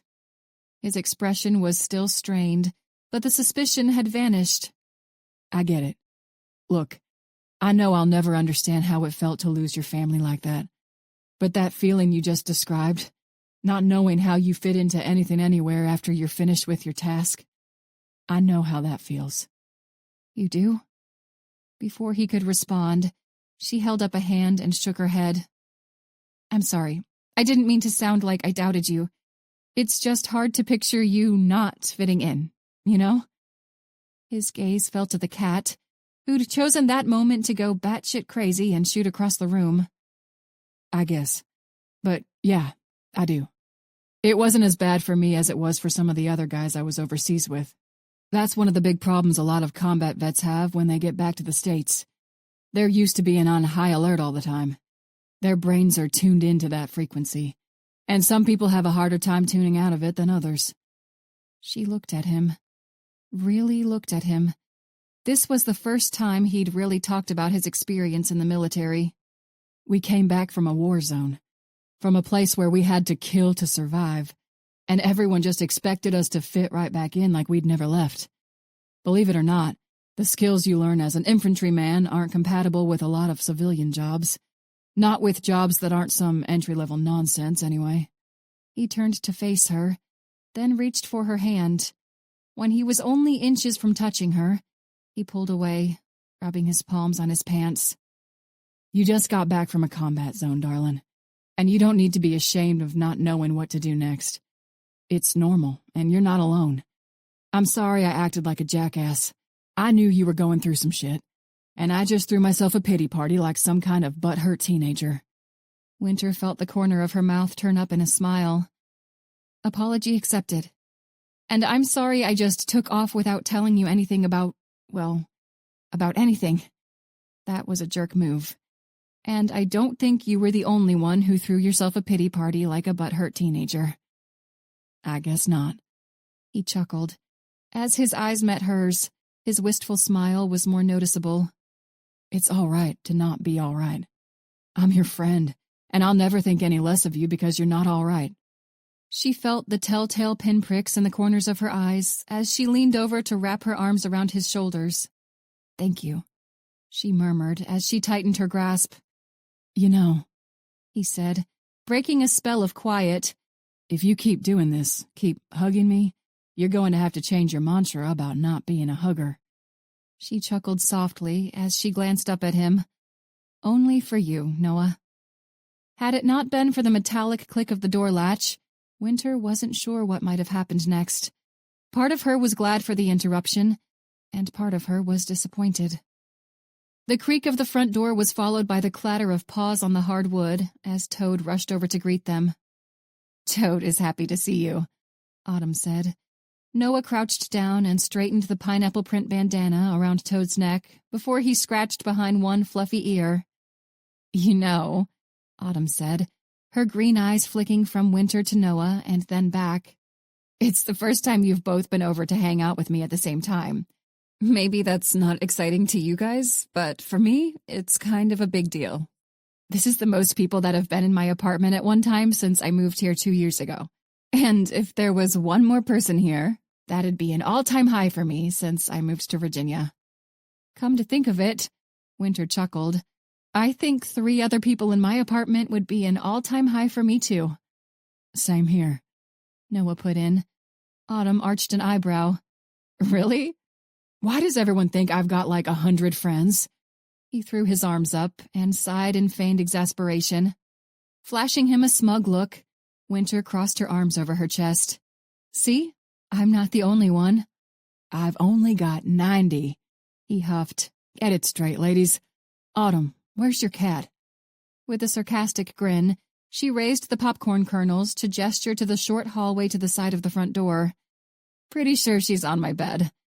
The open invitation to wander unaccompanied into their host's bedroom might have struck Winter as odd if their host was anyone other than Autumn Trent. The woman's level of tidiness surpassed even Aiden's, and it rivaled Bree's. For the first visit, Winter had felt like the place was so orderly that she should refrain from touching anything. When she returned home that day, she had cleaned her apartment from top to bottom. "Are you a cat person, Noah?" Winter asked. "I feel like there's a lot of stereotyping going on here right now," he replied as he made his way to the hall. "And I don't appreciate it. Yes, Winter, I like cats. My grandma Eileen has been fostering kittens since I was in grade school. Little dogs like Toad are cool too, but big dogs, not so much. There were some dogs that hung around Grandma and Grandpa's ranch, and those things were mean." Winter laughed. "Hard to believe you're afraid of anything." He rolled his eyes. "Might be a little unconventional, but that's when I learned to shoot a gun. Once we got rid of the mean-ass dogs, we started seeing feral cats around more often. Feral cats are a whole different story. They just run away from you and hiss if you get too close. Plus, they'd keep all the critters under control. Mice and ground squirrels and shit. In a roundabout kind of way, the cats were great for Grandma and Grandpa's garden. Grandma and I used to catch some of the cats and take them in to get them fixed and vaccinated." "A whole family of cat people," Winter remarked with a grin. He returned the pleasant expression and nodded. "A whole family of cat people." At the look, at that perfect, disarming smile, she felt the start of an unfamiliar flutter in her stomach. But no matter her lack of experience with the sensation, she knew what it meant. Something between them had shifted, and the change was irreversible. Whether the shift was good or bad, she wasn't sure. The main reason Ladwig turned on the news during dinner that night was to learn more about the thunderstorms that were slated for later in the week. Richmond wasn't usually tornado territory, but Sue and Kira had discussed tornadoes for the better part of the morning. He had been skeptical at first, but the weather app on his phone had supported the weatherwomen's observations. White and blue light from the flickering screen glinted off the end of his metal chopsticks as he stuffed another pot sticker in his mouth. Ladwig liked to cook, but as the years dragged on, he found the motivation to make a meal for no one but himself had all but vanished. So much time had passed, he assumed he would have to season his cast-iron cookware all over again before he used any of it to prepare a meal. In what is still a developing story, authorities yesterday unearthed the remains of a man whose body had been sealed in a 55-gallon drum. The young man on the screen looked like he was merely reciting a recipe for marinara sauce. Police have said that lye was used to speed up the decomposition process. We go now to our field reporter, Jenny Harris. Jenny? The screen flipped over to a dark-eyed woman who held a microphone in one hand as she nodded. Thanks, Clark. I'm just outside the city limits where workers are preparing to start the construction of some new homes. Yesterday, while they were digging out the basement for one of these houses, Brad Rathbun and Pete Timson came across a metal drum. According to the two men, the lid was still sealed, though the equipment used in the dig had dented the side of the barrel. Now, the county sheriff's office has handed the investigation over to the Federal Bureau of Investigation. At this point, the victim's identity remains unknown, but I did have a chance to talk to one of the deputies earlier today. According to the medical examiner, there are marks on the skull of the deceased that indicate they went through a series of surgeries not long before their death. Though the woman still spoke, all her words turned to dust before they had a chance to drift into Ladwig's ears. Lie, a sealed drum, surgical marks on the skull. And now the FBI was involved? If the feds had taken over the investigation, that meant they likely had another body. Surgical tools left distinctive marks on bone. They left precise marks. Ladwig didn't know the full extent of the weight behind Sandra Evans' work, but he knew enough to understand that the men and women who called the shots held positions of considerable power. Maybe they could have dealt with a county or a city investigation, but he doubted any of them could contend with the resources of the Federal Bureau of Investigation. His mouth had gone dry, and he knew the arid sensation wasn't the result of the salty takeout he had picked up for dinner. With a desperate drink from his glass of water, he tried to sort through the litany of thoughts that flew through his mind. Now that he was thinking more clearly, he knew he couldn't just leave. He'd dealt with Sandra Evans for 7 years, but he'd opened his practice more than a decade ago. That practice, coupled with the years he'd spent as a physician and a psychiatrist in the military, had paid off not only his extensive student loans, but the cost of the building out of which he worked. That practice paid for him to live comfortably. That practice was his whole damn life. It was all he had left, and even though he'd been ready to flee a couple days ago, not now. He wanted to stay. Sandra and her people had to have safeguards in place for an eventuality such as this.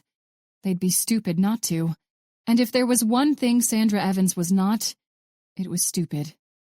He would let her and whoever in the hell employed her deal with the unidentified body in the barrel. This wasn't Ladwig's fight. It had never been his fight. As the television cut to an earlier interview of a sheriff's deputy, Ladwig swore he felt his heart stop. Before the scene could switch away, he snatched the television remote from the coffee table and pressed pause. Even though they were not in focus, the man and woman standing at the edge of the dig site were clearly visible thanks to the high resolution of Ladwig's new television.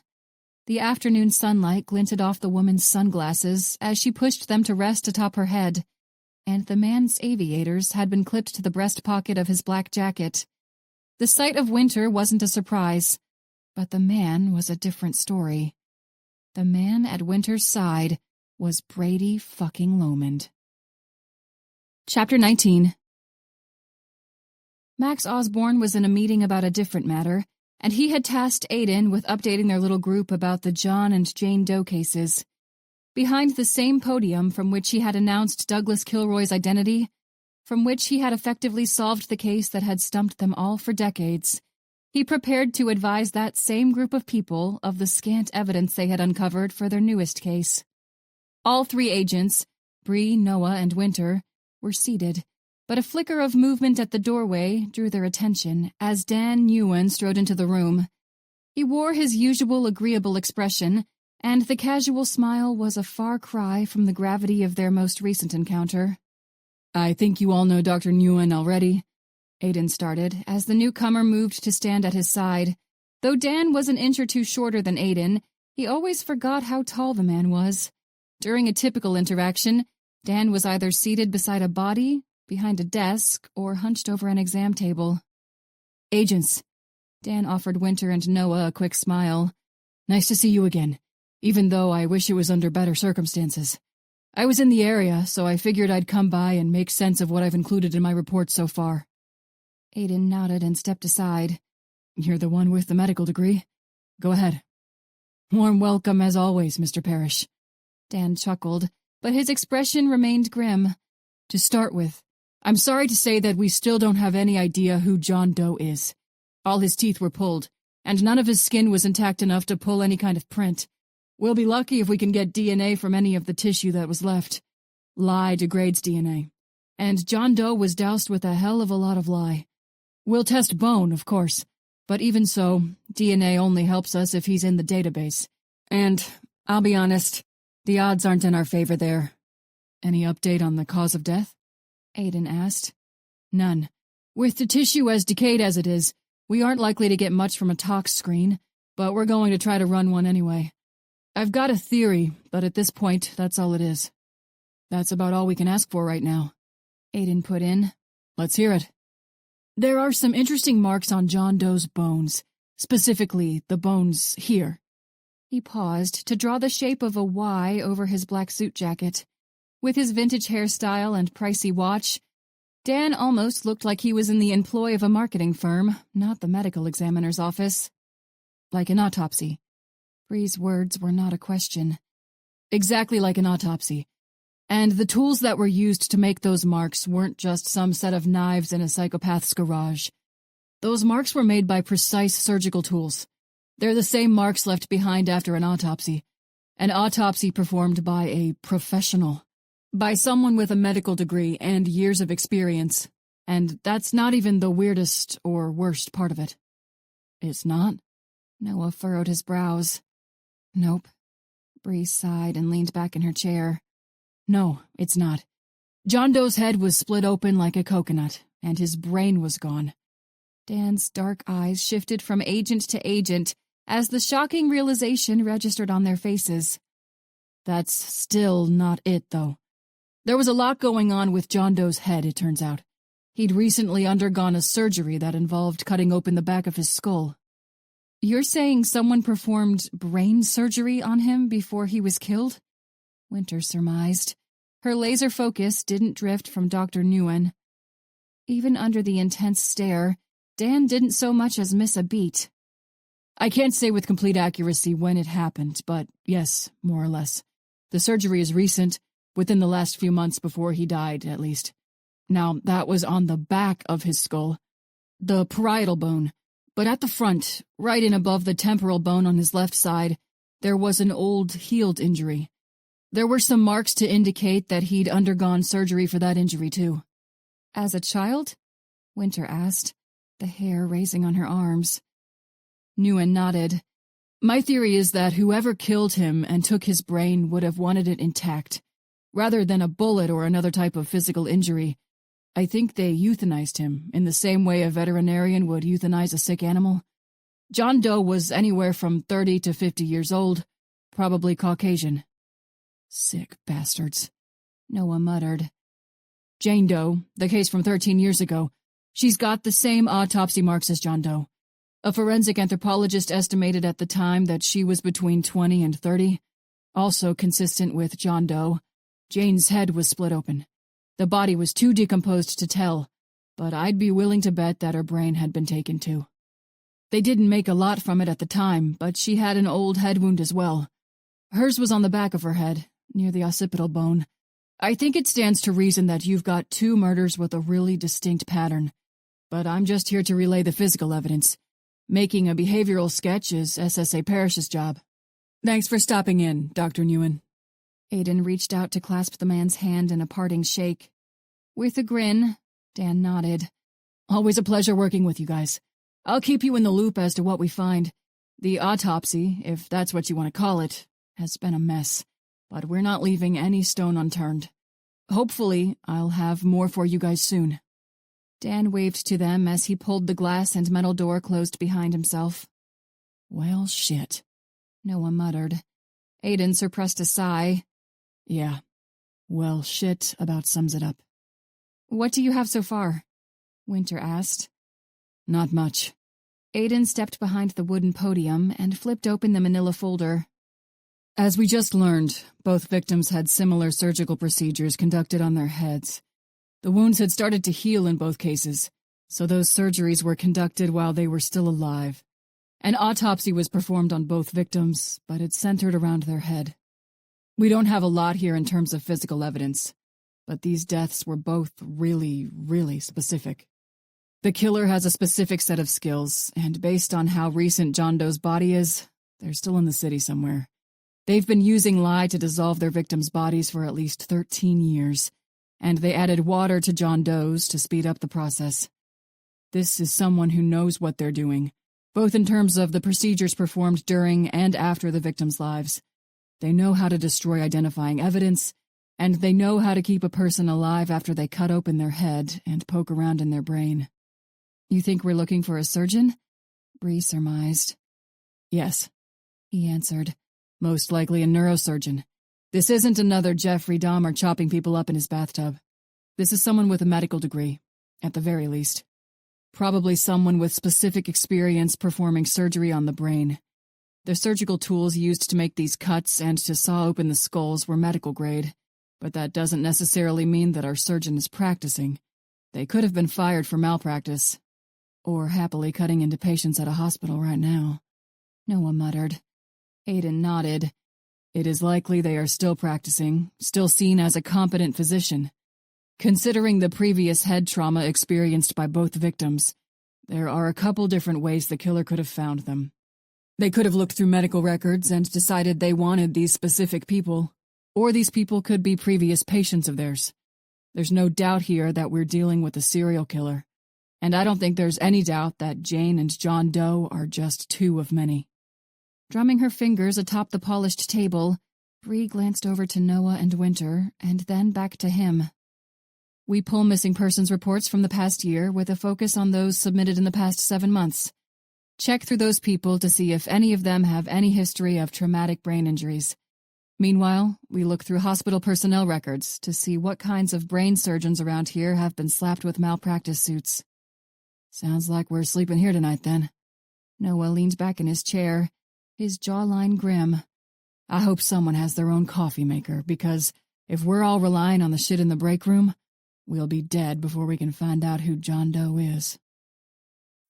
Chapter 20. In the past 48 hours, Winter estimated that she had managed approximately 3 hours of sleep. As soon as her head hit the plush pillow of her bed, as opposed to the scratchy couch cushions in the break room, she was out.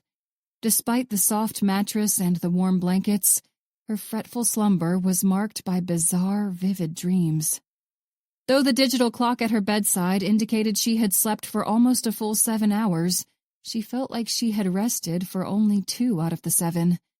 Pushing herself to sit, Winter rubbed her eyes and yawned.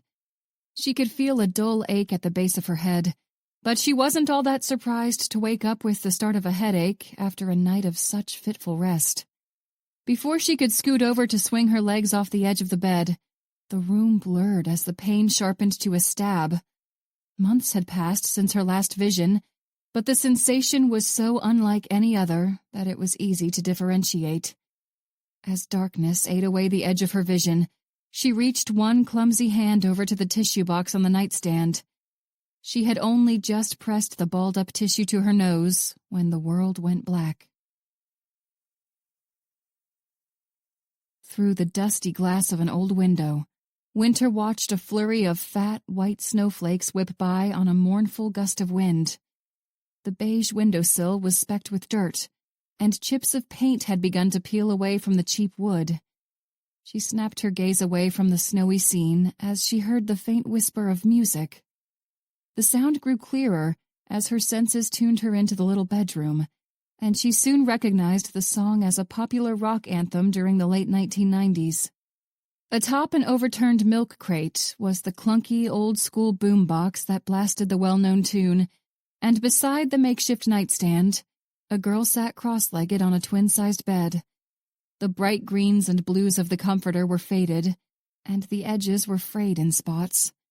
As Winter stepped away from the window, the girl's attention didn't break away from where it was fixed on the book in her lap.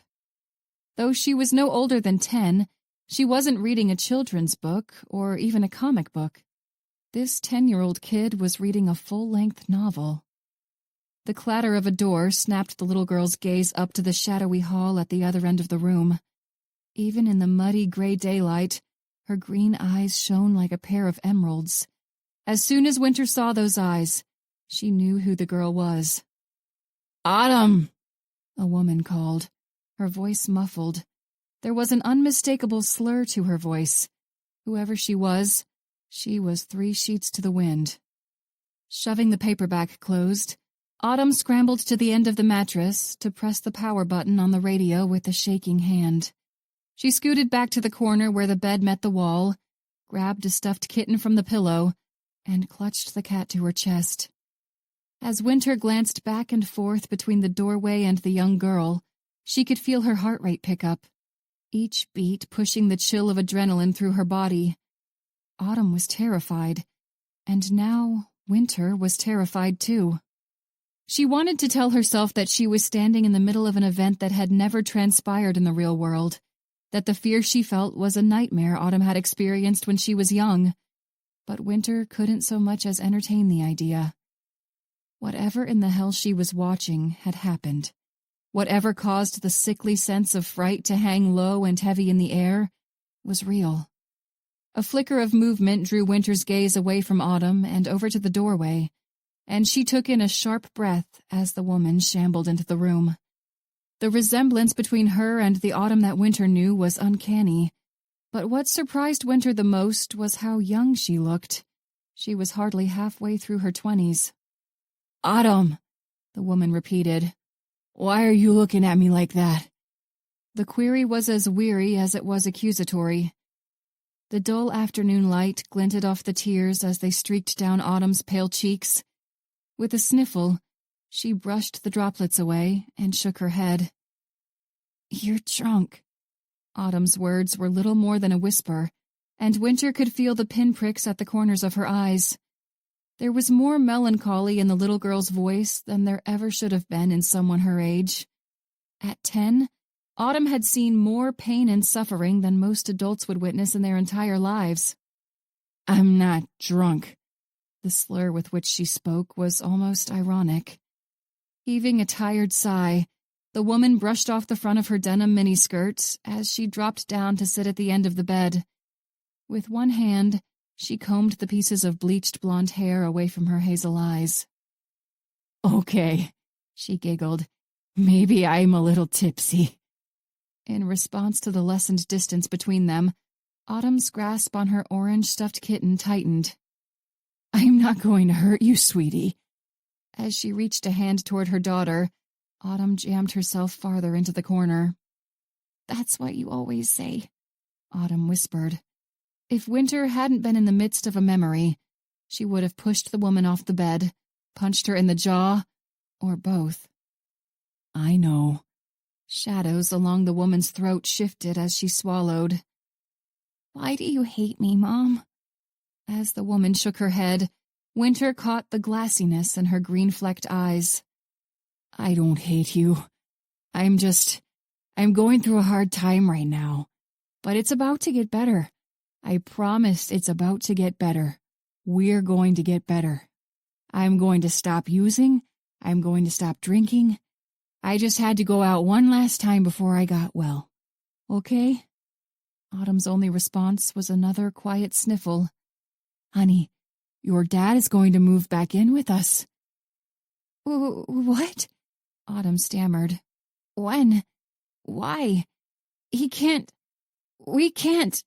Shaking her head vehemently, Autumn tucked her knees up to her chest. She looked like a cornered animal. If she was frightened of her mother, then she was outright terrified of her father. "He's going to help me." The woman made another tentative move toward her daughter, but when Autumn bristled, she stopped in place. "We aren't going to drink anymore. We're going to go back to school, and we're going to get good jobs. Everything's going to be okay. I promise." Winter half expected the young Autumn to nod and accept her mother's reassurance, but the look of abject terror didn't even lessen. "You never keep your promises, and neither does he." There was a glint of ire behind the woman's hazel eyes, but before Winter could watch the rest of the interaction play out, the scene shimmered out of existence. When she blinked, she was suddenly outdoors. The stairs to the splintered porch were worn, and a handful of persistent weeds pierced through the cracks in the concrete. She could tell right away that the girl who walked down the pockmarked sidewalk to the rundown house was the same girl she had just seen, and like the scene in Autumn's room, Winter knew she was in the midst of another memory. Tightening her grip on the straps of her purple backpack, Autumn paused before she climbed up the first step. The afternoon sunlight gave her caramel-colored hair a golden tinge, and Winter was reminded that she was not a natural redhead. Ever since she was a freshman in high school, Autumn had dyed her hair. She had even shown Winter a picture of the vivid purple and blue hues she used before she moved to Virginia to start her postgraduate work. By the time Winter pulled herself from the short reverie, Autumn had opened the tarnished front door. In spite of the shouts she heard from inside the house, or perhaps because of them, Winter didn't hesitate to follow the girl. A blond, muscular man with a handful of tattoos printed on each arm stood beside a plush couch, and in front of him was Autumn's mother.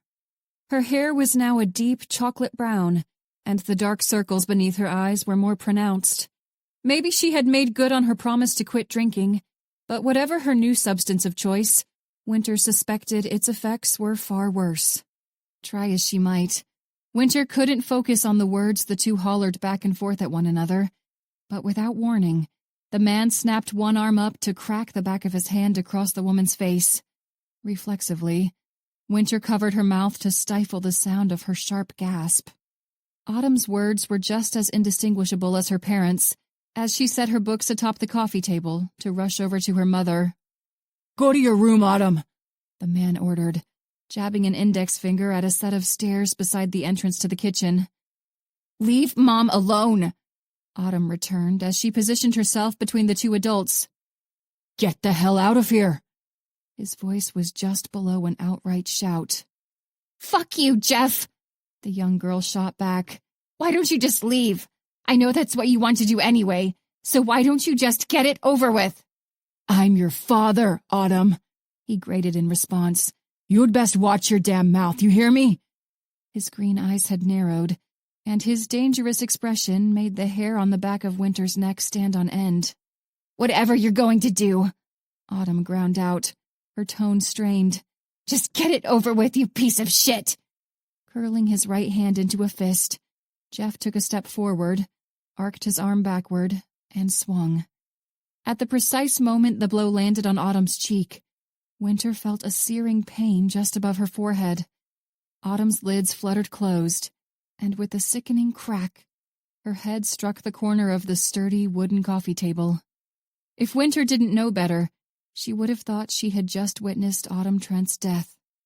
But before the pool of blood could grow, before the mother's shrieks could echo through Winter's ears, the scene changed again. The environment was calm and tranquil, a far cry from the chaos of the cramped living room she had just left. Autumn held the same stuffed kitten to her chest as she pulled up the blankets on her hospital bed. White gauze wrapped around her head, and to her side, the light of the television glinted off a metal IV stand. Winter's breath caught in her throat as the heavy door cracked open. Vision or not, if either of Autumn's parents walked through the doorway, she would find a way to push them back out. To her relief, the visitor was a middle-aged woman clad in navy blue scrubs and a white lab coat. The corners of her amber, gold-flecked eyes creased as her gaze met Autumn's. Brushing away a piece of blonde hair that had fallen over the girl's forehead, she made her way to the cushioned chair beside the bed. "Dr. Schmidt," Autumn greeted, a portion of the doctor's warm smile reflected in her face. "I didn't think you were going to be here. The nurse told me I'd be doing all the rest of my checkups with her or a different doctor." "Maybe some of them," Dr. Schmidt replied, her smile unfaltering. "But I always like to check in to make sure my patients are okay after surgery." Autumn nodded. "Yeah, that makes sense." As the doctor asked the young girl a series of questions, the rest of the room faded to a listless gray.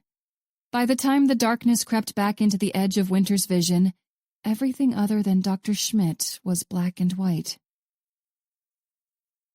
Winter sat bolt upright and sucked in a deep breath. The headache was gone, and not even a twinge of the sharp, stabbing pain had been left behind. Only a smudge of red dotted the tissue, but when she looked to the digital clock, she groaned. She might have only been out for 15 minutes, but she and Noah had agreed to carpool to work in an effort to save a little cash. They made decent money, but scholarships or not, Winter still had her fair share of student loans to repay. If she had been unconscious for 15 minutes, that meant Noah was 15 minutes ahead of her. As she hastened through her morning routine, Winter mulled over the events she had just watched. There was still no doubt in her mind that the visions were memories, and that those memories indeed belonged to Autumn Trent. But why? So far, all her visions had been relevant to a case. Even without the profile put together by Aiden and Bree, Winter knew Autumn wasn't responsible for the body they'd found earlier that week. The Jane Doe case was more than 13 years old, and as smart and capable as Autumn was, Winter doubted the woman would have been able to pull off a brain surgery-turned-murder when she'd just been 15. So why had Winter just watched 3 distinct snippets of Autumn's past? If Autumn wasn't the perpetrator, then it meant she was... Shit, Winter spat as she unlocked the screen of her phone. If Autumn wasn't the perpetrator, then she was a potential victim. Like Kayla Bennett, like the armored car personnel in the Presley case, or like Bree in the Kilroy investigation. "I'm in the parking lot," Noah had written. Her fingers flew across the screen. "Be right there. I need to talk to you." She was so wrapped up in the possibility of a cold-blooded murderer gunning for her friend that she hadn't considered how the sentence, "I need to talk to you," might have been construed.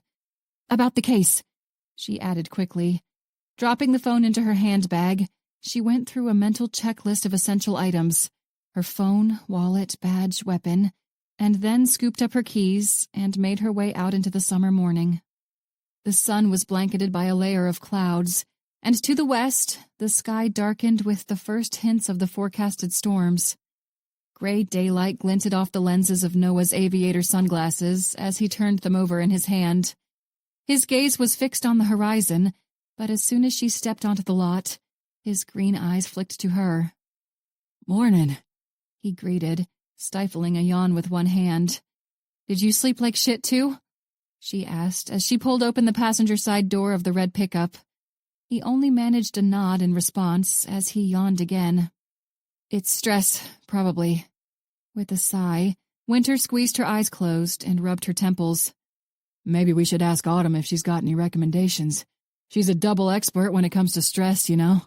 She's a grad student, which is stressful, and then she's a clinical psych major." He glanced to her and offered a noncommittal shrug. "That's not a bad idea," Winter muttered as she fastened her seatbelt. "But that's part of what I wanted to talk to you about. I think she's involved in this John Doe case we're working." Eyes going wide, he shot her a questioning look as he turned the key over in the ignition. "Involved? How?" She wanted to know what was going on, but the vision hadn't been forthcoming. Winter took in a deep breath to push past the sudden bout of impatience. "I had a headache. You know, one of those headaches." He opened his mouth, but before he could speak, she held up a hand. "I'm fine. Honestly, compared to some of the other ones, this wasn't even really that bad. Plus, I was sitting on my bed when I lost consciousness, so I fell onto a pillow instead of the floor." She emphasized her point with a sarcastic smile. She wasn't worried about herself. She'd dealt with these visions for years, and right now, she was concerned for her friend. It was a strange feeling, she thought suddenly. For the first chunk of the Douglas Kilroy investigation, her actions had been driven as much by a lust for revenge as worry for the well-being of others. Winter wasn't proud of her motivation in those months, nor did she like how she had behaved toward her friends and colleagues. Maybe the whole Machiavellian attitude worked for Aiden Parrish or Sun Ming, but manipulating people to get what she wanted was not Winter's scene. How in the hell those two had ever sustained a romantic relationship for anything longer than a week was beyond her comprehension. At the thought, she felt a twinge of irritability. The feeling bordered dangerously on envy, and she pried herself from the introspection and glanced to Noah. "A vision?" he surmised. "Yeah," Winter nodded. "It was weird. Not that any of them are normal, so to speak. But this one was like I was skipping through time to watch different events." As they pulled out of the parking lot, she walked through each scene she had viewed, and she spared no detail. For all she knew, what seemed trivial to her might have struck someone else as important. And she was right. By the time she finished the recollection, they had pulled into the drive-thru of a Starbucks. Noah was clean-shaven, and Winter could swear she watched most of the color drain from his cheeks as she went through the memories. As he rolled down the window to give the barista their orders, he looked like he had just come face to face with a ghost. "Jesus Christ," he muttered, raking the fingers of one hand through his dark hair. "Yeah," Winter sighed and leaned against the headrest. "You remember the vision I had with Kilroy's victim, Officer De Los Reyes? During that time, it was like I was her, like I lived through that trauma just like she had. This one was almost the same way. I mean, I didn't see it through Autumn's eyes, but I was right there, and I felt every single thing she did.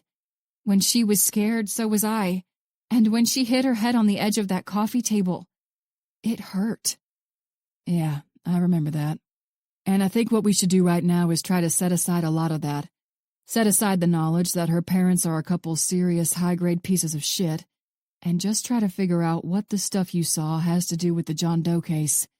Because if she's a target here, we need to take care of that before we can even really think about all the rest of it. Not trying to sound like a dick, either, because, believe me, I'm not about to just forget about the rest of it." "Me neither," Winter all but spat. "But you're right. I agree completely. We need to figure out what she's got to do with this case first, so we can make sure she's safe. She hit her head, right? Right. And if I hadn't known she was still alive, I would have thought that it had killed her. Noah inched closer to the pickup window. Traumatic brain injury, right? Right. She saw the connection already, but she didn't interrupt him. John Doe and Jane Doe both had traumatic brain injuries, too.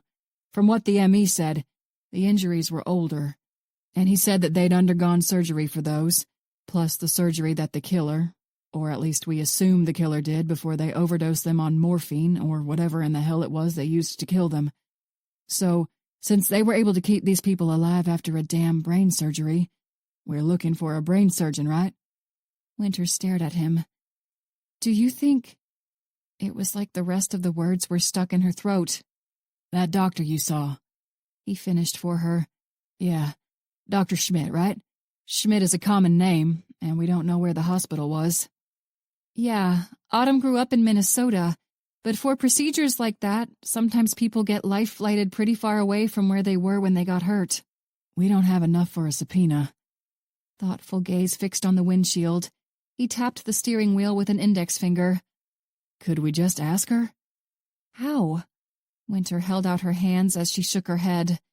There were only a few people alive who knew about her sixth sense and her visions, and one of them was bound by a Hippocratic oath. As much as Winter liked Autumn, and as much potential as she saw for the future of their friendship, she could not take the risk. Not only would revealing her so-called ability put her career in jeopardy, but there was a real chance that Autumn would think she was insane. To her relief, Noah needed no elaboration. Good point. I feel bad about it, but I can't think of another way. We need to find out who Dr. Schmidt is. And you're right, we don't have enough for a subpoena, especially not for medical records. But we can look through what we do have, and then we can get enough for a subpoena. If we look hard enough, we might not even need a subpoena. Chapter 21. The search for background information about Autumn Trent started out slow and tedious. For a student with a massive amount of loan debt, Autumn's credit score was good. In fact, Winter thought it might have been higher than hers. Her academic record was spotless. She had been on the dean's list for every semester of her undergrad. Autumn had graduated with highest distinction after she wrote an honors thesis about bystander intervention. A couple years ago, she'd been awarded her Juris Doctorate, and once again, she had been at the top of her class. None of the school records were news to Winter. She and Autumn had engaged in plenty of discussions about their respective college careers. A list of addresses and potential relatives gleaned from public records indicated that Autumn's adopted father had passed away, and that her adopted mother, Kimberly Trent, still lived in Minnesota. Again, Winter already knew about Autumn's adopted parents. Before they were even 24 hours into their search, Winter and Noah had hit a dead end. They didn't know the surname in which Autumn had been born, and despite sifting through at least 7 different databases, they hadn't even found a clue to point them in the right direction. Her adoption records were sealed, and all they could discern was that she had been 13 at the time. There were Child Protective Services records, but they were closed up even tighter than the adoption documents. Other than the fact that Autumn was labeled victim in each case, they weren't even given a date or a year when the events had taken place. When they left the office on the first day, Winter had been sure they would come back in the morning with a refreshed perspective. She was sure they would find something. But when they departed on the second day, her conviction had begun to waver. Concocting a series of lies so she could ask Autumn about her past was an absolute last resort. But as Winter dropped down to sit on her couch, she figured her time would be better utilized by coming up with a believable cover story. The idea left a sour taste in her mouth, but she would rather lie to her friend than watch her get hurt, especially if she knew she could have prevented it. A clatter sounded from the wooden coffee table as the screen of her smartphone lit up the shadowy living room. She spotted Noah's contact picture as she leaned forward, and she swiped the answer key before the device had a chance to buzz again. "Hey," she greeted. "What's up?" "I've got something." His breathing was labored. and she wondered what he had been doing. About the case? Yeah. Is it cool if I stop over? Of course. She pushed herself out of her seat and started toward the kitchen. Good, because I'm already here. When he rapped his knuckles against the nearby door, she couldn't help but laugh. Flicking the deadbolt, she pulled open the door and stepped aside to give him room to enter. He had abandoned the black suit and blue tie he wore to work that day in favor of gym shorts and a worn band t-shirt. "Nirvana?" she asked, furrowing her brows to flash him a puzzled glance. "You don't strike me as a Nirvana type of guy." There you go stereotyping me again. He huffed with feigned exasperation. I listened to everything, thank you very much. Kurt Cobain did lead us out of the darkness of the hairband era. Winter grinned at him. She couldn't stand 80s hairbands, and Noah had been subjected to a couple of her tirades when they accidentally came across Poison or Def Leppard on the radio. They're not all terrible, I'm telling you. You've got to have an open mind sometimes, Winter. With one of the matter-of-fact looks he had perfected over the last year, he produced a silver laptop from beneath an arm. Don't worry. I'm not going to use this to pull up a 10-hour loop of Unskinny Bop. I found something about our case. When he paused, she didn't miss the flicker of guilt behind his green eyes. About Autumn. She kept her tone gentle, but she was relieved to know that she wasn't the only one who felt like an asshole for snooping around in their friend's past. Yeah. You want something to drink? Winter jerked a thumb over her shoulder as he dropped down to sit in the center of the couch. Sure. Okay, what do you want? She prodded. Shrugging, he glanced up from the computer. Surprise me. As she made her way to the refrigerator at the end of the galley kitchen, she entertained the idea of pouring him a mug of Southern comfort. She went so far as to open the cupboard where she kept the coffee cups before remembering why he was here in the first place. He was here so they could rip open their friend's dark past, in hopes they would be able to connect her to a serial killer who happened to be a brain surgeon.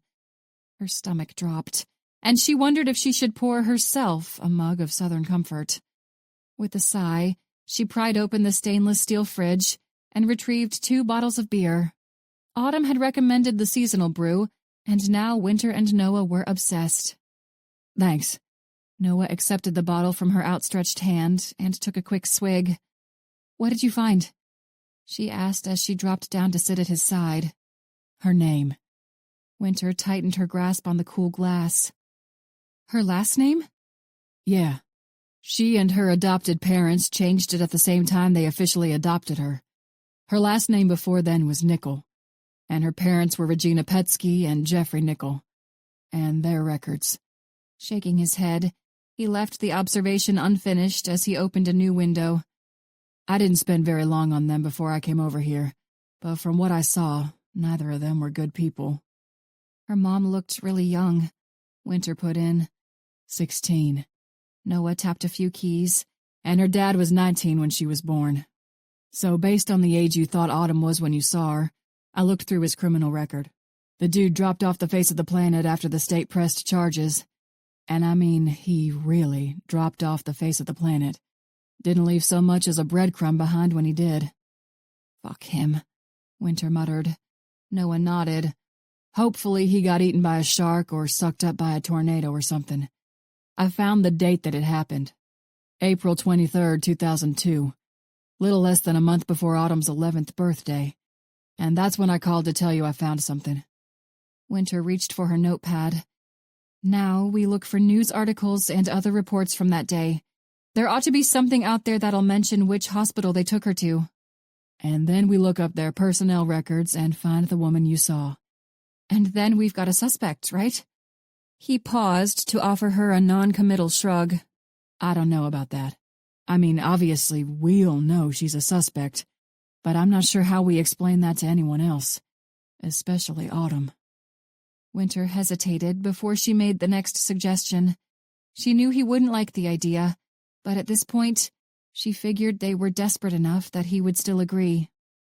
We can take it to Aiden, Winter finally said, then held up a finger.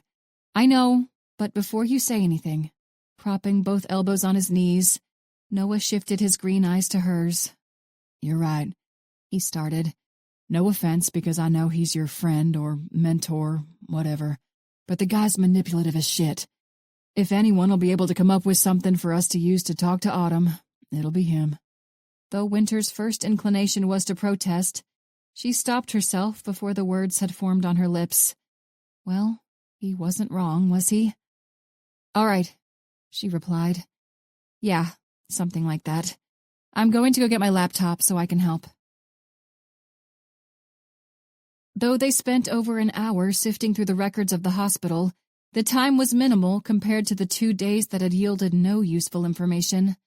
Winter was the first to locate records for the surgical staff during the month of April in 2002, and as soon as her eyes had settled on the familiar blonde woman, she took in a sharp breath.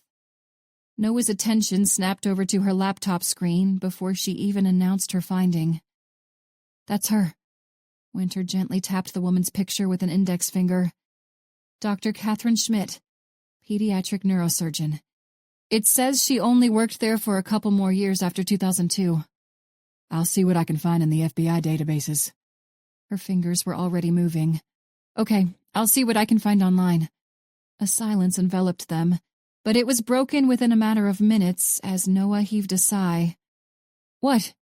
Winter asked, pulling her focus away from the screen and over to her friend. "Did you find something?" "Yes and no," he muttered. "You said she only worked there for a couple more years, right? So she would have left there about 15 years ago. As luck would have it, all her records left right along with her. No utilities registered in her name, no cell phone, no car, nothing. She just disappeared like she was never even there to begin with." "Did she have any family? Anyone else we could follow to maybe get to her?" "No. She's divorced, but her ex-husband died last year of natural causes. Her parents are both gone too. Cancer in both cases." Running a hand through his hair, he flopped back in his seat and groaned. "It's one dead end right after another." "Do you think she could have died too?" Winter suspected she knew the answer, but they were grasping at straws. "If she did, it happened off the grid. No records of anything. It's just one day she was there, and then the next—" He paused to snap his fingers. "She was gone." "Our luck, huh?" With a dry chuckle, he nodded. "Pretty much." "You should take a break." Winter waved her hand toward the kitchen. "Get yourself another beer and kick back for a little bit. I'll keep looking." Eyebrow arched in feigned suspicion, he returned his laptop to the coffee table. "Do you want a beer? Is that why you think I should take a break?" Despite the strain from a frustrating, morally questionable search into Autumn's past, Winter laughed at his dripping sarcasm. "It's not," she managed. "But yes, I'd appreciate it." Flashing her a grin, he pushed himself to stand. As he made his way to the kitchen, Winter returned her focus to the search. When she first caught the glimmer of red, she thought the screen of her laptop might have been acting up. The computer wasn't even a year old, and if she had to jump through a series of hoops to get a replacement due to a manufacturer's defect, wouldn't that just be the icing on the damn cake? But as she scrolled, the out-of-place glow moved with the text. "A study," she muttered to herself. The link led to the abstract of an academic journal article. As a bright crimson glow crept along one of the author's names, she felt her jaw go slack. "What?" From the corner of her eye, she saw Noah approach, a beer in each hand. She wished he had retrieved the Southern Comfort from the top of the fridge instead. Wordlessly, she turned the screen to face him and pointed to the second-to-last author. "Holy shit," he managed. As she met his wide-eyed stare, she nodded. Dr. Robert Ladwig. Chapter 22. Glancing from the two people at the circular table and then back to the hallway, Noah eased the glass and metal door closed. As he approached Winter and Aiden, he felt like he should have walked on his tiptoes. He didn't make a hobby of sneaking around the FBI office, but as of late, it had become unnervingly common. Noah took his seat, and Aiden's pale eyes flicked from him to Winter and back before he spoke. "What did you find?" His tone was just as cool and casual as if he was asking for directions to the break room. "Robert Ladwig," Winter told him. "He's the shrink I saw after I started getting these weird headaches and visions, or whatever in the hell you want to call them." Wordlessly, Aiden nodded for her to continue. "Maybe we should start at the beginning," Noah suggested. "Probably," Winter muttered. "Speaking of those visions, I had one a few days ago." "Why didn't you say anything?" Aiden rested both elbows atop the polished wooden surface as he narrowed his eyes. The flash of indignation on Winter's face was unmistakable, and Noah had to fight to keep himself from smirking. Before she could reprimand the patronizing query, Aiden shook his head. "Don't answer that. That was a stupid question. Go on." Noah was almost impressed. Maybe Parrish had finally learned that Winter was capable of making adult decisions. He bit down on his tongue to stifle an amused chortle. "It was about our friend." Winter folded her hands in front of herself. Noah's mirth was short-lived as she went over every detail of the recollection, just like she had when she told him. When Winter finished, Parrish clenched and unclenched his jaw, a spark of ire simmering beneath his composed exterior. It was the most human behavior Noah thought he had ever seen from the man. Maybe he wasn't an automaton after all. With a reassuring smile and a nod, Noah took over for Winter and regaled their painstaking search for the doctor's identity. By the time he explained the significance of discovering Robert Ladwig's name on a scholarly journal article co-authored by Catherine Schmidt, Aiden's cool visage had returned. "She could be using a fake identity," the man proposed. "We've been seeing a fair amount of those lately." "Or she could be dead," Winter put in. "We did some more digging in Dr. Ladwig's history this morning, and he was in the military for close to 10 years. He got his medical degree while he was working as a medic in the army." "He's got the skill set." Parrish said the words more to himself than Noah or Winter. "He might," Winter replied. "And he called me out of the blue a few weeks ago. I didn't think too much of it at the time, but it was a little off." "Maybe he's the killer." Even as he said it, Noah didn't think it was the right answer. But what else did they have? "And maybe that's why Catherine Schmidt dropped off the face of the planet. What if he killed her because she found him out? Or what if she was one of his victims?" To his surprise, Aiden nodded his agreement. "It's always seemed like there was something off about that guy. What about your friend?" Noah frowned as he leaned back in his chair. "Do we really even need to bring her in for an interview at this point?" "Yeah, I don't really know what we'd get from it," Winter agreed. Parrish was shaking his head before she even finished. "Just because we like Ladwig for this doesn't mean that's the only route we pursue. Your visions have all been right so far, and Ladwig wasn't in that vision. Your friend and her surgeon were." Winter opened her mouth again, but Parrish raised a finger, and she snapped it shut. "Look, you two are her friends, so you bring her here and I'll talk to her." Noah couldn't help a derisive snort. "You're going to interrogate her?" "She's a witness." Aiden's response was so flat that it bordered on outright irritable. "Right," he replied with a roll of his eyes. "Tell you what, Parrish, since you're such a delightful guy, I'll ask her to be nice to you. You're sweet, Dalton." Unsurprisingly, the man's response was laden with condescension. They both turned their attention to Winter as she covered her mouth to stifle a sudden bout of laughter. "You know," she started, pausing for another chortle, "usually you guys are just annoying when you do this shit, but this was actually pretty funny. So, thanks, I guess." Chapter 23. When Aiden made his way to meet Winter's friend on the first floor, he wasn't sure what to expect. But when he stepped into the tiled hallway just past the main entrance, he realized he hadn't expected this. Both women sat on a wooden bench against the wall, but before he spotted them, he heard their laughter. There was a brightness on Winter's face that he didn't think he'd seen since before she started her FBI career, or maybe ever. And then there was her laugh. Not dry, not sarcastic, not mocking. This laugh was genuine. After Douglas Kilroy, He was sure he'd never hear that sound again. The other woman held a smartphone, and both her and Winter's attention was fixed on the device. The corners of Winter's eyes creased as she and her friend both lapsed back into their fit of laughter. "Where do you find this shit?" Winter managed, holding her hand low on her belly. "One of my students told me about it." The friend snickered.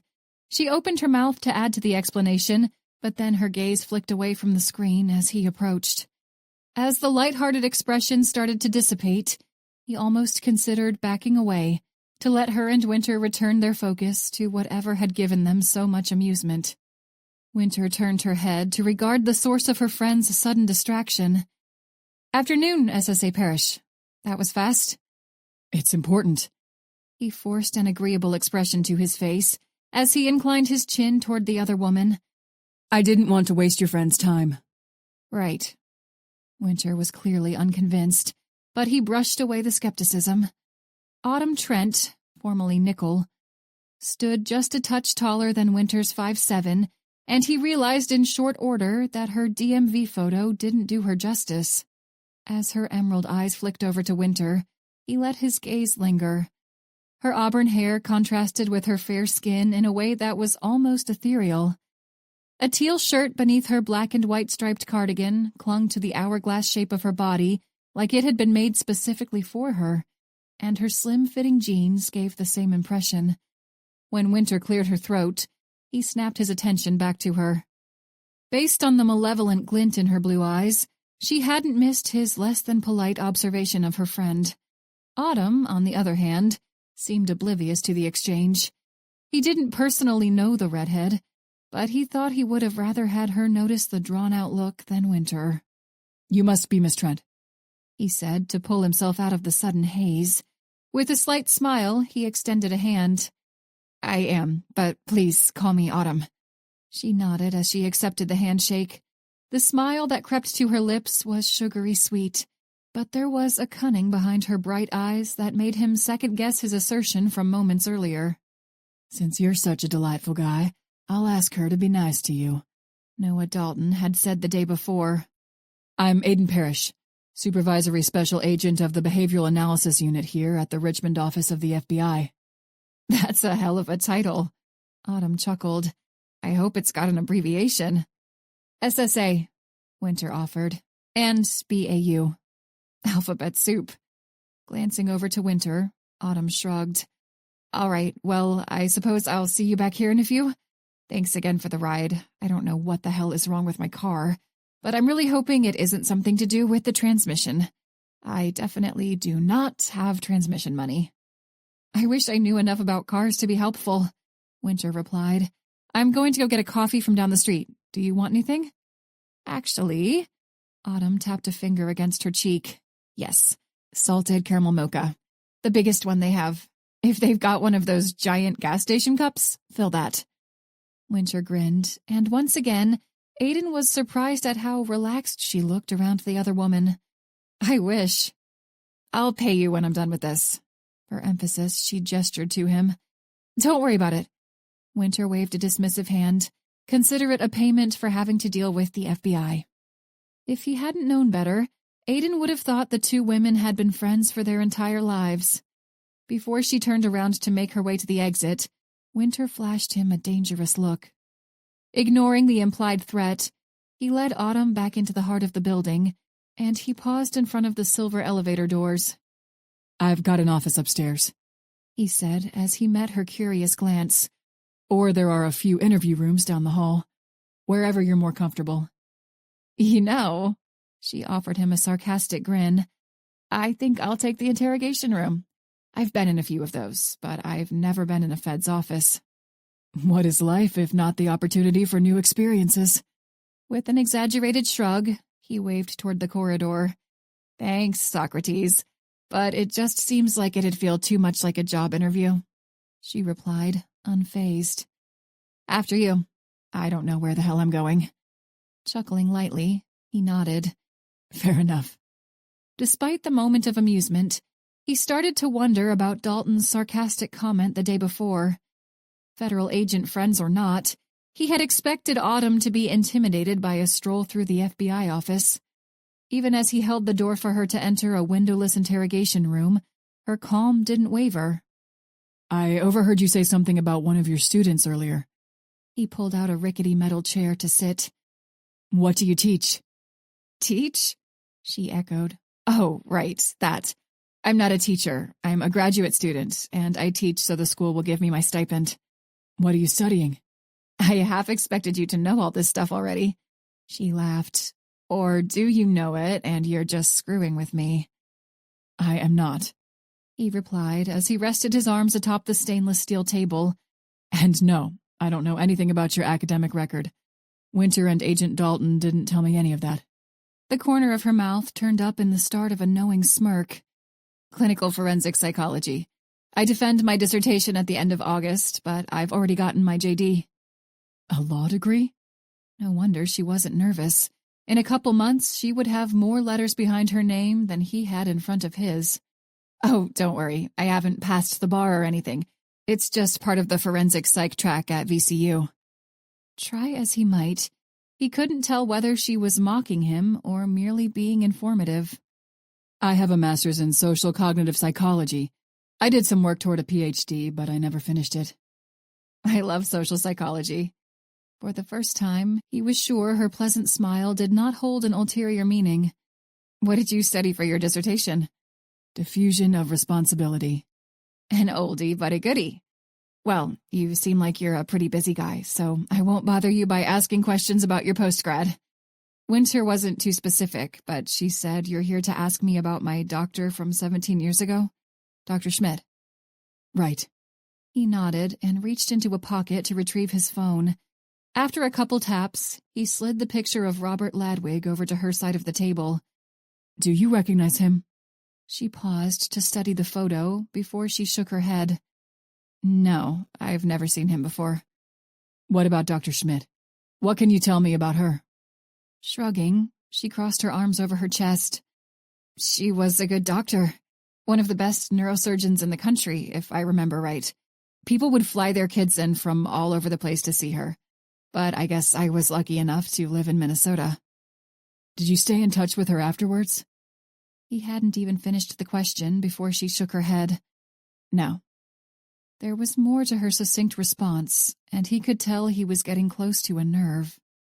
Honestly, she started before he could speak.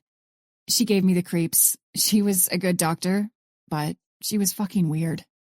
Fucking weird, how? He pressed. The kind of weird that makes an 11-year-old kid nervous. There are a lot of types of weird that can fit that bill. Maybe she collected something weird like Beanie Babies or those creepy porcelain dolls. But it seemed just as likely that she had a collection of moose heads on the walls of her rec room. It's hard to say. She was just off. Did she ever mention any of her other patients, or say anything that might have indicated she was doing work that was unethical? At first, she looked like she was about to shake her head, but she stopped short. No, she didn't, she finally answered. But she did ask me some weird questions. At the time, I figured they were just specific to brain surgeries, the type of questions that only made sense to neurosurgeons. The chill of adrenaline crept along the back of his neck as he leaned forward. Like what? Lips pursed. She shifted her green eyes over to meet his intent stare. At the lessened distance, he could see the faint flecks of gold that ringed her pupils. The questions aren't what weirded me out, she prefaced. But she'd ask me about how well my senses were, whether or not they'd been dulled by the head injury, which doesn't make any sense to me now because the injury was to the frontal lobe, not the temporal or occipital lobes, but who knows. For all I know, it might have just been a standard question they had to ask everyone with the TBI. How did that happen? Your head, I mean. Her mouth twitched with the first hint of a scowl. I don't see how that's relevant to Catherine Schmidt. There it was, he thought. The nerve he had brushed only moments earlier. Did your parents know her, or was she recommended by anyone they know? I'm just trying to find out if you or your family had any connection to her. Anything we could follow to find out where she is now, or what happened to her. No one recommended her, and my parents didn't know her. The response was curt, almost hostile. Did they meet her? Is there any chance we could ask them if they know anything about her? Though he had looked over the scant information Winter and Noah had given him about Autumn's history, there had been no mention of her parents' fate, only that her mother's ex-husband had won full custody of Autumn's younger half-sister, Sarah. They're dead. They've been dead, she advised flatly. Oh.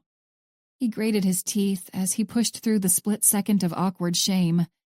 Agent Black and Agent Dalton didn't mention that. I'm sorry. What did they mention? She asked. How did any of you even know that I was a patient of Dr. Schmidt? Shouldn't all that be protected by HIPAA? Is there something you aren't telling me, Mr. Parrish? His pulse rushed in his ears as he shook his head, and the cold touch of adrenaline had become a stranglehold. They found her when they were looking through records on Dr. Robert Ladwig, and they found an academic journal article that Dr. Schmidt co-authored with Dr. Ladwig. Hands folded atop the table, she leaned forward as she narrowed her eyes. You didn't answer a single one of my questions, Mr. Parrish. This wasn't the first time he'd confronted a clever witness, but there was a glint in her stare that suggested she already knew the answers to her questions. Even as the laughter built up in his throat, he didn't know what the hell was so funny. Based on her unimpressed expression, she didn't either. You're good at that, he offered. Attention to detail and persistence, 2 hallmarks of a good interrogation. I don't suppose you're looking for a career in law enforcement? Rolling her eyes, she crossed her arms and straightened. No, I doubt you'd pay me enough. This is the FBI, and federal agents make quite a bit more than a city cop. With a smirk, he shrugged. Just something to consider. I doubt they make as much as a forensic psychologist. She shot back. But thanks. You going to answer my questions, or nah? He let a good 15 ticks of the clock pass. An article on a news website that caters to the scientific community. I know that the surgery was part of a hot streak for Dr. Schmidt, and that a lot of other surgeons were really impressed with her. And no, there's not anything I'm holding back from you. With a mirthless chuckle, she fixed her eyes on his. You're full of shit. There's no way the head of the Behavioral Analysis Unit at the FBI would personally sit down to ask me about my doctor from 17 years ago, just because you guys found a news article about how successful the surgery was. I know you don't know me, so I won't give you the spiel I save for when people insult my intelligence. But I will say this, Mr. Parrish. Don't insult my intelligence. I didn't study business law or real estate law. I studied criminal law. I'm not holding back any more than I need to in order to avoid compromising this investigation. He returned. The moment of surprise had passed. And I didn't find any of this shit.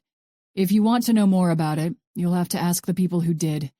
The reason you're here talking to me is because you're friends with 2 federal agents, and I wanted to make sure this interview was impartial. I don't doubt that you've got a great deal of respect for impartiality, right? Of course. The sweet smile laced with cunning was back. The look was as sexy as it was infuriating.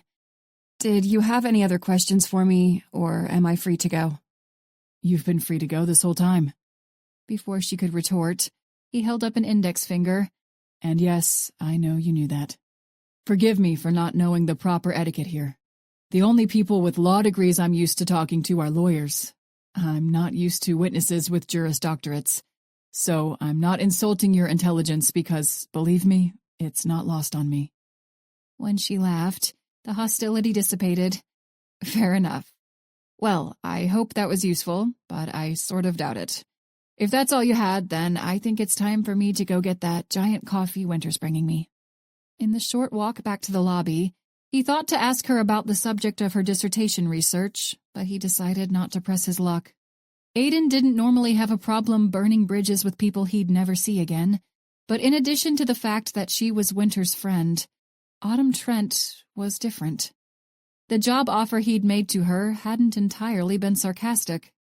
As soon as they stepped through the set of double doors and into the hall, Winter leapt up from the wooden bench.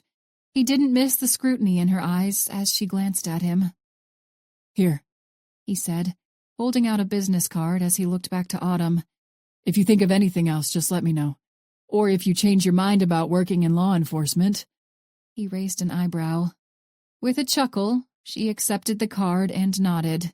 "You'll be the first person I call if I decide I want to be a Fed." Autumn held her cool visage together until she flicked the deadbolt of her apartment door into place.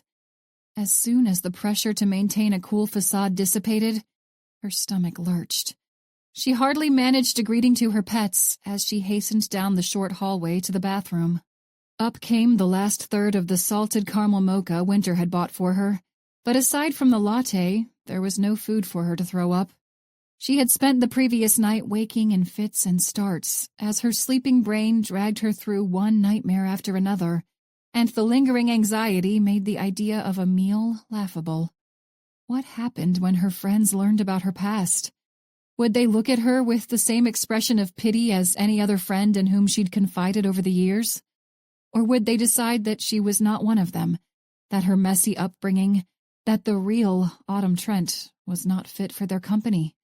When they found out she was trailer trash from just another broken home, what then? When? There was no doubt they would find out. The only question that remained was when. For God's sake, they were federal agents. Just because all the records of her juvenile experiences were sealed didn't mean they would stay that way. Especially not now that Dr. Catherine Schmidt had become the subject of an ongoing investigation. Hell, they probably already knew. Her ability to tune into another person's emotions and motivations tended to lessen as she got to know them, though she had no idea why.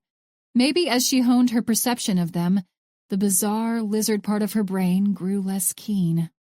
But as soon as she'd clasped Aiden Parrish's hand, she knew their proposed reason for questioning her was bullshit.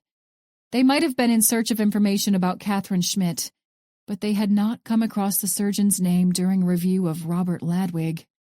She wasn't sure of the real method of the discovery, but she was sure it involved her past. Chapter 24. For 6 weeks, Winter, Bree, Noah, and even Aiden chased their collective tails as they tried to make sense of Catherine Schmidt and Robert Ladwig's connection. And for almost the entirety of those 6 weeks, a law enforcement agent had followed Dr. Ladwig's every waking move. Winter was sick of thinking about the psychiatrist, sick of looking at pictures of a 55-gallon drum, even sick of looking at the forensic anthropologist's rendition of their 2 victims. They'd searched through Virginia's missing persons reports, but hadn't found a victim that matched the picture of John or Jane Doe. Though none of them had said it, they all knew they would have to shelve the case if they didn't uncover a lead soon. No matter how many times she reassured herself there was nothing she could do at work, she still felt guilty for her decision to take the weekend off. In a show of solidarity, and in an attempt to alleviate some of her guilt, Noah had even decided to follow suit. When she asked what he planned to do with his time off, he had suggested he use the entire weekend to catch up to her and Autumn in Game of Thrones. Winter knew that the man held no love for science fiction. No matter how many times Autumn tried to explain Star Wars to him, he merely shrugged and said he didn't get it. She expected the same would ring true for medieval fantasy, but she had been sorely mistaken. Though Grandpa Jack would give Noah an endless stream of grief for his unwillingness to immerse himself in the world of Star Trek and Jean-Luc Picard, Winter knew Noah's newfound affinity for Lord of the Rings-style fantasy would only endear him more. Pulling herself from the reverie, Winter glanced up to offer her grandmother a wide smile as she set a steaming mug of coffee atop the polished table. "Thanks, Grandma." "Of course, honey. So, what brings you to our neck of the woods on this lovely Friday morning?" With a sigh, Winter rubbed her eyes. "I needed to get out of the city, away from work for a few days. We're working on this case, and it's just a mess. Well, maybe it isn't really, but that's because we don't have any information about anything." "You've got to step away sometimes," Beth replied with a dismissive wave. "You're not doing anyone any good if you're running yourself ragged, honey. You've got to regroup and come back with a fresh perspective." Winter paused as she took a sip of the coffee hot chocolate mixture. You know, you're right. I know I am. Her grandma laughed. You don't get to be my age without learning a few things about how to manage stress. Before Winter could open her mouth to reply, her phone buzzed against the tabletop. Though she hadn't saved the number to her contacts list, the area code was local to Richmond. I think it might be work. As she scooped up the device, she glanced to her grandma. Don't look at me, Beth chuckled. It might be important. Don't ignore it on my account. Thanks, Grandma. Winter flashed her grandmother a grateful smile as she rose to stand. Swiping the green answer key, she stepped around the table to let herself out into the warm summer morning. The sliding glass door hissed along the metal track as she eased it closed. This is Agent Black. Though she used her phone for private calls, she preferred a formal greeting for unsaved numbers. Agent Black, a familiar man replied. His tone was cheerful, almost excited. Dan Nguyen wasn't what an average person pictured when they thought of a medical examiner. The man was tall, in good shape, and was always prepared with a light-hearted joke or comment. For the duration of her time with the Bureau, Winter didn't think she had ever seen Dr. Nguyen in poor spirits. Dr. Nguyen. Winter felt the corner of her mouth turn up in the start of a smile. Noah was right. The weekend away had been a good idea. Even after only a couple hours, her mood was better than it had been for most of the past month and a half. You sound like you've got some good news. You're right, he said. I do. You know, I had a whole preamble planned to explain how much work we put into this, but I think you're already aware of it, so I'll just start with the good part. We've got John Doe's identity. What? The response was reflexive, and she almost laughed at how awestruck she sounded. I know, right? He chuckled. I'd taken marrow from his femur, and we ran it through the system. No surprise there wasn't a match, but I had our tech run it again every couple days to see if the states might have finally uploaded to the system. Winter held her breath. Like everything, CODIS was only as good as the information uploaded to it, and as understaffed as many sheriff and police departments were, it sometimes took a while for all evidence to be filtered into the combined DNA index system. Your tech got a hit. Winter's hand hurt from grasping her phone so hard. He laughed.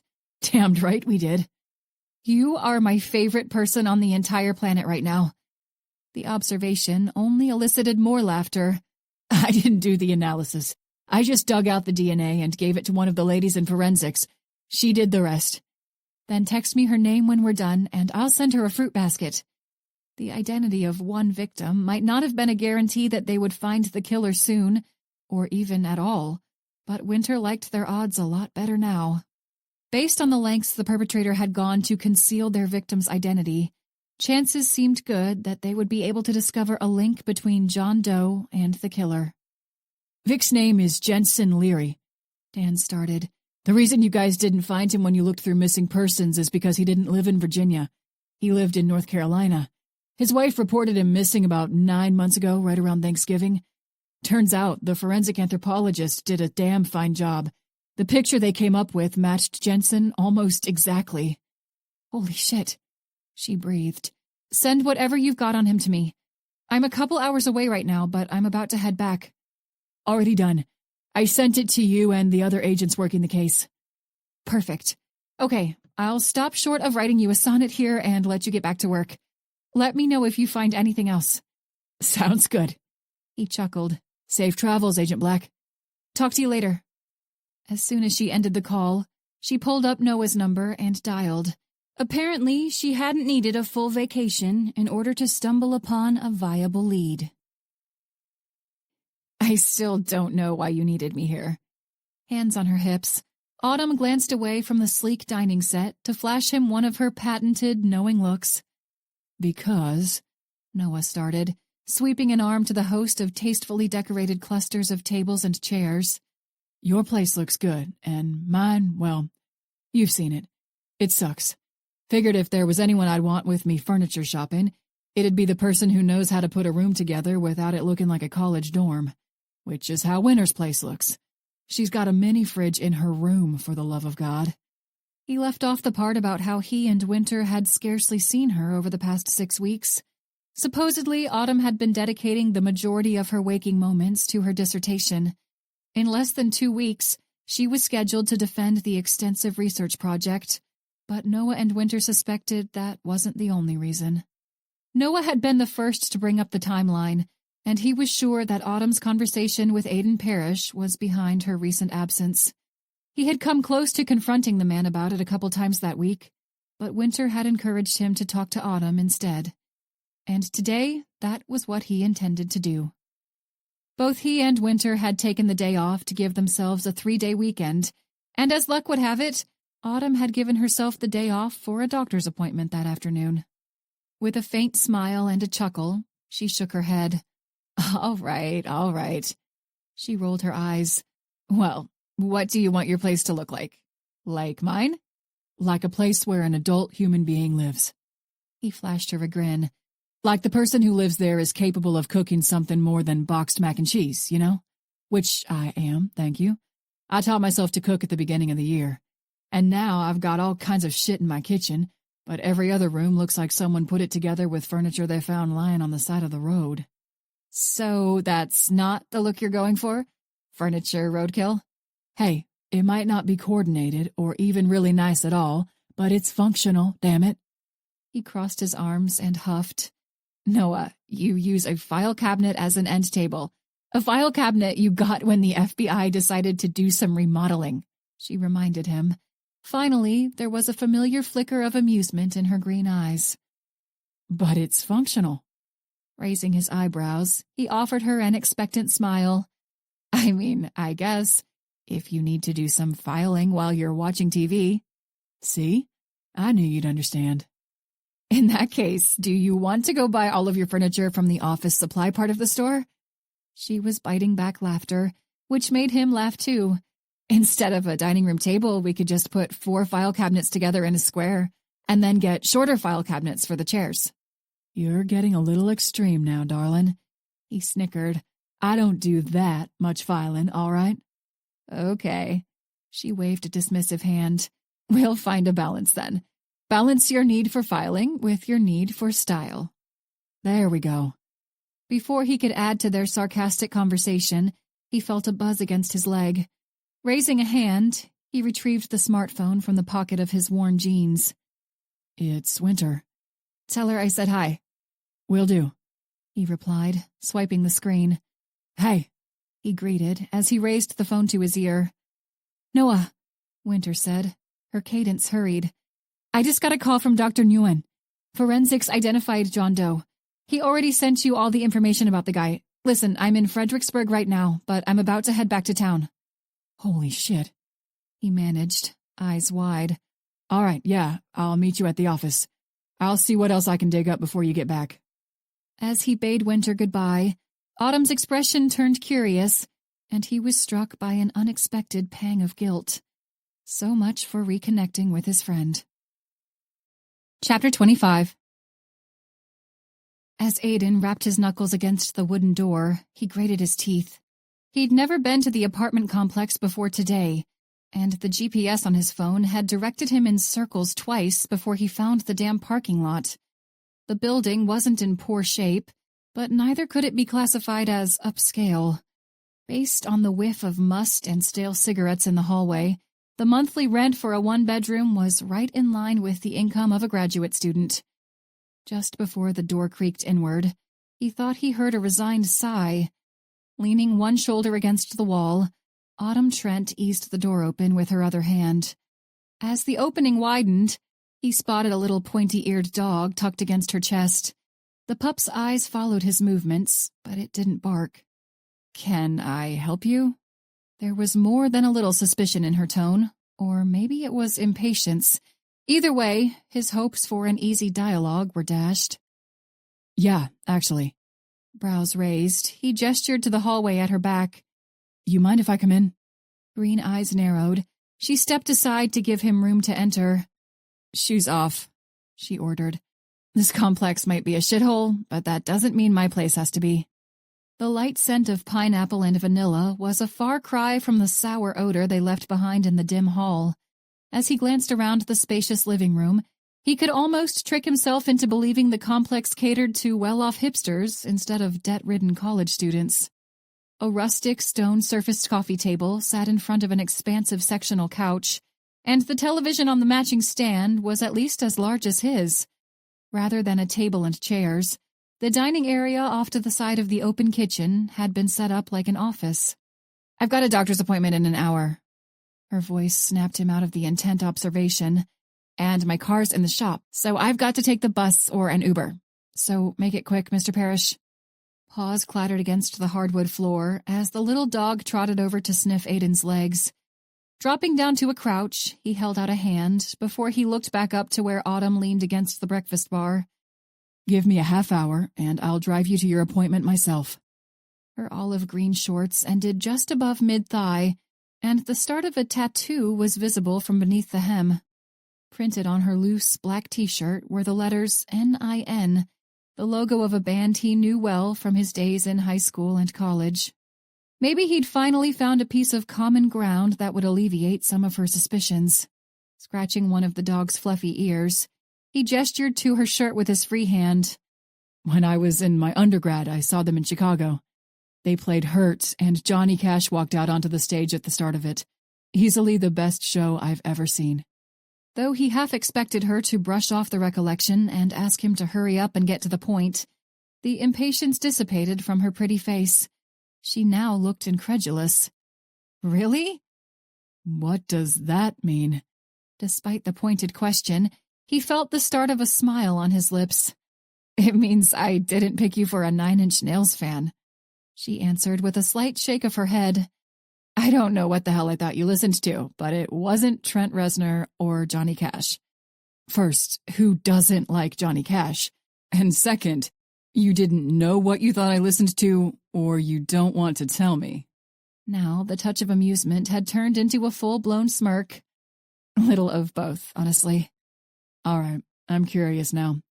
With one last pat on the dog's head, he rose to his full height. "What did you think I listened to?" She shrugged, as if the answer should have been obvious. "Shit. Either shit or some indie stuff I've never heard of." "You think I'm a hipster?"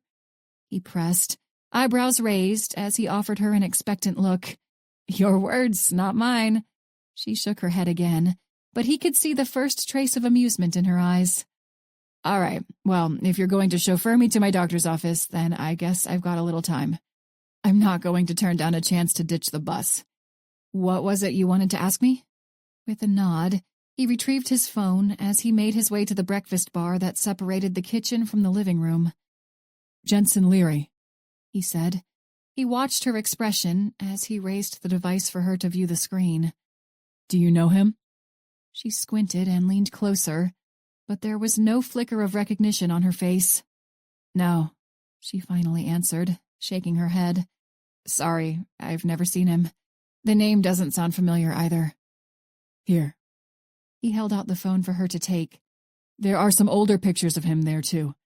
Look through them. Maybe you knew him when you were younger." "Yeah, all right." As she accepted the phone, her fingertips brushed against the back of his hand. The touch was feathery light, and based on the focused look she wore, the gesture had not been intentional. Now, why that disappointed him, he wasn't so sure he wanted to know.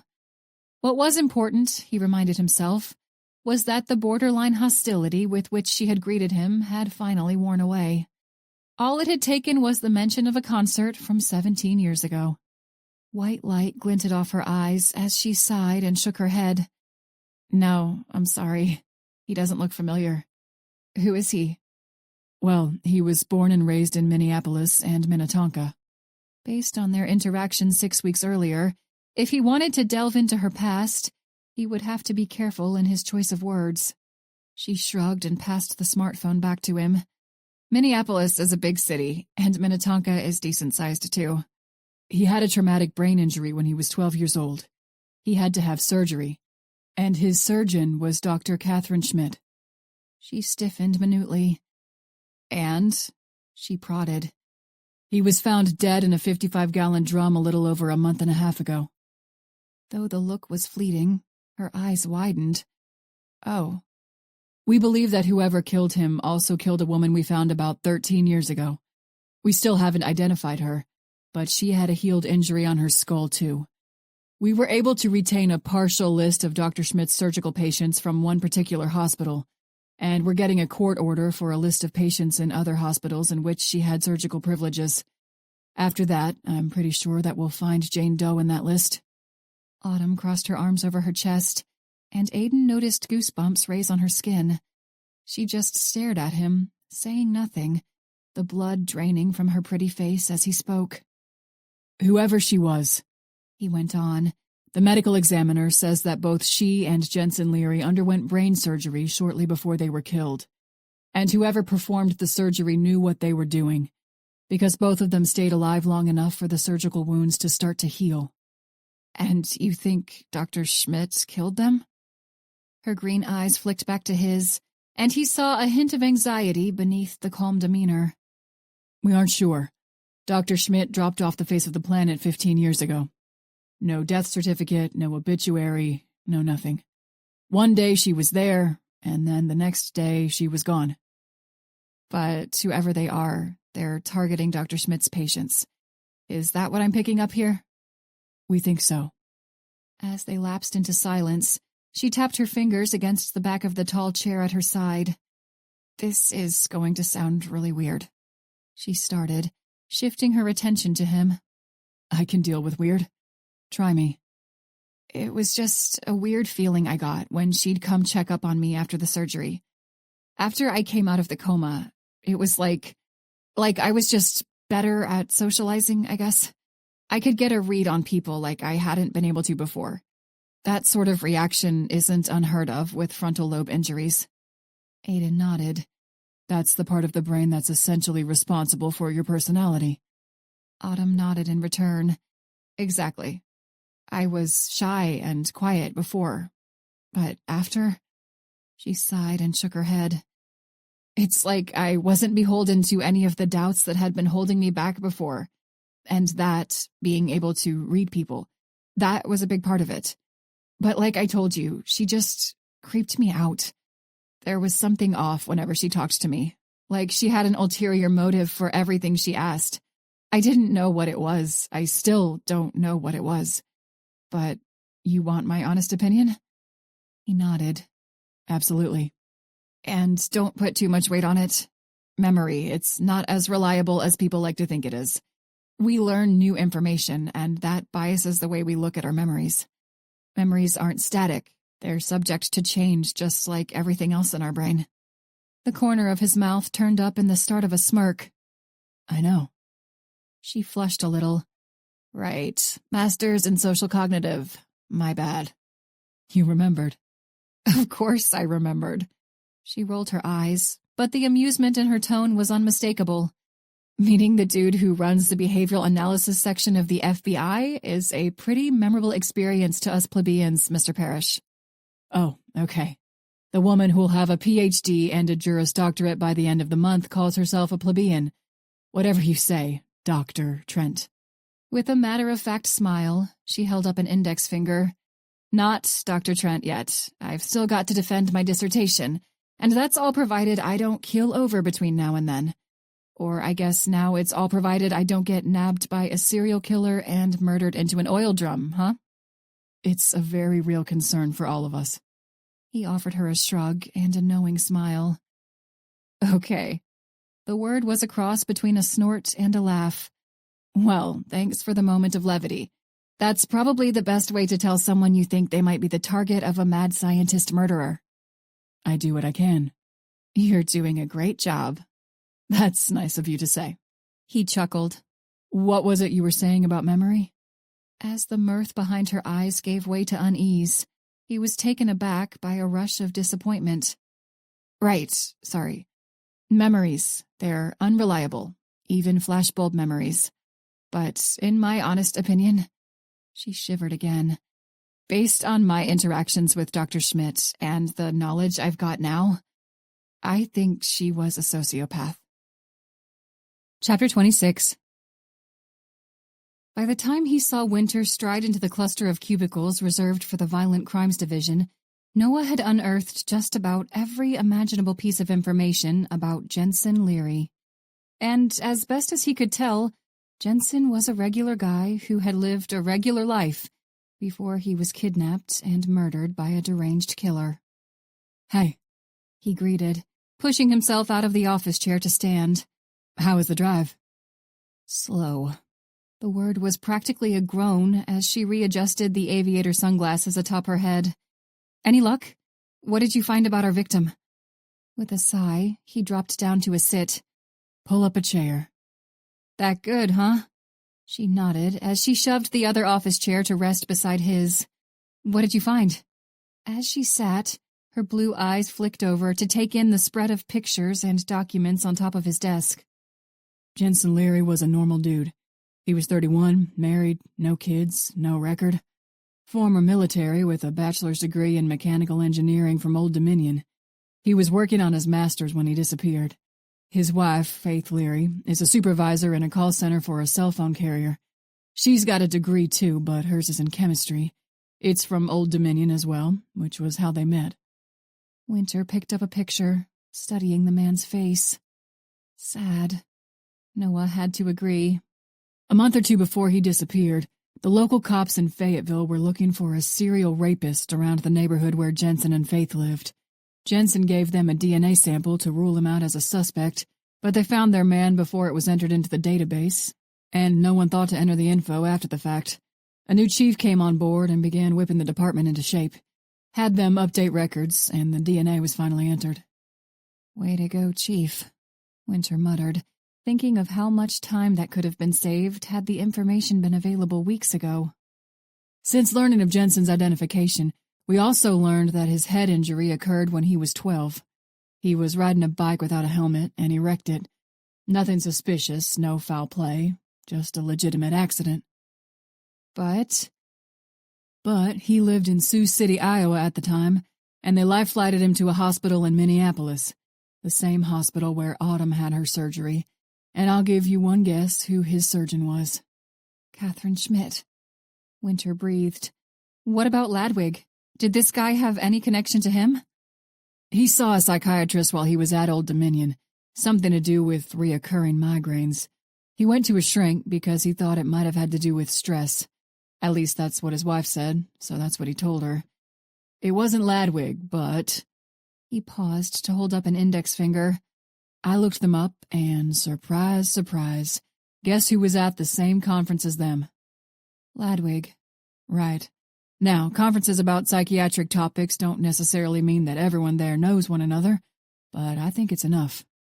She wrinkled her nose. Enough for what?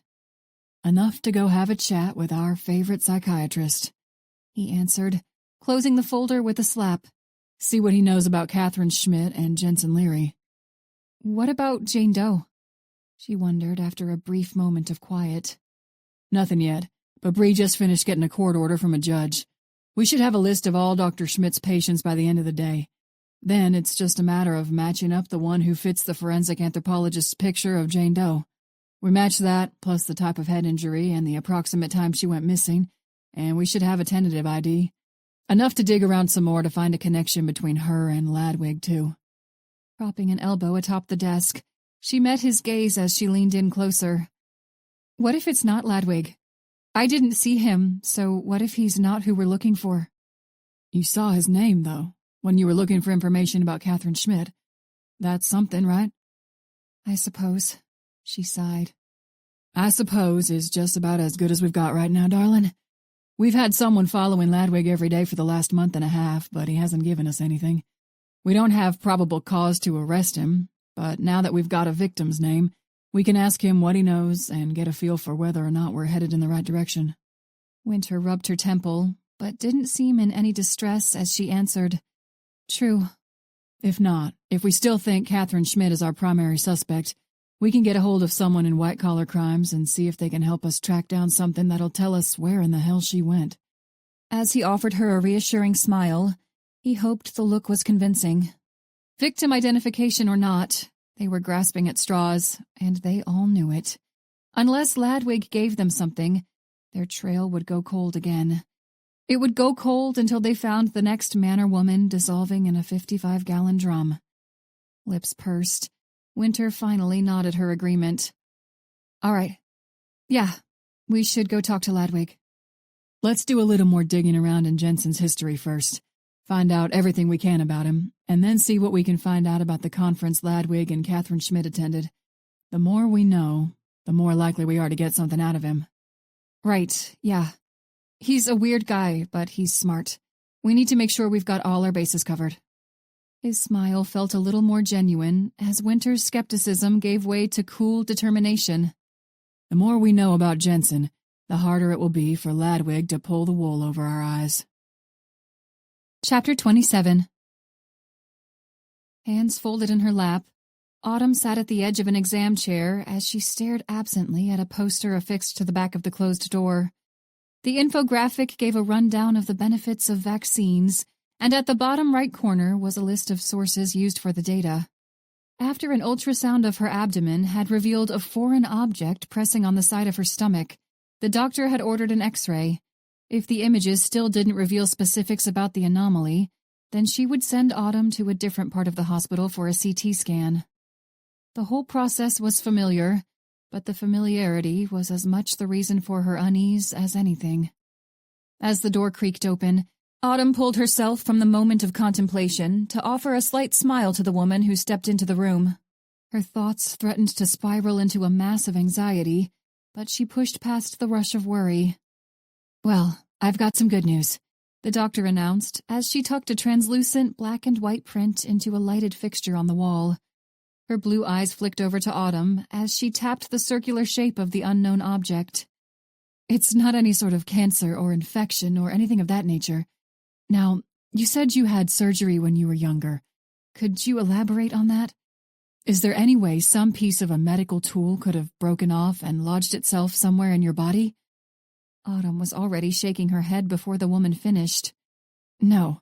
She blinked rapidly. Was that a possibility? Surely not. Have you ever had any other surgery? Anything even close to the abdominal area? There was skepticism in her visage, and the adrenaline that hit her system made her muscles feel like they had turned to stone. No. Her response was flat, her stare unwavering. I only ask because, as best as I can tell, this isn't organic. Meaning? Meaning someone had to put it there. Beg pardon? Autumn found herself continuing to blink repeatedly, as if the gesture would change the doctor's assessment. There's no other way it could have gotten there. Interestingly enough, I don't believe that's the source of your stomach pain. That's something we'll have to wait on a few test results for. Autumn opened and closed her mouth, but all she could do was shake her head. What the hell did that even mean? Someone had put it there? If the discussion with Aidan Parrish wasn't so fresh in her mind, she doubted she would have made the sudden connection. After all, it was the stuff of fiction. Real neurosurgeons didn't implant strange medical devices in their young patients, but real neurosurgeons also didn't perform brain surgery on unwilling victims before they killed them and disposed of their bodies in an oil drum. Shit, she spat. She could feel the color drain from her cheeks. Shit. Autumn, the doctor said, a shadow of concern in her pale eyes. What is it? I don't know. She paused to take in a deep breath. I don't know what it is, but I think I know who might have put it there and when. We're in a wing of a hospital, right? She held up a hand, hating how her fingers trembled. Don't answer that. I know we are. Sorry. How soon can I get scheduled for someone to take this thing out of me? I'm not sure. Brows furrowed. The woman tapped a finger against the clipboard in her arms.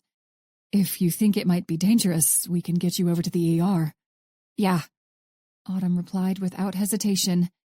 Yeah, the ER. Let's do it. As the haze of unconsciousness slipped away, the air smelled sterile. The scent of bleach was faint, but it was enough to tell Autumn that the room in which she lay was clean. But what room was she in? Was she at home? No, Autumn told herself. She wasn't at home. With a groan, She raised a hand to rub her eyes as she yawned.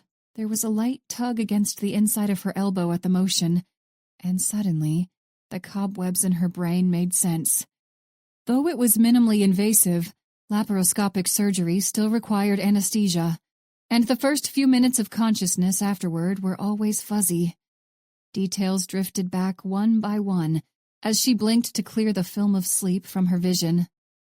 Aside from the quiet drone of the heartbeat monitor, the room was silent, the din of the hospital muffled by the heavy wooden door at the other end of the dim room. Along with her wits, her senses returned, and she froze in place as she realized she wasn't the only occupant of the small space. Before the whirlwind of paranoia could rise up to drown her, she glanced over to the solitary chair beside the bed.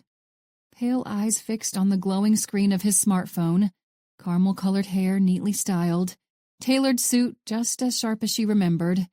Aiden was the last person she expected to see upon her return to the waking world. "What are you doing here?" She meant for the question to sound pointed, but her voice was still thick with sleep. Snapping his gaze away from the device, Aiden Parrish straightened in his seat as his eyes met hers. "You sent me a text." Autumn drew her brows together. "I did?" With the faintest smile on his face, he glanced to the phone, tapped the screen a couple times, and held it out for her to see. The words were blurry at first, but after she blinked a few times and squinted, she could make out the text. "Hey, this is Autumn Trent. You told me to get a hold of you if anything else came up, and even though I'm not 100% sure yet, I think something just came up. I tried to call Noah Dalton, but he didn't answer." The message then went on to list the address of the hospital, as well as the details of her upcoming surgery. As the lingering fog from the anesthesia rolled away, she could begin to recall when she had sent the message. "Shit," she muttered, pushing herself to sit. A deep sting on her stomach marked the location the surgeon had made for the laparoscopic procedure. At the reminder of the reason for the impromptu surgery, her breath caught in her throat. "Agent Dalton is following up on a lead right now," Aiden said, pushing up from his chair. "Agent Black is with him. That's probably why they didn't answer your calls." "A lead?" Autumn echoed as she returned her attention to him. He nodded. "One of our 2 suspects, and the only one we can follow up on right now, considering the other one's been missing for 15 years. "So, do you have any idea what the hell they pulled out of my stomach just now?" All manner of possibilities had crossed her mind, everything from a literal nickel she could have swallowed as a child to an alien monitoring device. When he nodded again, his expression turned grave. "It's in the FBI's forensics department now. It's..." He hesitated. As his blue eyes flicked away from hers, he raised one hand to scratch the side of his face. A nervous tick, she noted. She'd have to remember that. "It's a GPS tracking device." She gaped at him. "A what?" "It's designed for the long term. It's the same type of technology that biologists use to track animals in the wild, to study their migration and mating patterns. Instead of an ear tag, it's just a little disc, about the size of a watch battery. Our tech people will try to see what they can get from it, but chances are they won't find much. Those things don't store detailed data, just approximate locations." Eyes wide, she continued to gape at him as they were blanketed by silence. "What the fuck?" she finally managed. He shook his head. "I think it's safe to say that you just went from possibly being the target of a serial killer to definitely being the target of a serial killer." "But you said that Winter and Noah are following up on a lead, right?" She pressed, pain and exhaustion warring with worry and deep fear. And anger. So much anger. "I don't have time for this shit. I defend my dissertation in less than 2 weeks, and I've still got another week of teaching. Why in the hell couldn't this have happened during my undergrad? Or 3 weeks from now, when I was done with all this shit?" With an exaggerated shrug, he held out his hands with a hapless look Autumn had never expected to see from the man. "I've never met a killer who's conscientious about their victim's schedule, and I've met a lot of killers. I'm not saying they don't exist. I'm just saying they probably don't exist." At the matter-of-fact tone and the accompanying expression, She couldn't help the laughter from bubbling up her throat. The sound was strained, a bit panicked, but her muscles felt a little less taut afterward. From her first introduction to the tall, well-dressed man, she had been willingly able to admit to herself how physically attractive he was. In fact, Autumn figured that if she could build a man, he would look a lot like Aiden Parrish. But until today, she had been sure he was an uptight prick. To her chagrin, the more she interacted with him, the more attractive he became. The sentiment should have brought her a sense of giddiness, but instead, all she felt was unease. She'd picked up on enough clues to determine he was single, but she could tell he was grappling with a conflicted sense of affection for someone else. Then again, if she was honest with herself, wasn't she doing the same thing? Black Friday, the day she and her fiancé split up, might have been over 8 months ago, but the loss still stung when she let her thoughts dwell on the man. Clenching one hand into a fist, she pulled herself away from the moment of solipsism and back to the dim hospital room. There was a brain surgeon turned serial killer after her, and she had to defend a lengthy research project in less than 2 weeks.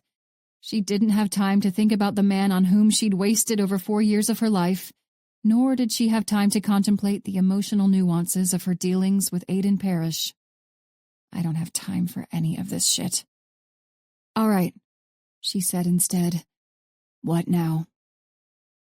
Chapter 28. As they made their way up the short set of stairs, Winter shot a quick glance to Noah. Neither of them had bothered to change into attire more suited for their profession, and between Noah's plaid button-down shirt and Winter's ripped jeans, they looked like a couple college students who had made off with a pair of FBI jackets. At least she'd been able to exchange her gladiator sandals for a pair of riding boots stashed away in her trunk. They were far from the most comfortable footwear she owned, but they beat walking up to a suspect's house in open-toed black and silver sandals. One hand rested casually on the grip of his holstered service weapon. Noah raised the other to rap his knuckles against the rich wooden door. "Open up," he called. His second knock was more forceful than the first. "Robert Ladwig, this is the Federal Bureau of Investigation. We know you're in there, so open the damn door." Just as Noah arced his hand back to knock again, Winter heard the metallic lock disengage. Though a crack at first, the door creaked open to reveal a familiar set of green eyes ringed with amber. Dr. Ladwig had abandoned his glasses in favor of contacts, and the man was still better dressed on his day off than either she or Noah. "Mr. Lomond," the psychiatrist offered. Each syllable dripped with condescension and sarcasm, and she didn't think his tone could have been any flatter if it had been run over by a steamroller. As Noah flashed him a disarming smile in response, Winter almost laughed aloud. More than once, she'd been on the receiving end of Noah's aggravating charm. "Howdy, Dr. Ladwig." His native Texan drawl was thicker, his voice bright and folksy. Unless his goal was to irritate someone or throw them off guard, she could count on both hands the number of times she'd heard Noah say, "Howdy." "What can I do for you, agents?" Leaning against the doorframe, Ladwig crossed both arms over his pale blue dress shirt. His hazel eyes flitted up and down as he took in her and Noah's attire. "Is it Casual Friday at the FBI?" "Sure is," she replied. "It's part of the Bureau's effort to maintain a friendly work environment," Noah explained. "It's the little things, you know?" "Whatever you say, Agent Lomond." Noah replied to the skepticism with a wide smile. "You mind if we come in?" "Tell me what you want, and I'll think about it." Well, Winter would give credit where it was due. Robert Ladwig didn't display so much as a hint of apprehension at the unexpected visit from 2 FBI agents. "We're here to talk to you about one of your colleagues," Winter advised. "We think they're involved in a case we've been investigating." "With all due respect, Agent Black, that doesn't tell me much. I have many colleagues. Maybe you and Mr. Lomond here could be a little more specific?" "All right," Noah chuckled as he pushed his sunglasses to the top of his head. "You can cut the shit, Ladwig. You know who I am, don't you?" "Nope." The word might as well have been acid, and Dr. Ladwig might as well have been a lizard. Reaching into the back pocket of his dark jeans, Noah offered him a sarcastic smile. When he flipped open his badge, Dr. Ladwig's countenance changed little. Special Agent Noah Dalton. Sorry for any confusion. Ladwig rolled his eyes. If she let them, Winter assumed Dr. Ladwig and Noah would have stood on the covered porch and exchanged verbal blows with one another until the sun went down. "Catherine Schmidt," she said. Noah and the doctor both snapped their heads to regard her with puzzled stares. "Who?" the psychiatrist asked, his brows furrowed. As best as Winter could tell, the confusion was genuine. What in the hell was going on? "A pediatric neurosurgeon." She kept her intent stare on him. "Blonde hair, light brown eyes, about 5'5", mid-50s by now. We've got a picture if you think that'd help. And just real quick, it's supposed to get up to 90 degrees today, so it'd be great if we could have this discussion indoors." Long minutes passed before Ladwig responded with, "I'm perfectly comfortable here." Winter shrugged. "It's still up to you, but if you want to let us bake out here on your porch, then I'll have to make some calls and get a warrant to search your place a little later today. I might just do it out of spite, to be honest. These jackets don't do much to keep us cool." Stepping to the side, Dr. Ladwig pulled open the door. "Come on in, agents." He waved a hand to the foyer, his attempt to hide a scowl unsuccessful. From the entrance, through the spacious kitchen and to the dining room, the place was spotless. Golden rays from the mid-afternoon sun caught the polished granite of the breakfast bar, and just beyond the French doors, the turquoise waters of an in-ground pool glittered. "Nice place," Noah remarked. "Thanks." The irritability had not so much as lessened from Dr. Ladwig's voice. As Winter leaned forward to peer around the arched doorway that separated the dining room from the living area, she could feel Ladwig's stare on her. She hated how much he knew about her history.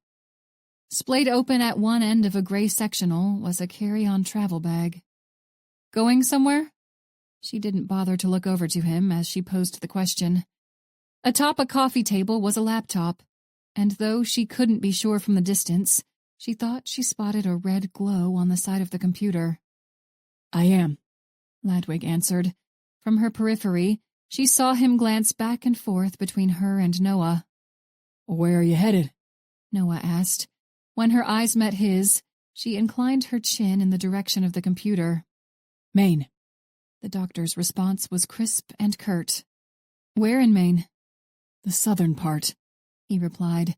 "Agent Black, is there something I can help you with?" She shrugged as she stepped beneath the arch. "Any particular reason you're headed to southern Maine, Dr. Ladwig?" "I grew up there." "That laptop." She waved a hand at the coffee table. "That's an Asus touchscreen, right? Sorry, I'm looking into getting a new laptop, and Best Buy sold its floor model, so I haven't been able to take a look at it. Would you mind if I—" She pointed from the computer to herself and back as she edged her way past Noah and into the high-ceilinged room. "I'd really rather you didn't." But he made no move to stop her. "It's the computer I use for work, so I'd just as soon you didn't poke around on it." He narrowed his eyes as she continued in the laptop's direction. "But it doesn't look like you're going to listen to me, so go right ahead. Yes, it's an Asus touchscreen. I bought it at Costco, not Best Buy." "Costco?" Noah echoed. "I wouldn't have guessed. I've been looking for some new furniture, so I'll have to keep it in mind." As Winter neared the couch and the open laptop, the red glow was unmistakable. There was something on the flash drive plugged into the side. Though she was sure Ladwig's attention was still fixed on her, she tuned out his and Noah's one-sided conversation as she dropped to sit. In the center of the standard-issued Windows background was a box, and in that box was a progress bar. As she leaned closer to read the text, she took in a sharp breath. Deleting files, 77% complete. "Shit," she spat. Tapping a finger against the trackpad, she pressed the cancel button at least 6 times, though the progress bar stopped after the first frenzied click.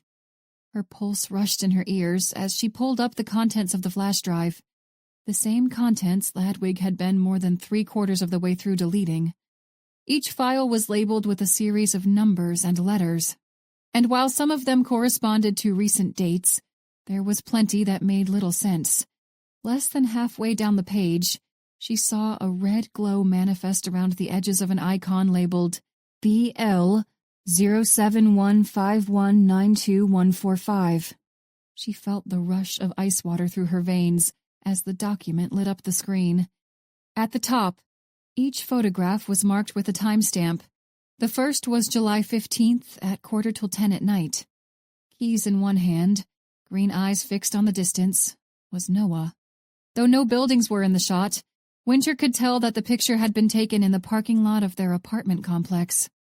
The next photo was stamped a minute later, as Noah pulled open the driver's side door of his pickup.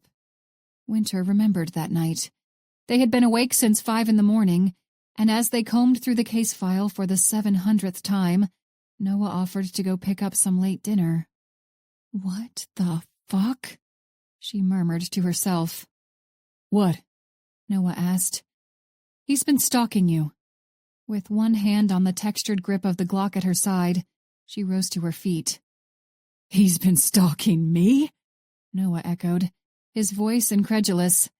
"Yes, 77% of the information on that flash drive was deleted, but there are a whole lot of pictures still left. Pictures taken at our complex." Noah snapped his wide-eyed stare from her to Dr. Ladwig. "What? Dude, why? What the hell? Am I under arrest?" Dr. Ladwig grated. There was an unmistakable glint of indignation in his green and amber eyes, but behind the anger was a sentiment Winter had expected less. Fear. Genuine, unabashed fright. "You've been stalking a federal agent," Silver flashed as Noah produced a pair of stainless steel handcuffs. When Dr. Ladwig spoke again, the word came from between clenched teeth. "Lawyer." Weeks had passed since I performed Jensen Leary's autopsy. Weeks without so much as a new hypothesis. Robert had done a piss-poor job of locating the second patient he'd seen, with the same brain abnormality as patient 0, and I was back to the starting line. I'd decided to let some time pass after the body of Jensen Leary was unearthed at the edge of the city, but the monotony of the last month and a half had finally ground away my last nerve. If they'd figured out anything from Jensen's body, I'd have heard about it by now. After all, 13 years had passed since they discovered Megan Helfer, and they were no closer to uncovering her identity. I did my due diligence to ensure the bodies wouldn't be traced back to me. Even if they were identified, the trail would lead back to Catherine Schmidt, not Sandra Evans. The change in identity had been a spur-of-the-moment decision, but not a day went by when I wasn't glad I'd done it. Catherine had been slapped with a hefty malpractice suit after one of my patients' parents found the little tracking device I left in their son's abdomen. The slip-up was entirely on me. I had decided to try a new spot for the implant in hopes that there would be less risk of discovery. As it turned out, the complete opposite was true. But I owned my mistakes. I learned from them, and I never made the same error twice. With a sip from a glass of homemade iced tea, I refreshed the webpage. There were 2 of them nearby, one within a 2-hour drive, and the other right here in the city of Richmond. It seemed convenient to go for the young woman in town, but I'd learned long ago that convenience was rarely, if ever, convenient. If it was too good to be true, then it wasn't true. Though I never truly forgot any of the children on whom I performed surgeries, this young woman occupied a special part of my memory. She had been handed over to the state while in a medically induced coma, and not long after she was discharged from the hospital, her mother had overdosed on heroin and died. But despite the turbulence of her upbringing, there had been a spark in Autumn Nichols' eyes that I seldom saw in someone her age. She was resilient, and someday she'd make it out of her little corner of hell. I knew it then, and now, 17 years later, she'd proven me right. She was a PhD student in a track of study that was one of the most competitive graduate programs in any school. Forensic psychology. No, I didn't want Autumn. Not yet. I still hadn't progressed far enough in my research, and I didn't want Autumn to die. I wanted her to be a success story, to present her to academic circles as a prime example of how brilliance could shine through the gray sludge of adversity. I could make the drive. As I set my glass of tea on a cloth coaster, the front screen of an archaic flip phone lit up. The device buzzed an annoying dance on the glass table, but I scooped it up and opened it before the second ring. "Yes," I answered. "It's me," replied a familiar, gruff voice. "Mr. Parker." I kept my response as cool and composed as always, but the truth was that the man set my teeth on edge. He was a pretentious asshole, and every time I was forced to deal with him, I liked him a little less. "They've got the psychiatrist in custody," the man started. "You're going to want to lay low, Sandra. I just got a call from Ladwig. He hasn't said anything to the feds, not yet." My tongue felt thick in my mouth as I echoed, "Not yet?" "They've got something. I don't know what it is, but they've got something solid, something they can hang their hat on. We need to get their eyes off you, and we need to do it permanently." "You're going to have him take the fall for it?" I surmised, my voice flat. "He's got the information I need, Mr. Parker." "And he'll still be able to get it to you when he's in a prison cell." Parker's response left no room for debate. "A prison cell? That's not like you, Mr. Parker." "For now." His response was cryptic, but its meaning wasn't lost on me. Robert Ladwig was about to confess to the murder of Jensen Leary, and then, after he'd given us all the useful information he possessed, he would die. "Why am I still with you?" Autumn asked. Locking the screen of his phone, Aiden turned to regard her. The shadows beneath her green eyes had become more prominent as the evening wore on, but she had gone through some effort to keep the disheveled look at bay. Her ponytail was neat, and her subtle cat-eye eyeliner had not so much as smudged. "You're still with me because there was a serial killer tracking you for 17 years. He answered after a brief spell of quiet. "Sorry to say, Miss Trent, but you're going to be seeing a lot more of us from now on." "Motherfucker," she muttered under her breath. "I just got out of the hospital. I just had surgery a few hours ago. Isn't there some kind of law against keeping me in the waiting room at the FBI building for an unspecified amount of time?" He flashed her a sarcastic smile. "You're the one with the Juris Doctorate. You tell me." She rolled her eyes. "You've got the tracking device now, don't you? I don't really see what else you need me for." "We've got it," he confirmed with a nod. "but that doesn't mean you're in the clear. They've been watching you for a long time, and they not only know where you live, but your daily routine, probably down to the minute. The plan is to leave it on, in hopes we'll draw them to us. Not you, but still." He left the statement unfinished and glanced back to her. With a resigned sigh, she leaned back in her chair and stretched her legs. "But still, they're a serial killer with a medical degree, and they've been stalking me for 17 years. How long am I going to need a babysitter, then?" Now it was his turn to sigh. "I don't know. I'm waiting to hear back from Agent Dalton and Agent Black. Hopefully their lead gave them something worthwhile." "And I'm just stuck here waiting until they get back?" "I'm here too," he reminded her, tapping an index finger against his chest for emphasis. "This is your job. You're getting paid for this." She crossed her arms over her zip-up hoodie. "Well, yes and no. I'm salary, so not really. It's not like I'm getting overtime for staying past 4. "Then why are you just hanging out in the waiting room with me? Don't you have some super-secret FBI stuff you ought to be doing right now instead of babysitting a witness? I figured this would be above your pay grade, SSA Parrish." "This case." He waited until she met his gaze. "It started 13 years ago. A colleague and I worked on it, and we couldn't even figure out who our victim was. It got shelved until Jensen Leary turned up outside town. I don't think there's any way that Jane Doe and Jensen are the only 2 people this person has killed.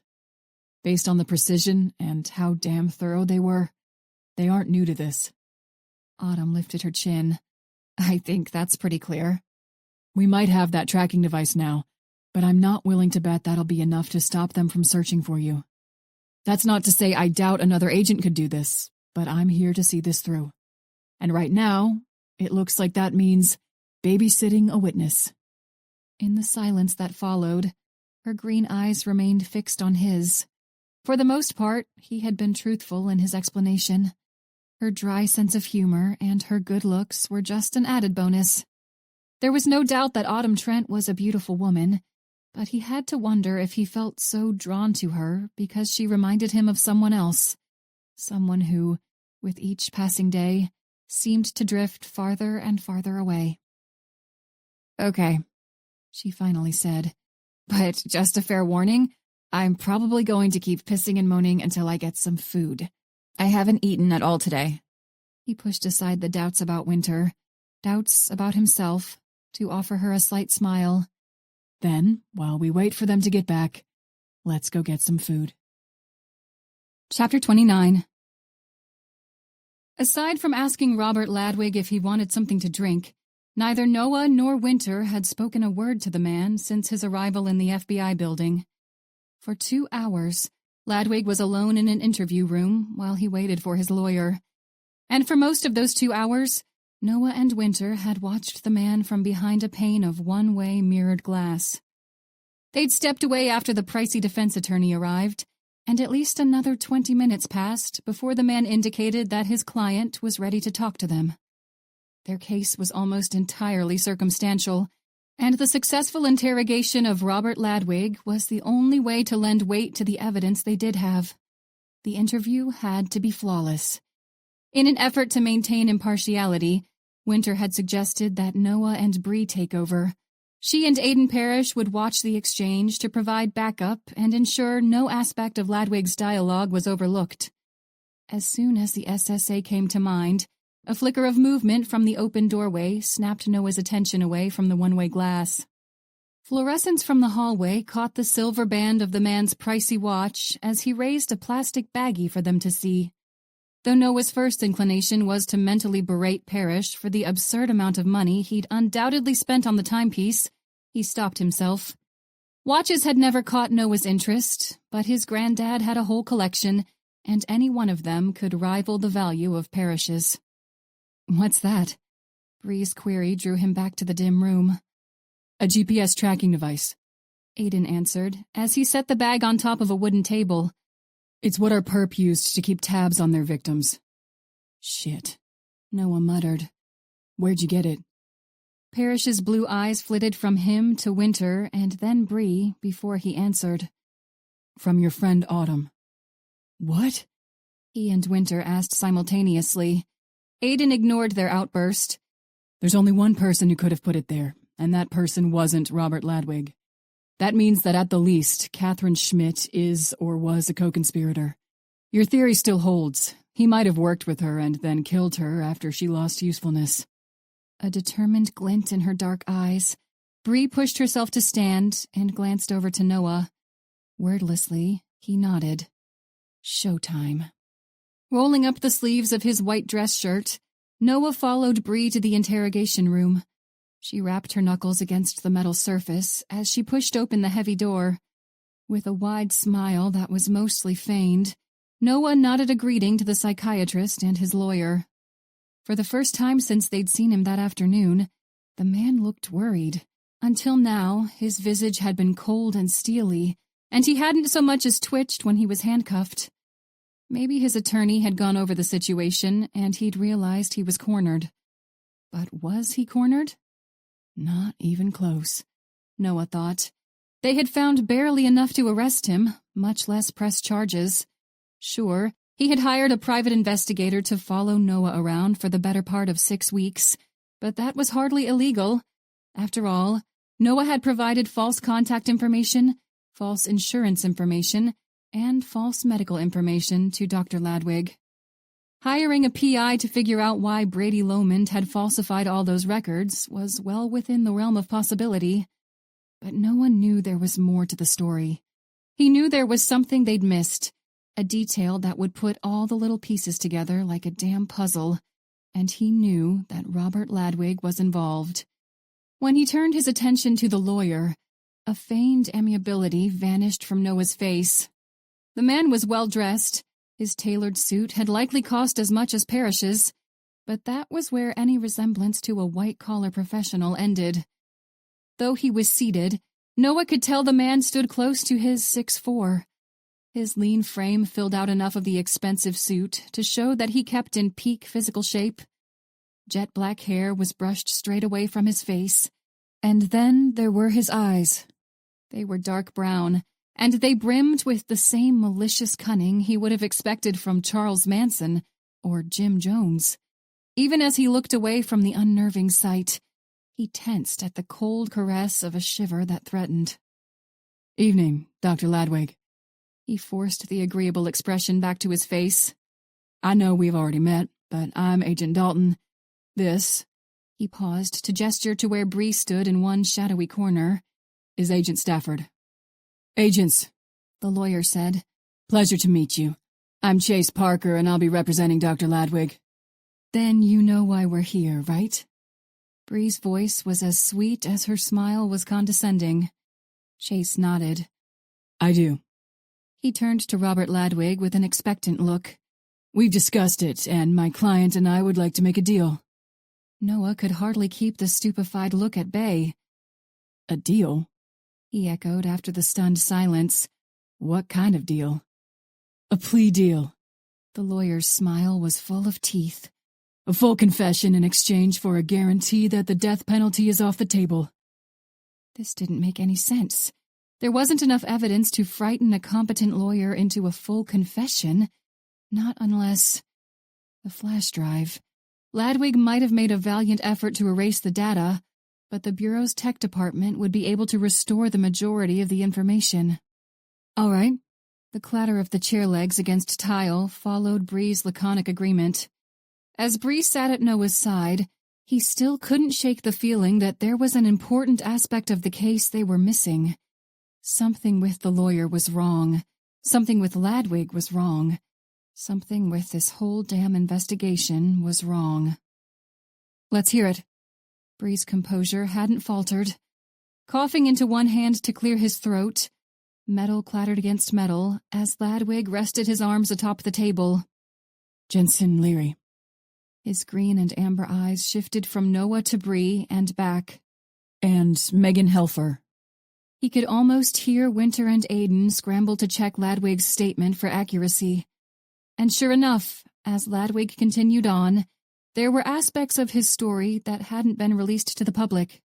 Information only the killer could have known, such as both victims' history of head trauma, the missing brains, and the precision with which they had been cut apart. His alleged motive was straightforward enough: scientific curiosity. Though he'd hesitated when they brought up his relationship with Catherine Schmidt, he admitted that her work as a neurosurgeon had been behind the need to know more about the inner workings of human brains. He'd listened to her talk about changes in personality after damages to different lobes, and Ladwig had become obsessed with the idea that he could correct deviant behavior with the right surgical procedure. Noah pointed out that scientists at the beginning of the 1900s had already come up with a specific surgery to alleviate criminality: a lobotomy. At the mention of the draconian method, Ladwig only scoffed. He hadn't wanted to give his patients a lobotomy. He wanted them to come out of the procedure as functioning members of society, not drooling messes. When the psychiatrist speculated on the barbarity of a lobotomy, Noah almost laughed out loud. As the recount drew to a close, he and Bree exchanged glances. He didn't miss the wariness behind her dark eyes. "All right, gentlemen," Noah said, tapping his palm against the stainless steel table as he stood. "This is quite a bit of information, so if you'll excuse us for just a second." Ladwig followed their movements with his eyes, and try as he might, Noah couldn't get a read on the man's emotional state.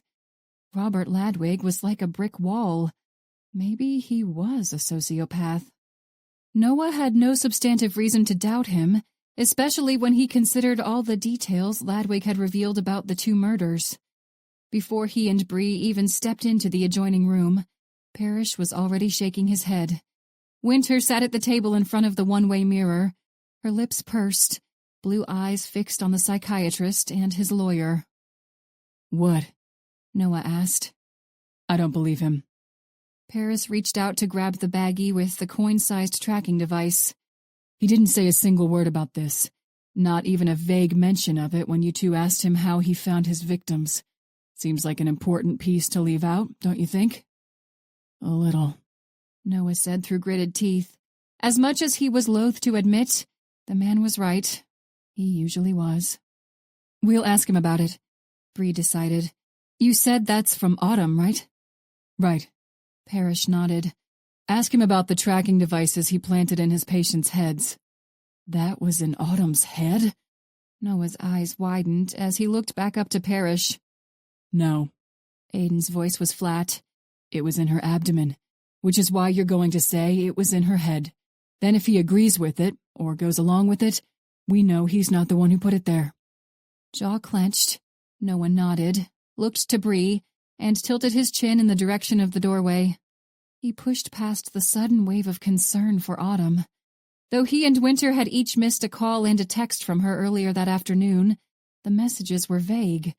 They sure as hell hadn't alluded to a tracking device that was surgically implanted in her body.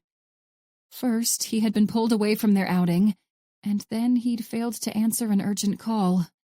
And since he and Winter hadn't picked up, Autumn had been forced to resort to Aiden Parrish, of all people. He wouldn't be surprised if she hated all three of them by the time this debacle was over. But he would have to deal with the pang of guilt later. Right now, he had a series of lies to peel away from a messy truth that was not even guaranteed to get them closer to the killer. "Sorry about that." He flashed a quick smile to Ladwig and his lawyer. "So, Dr. Ladwig," Bree started as she took her seat. "These patients of yours, you said you kept track of them from when they were patients of Dr. Schmidt. How did you do that exactly? I mean, did you actively follow them throughout their lives? That seems like a hell of a lot of work." The dark-haired lawyer leaned forward, and as he spoke to Ladwig in hushed tones, the psychiatrist's grim countenance didn't change. "I tracked them," Ladwig said. "How?" Noah pressed. "With the GPS tracking device. In their head?" he asked. This time, Ladwig merely nodded. "Why would you put it in their head? And how'd you put it in their head?" Bree's voice was as tense as Noah's muscles felt. "That's where they had surgery," Ladwig replied, as if the answer should have been obvious. "I went to med school too, agents. Implanting a tracking device in someone's head after they had surgery wasn't hard." Bree pursed her lips and tapped an index finger against her cheek. "Why their head, though? You had to know that after a traumatic head injury, they'd have MRIs, PET scans, CT scans of their head. Wouldn't one of those find it? Not to mention if it's metal and they went through an MRI. With a cluck of her tongue, she shook her head. "Well, you've got a medical degree. I'm sure I don't need to elaborate, do I?" Aside from a flicker of wariness in the man's green and amber eyes, he didn't balk. "Are you covering for someone, Ladwig?" Propping both elbows atop the table, Noah leaned forward and narrowed his eyes at the man. "Why would you give us a false confession?" "False?" the lawyer echoed. "You heard what my client said." "We did." Noah offered the man a wry smile as he nodded. "And maybe it seems like an easy open and shut case, but that's not how we operate around here. See, we like to put away the people who actually did the crime, and your client is full of shit. We've got one of your tracking devices." Ladwig gasped. "How?" Even the attorney looked stunned. "Pulled it out of a woman's stomach earlier today. And I mean, honestly, Ladwig, can you even do brain surgery? Much less keep someone alive after you cut into their head? It was a stretch, I'll be honest. Pinning you as the mastermind mad scientist here." Noah laughed, and Ladwig's face turned just the shade of purple he'd been hoping for.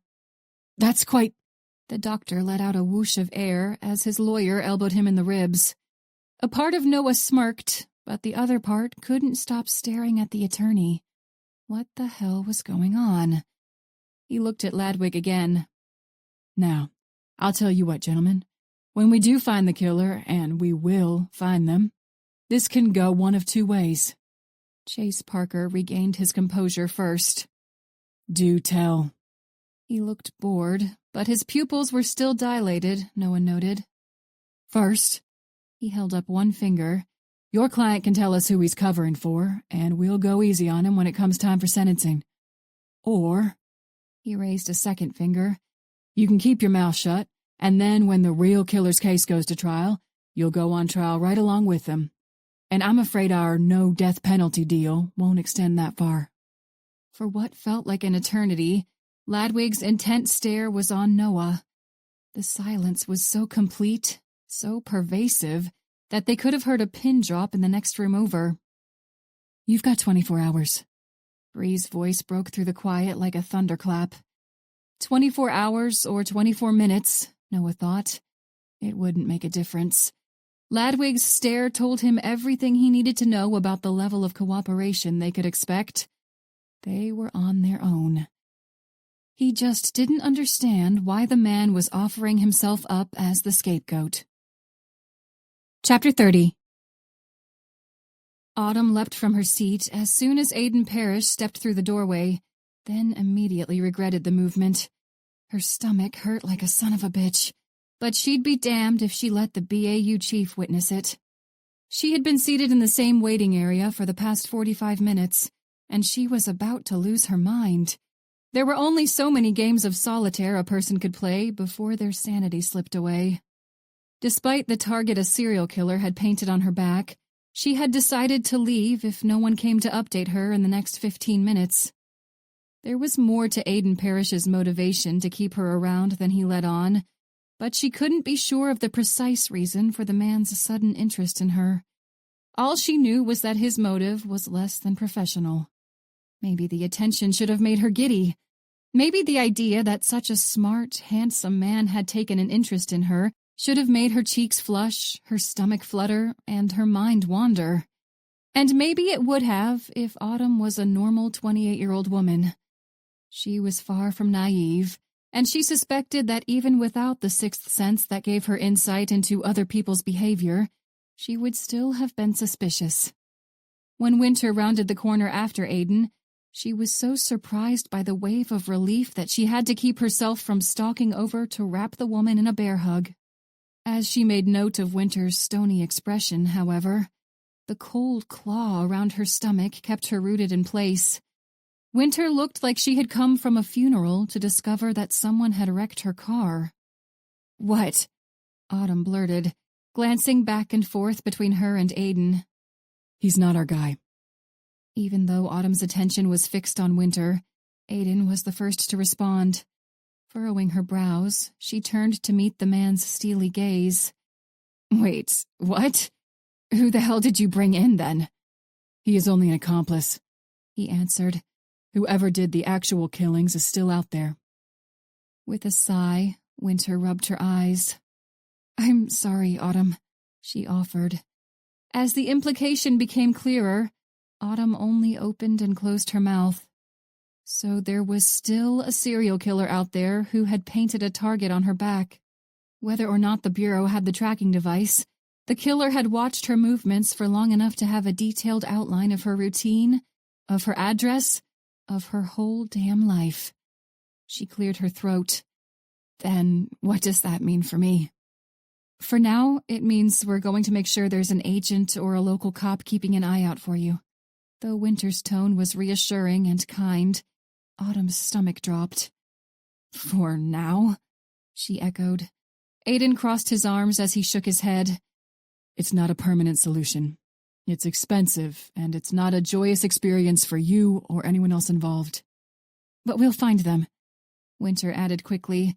She shot an irritable look at the taller man, but Aiden either didn't notice or didn't care. "Catherine Schmidt is our prime suspect now. We just have to find her. Bree has a couple contacts in white-collar crimes who can expedite the investigation to find out where she went, since it looks like we're dealing with a person who's using a stolen identity."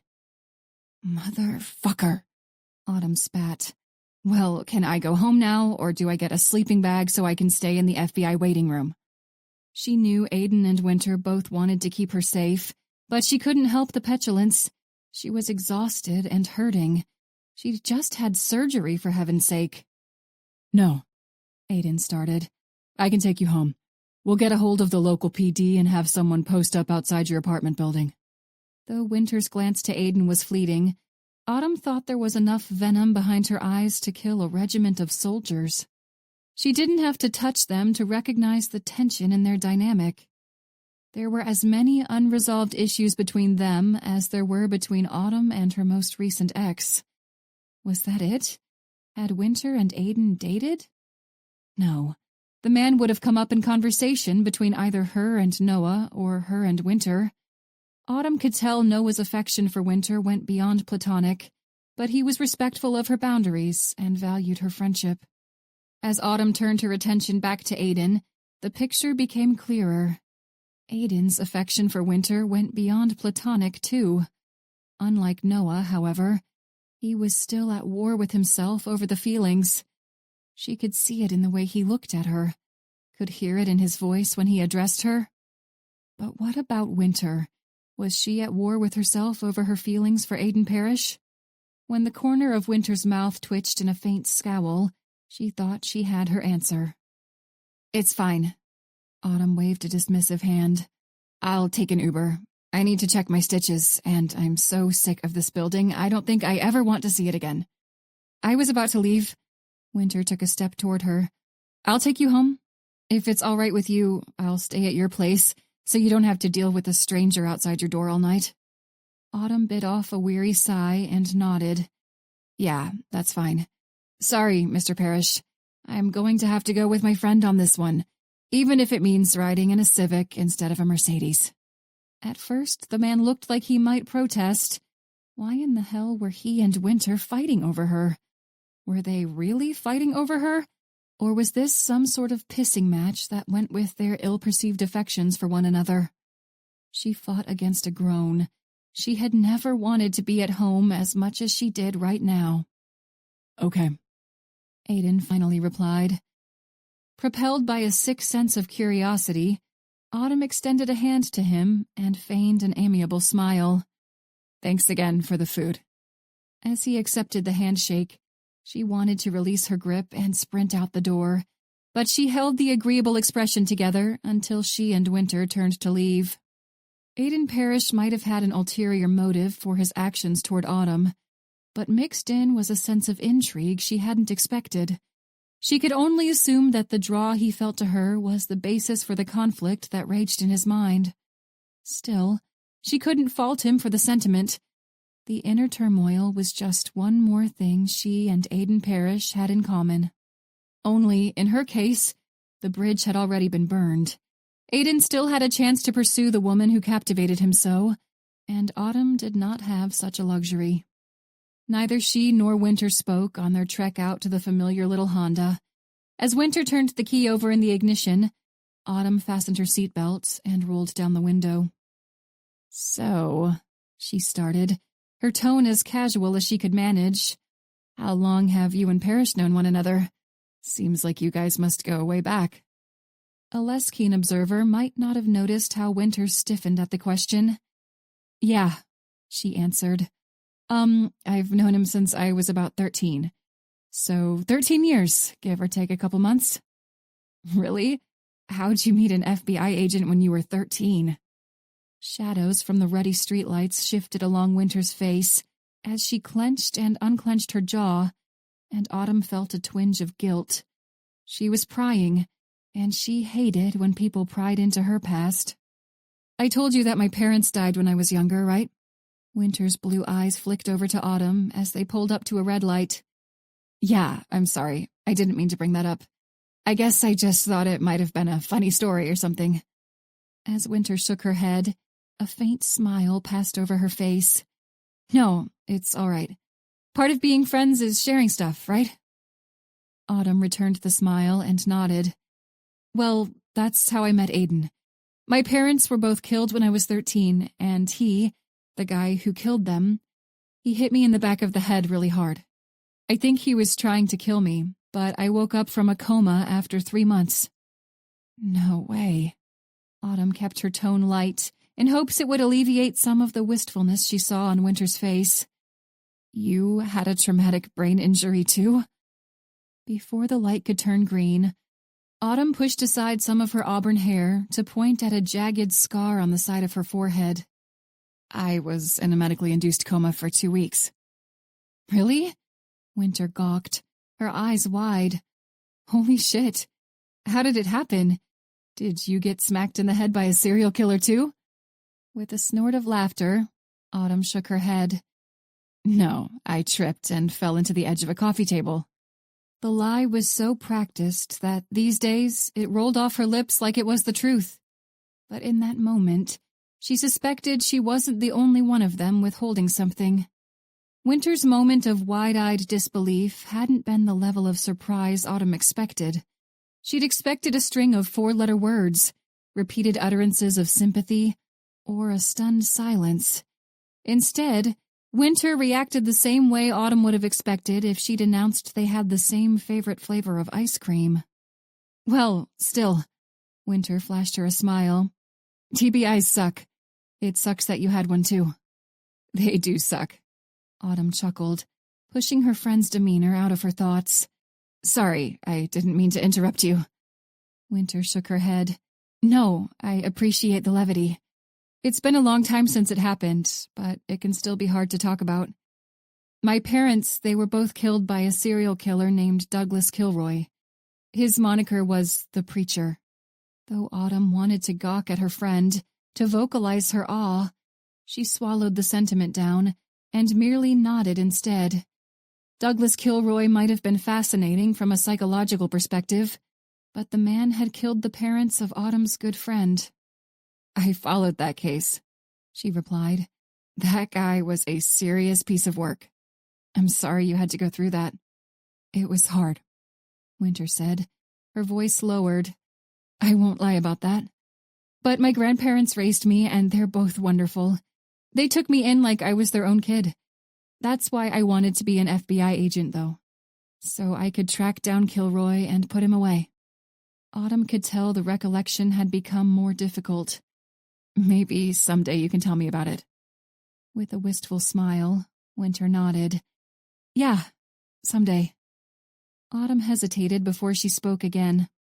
She wanted her friend to know she wasn't alone, but at the same time, she didn't want to reveal all the messy details of her relationship with her biological parents. Maybe she should have been proud of how far she'd come, but when she thought back to her childhood, all she felt was shame and isolation. My parents are gone too. She was sure at least a full minute of silence had passed before she broke the spell. At the last possible second, she'd decided she didn't want Winter to feel like she was alone. Autumn knew the feeling well, and as long as she could help it, none of her friends would be forced to contend with that level of isolation when she was around them. She might have felt like Winter was holding something back, but she didn't know what that something was. For all she knew, it could have been a case detail kept secret for her safety, or to avoid compromising the integrity of their investigation. I'm sorry, Winter murmured. It's okay. Autumn's tone was just as quiet. I was 11 at the time. Honestly, they weren't great parents.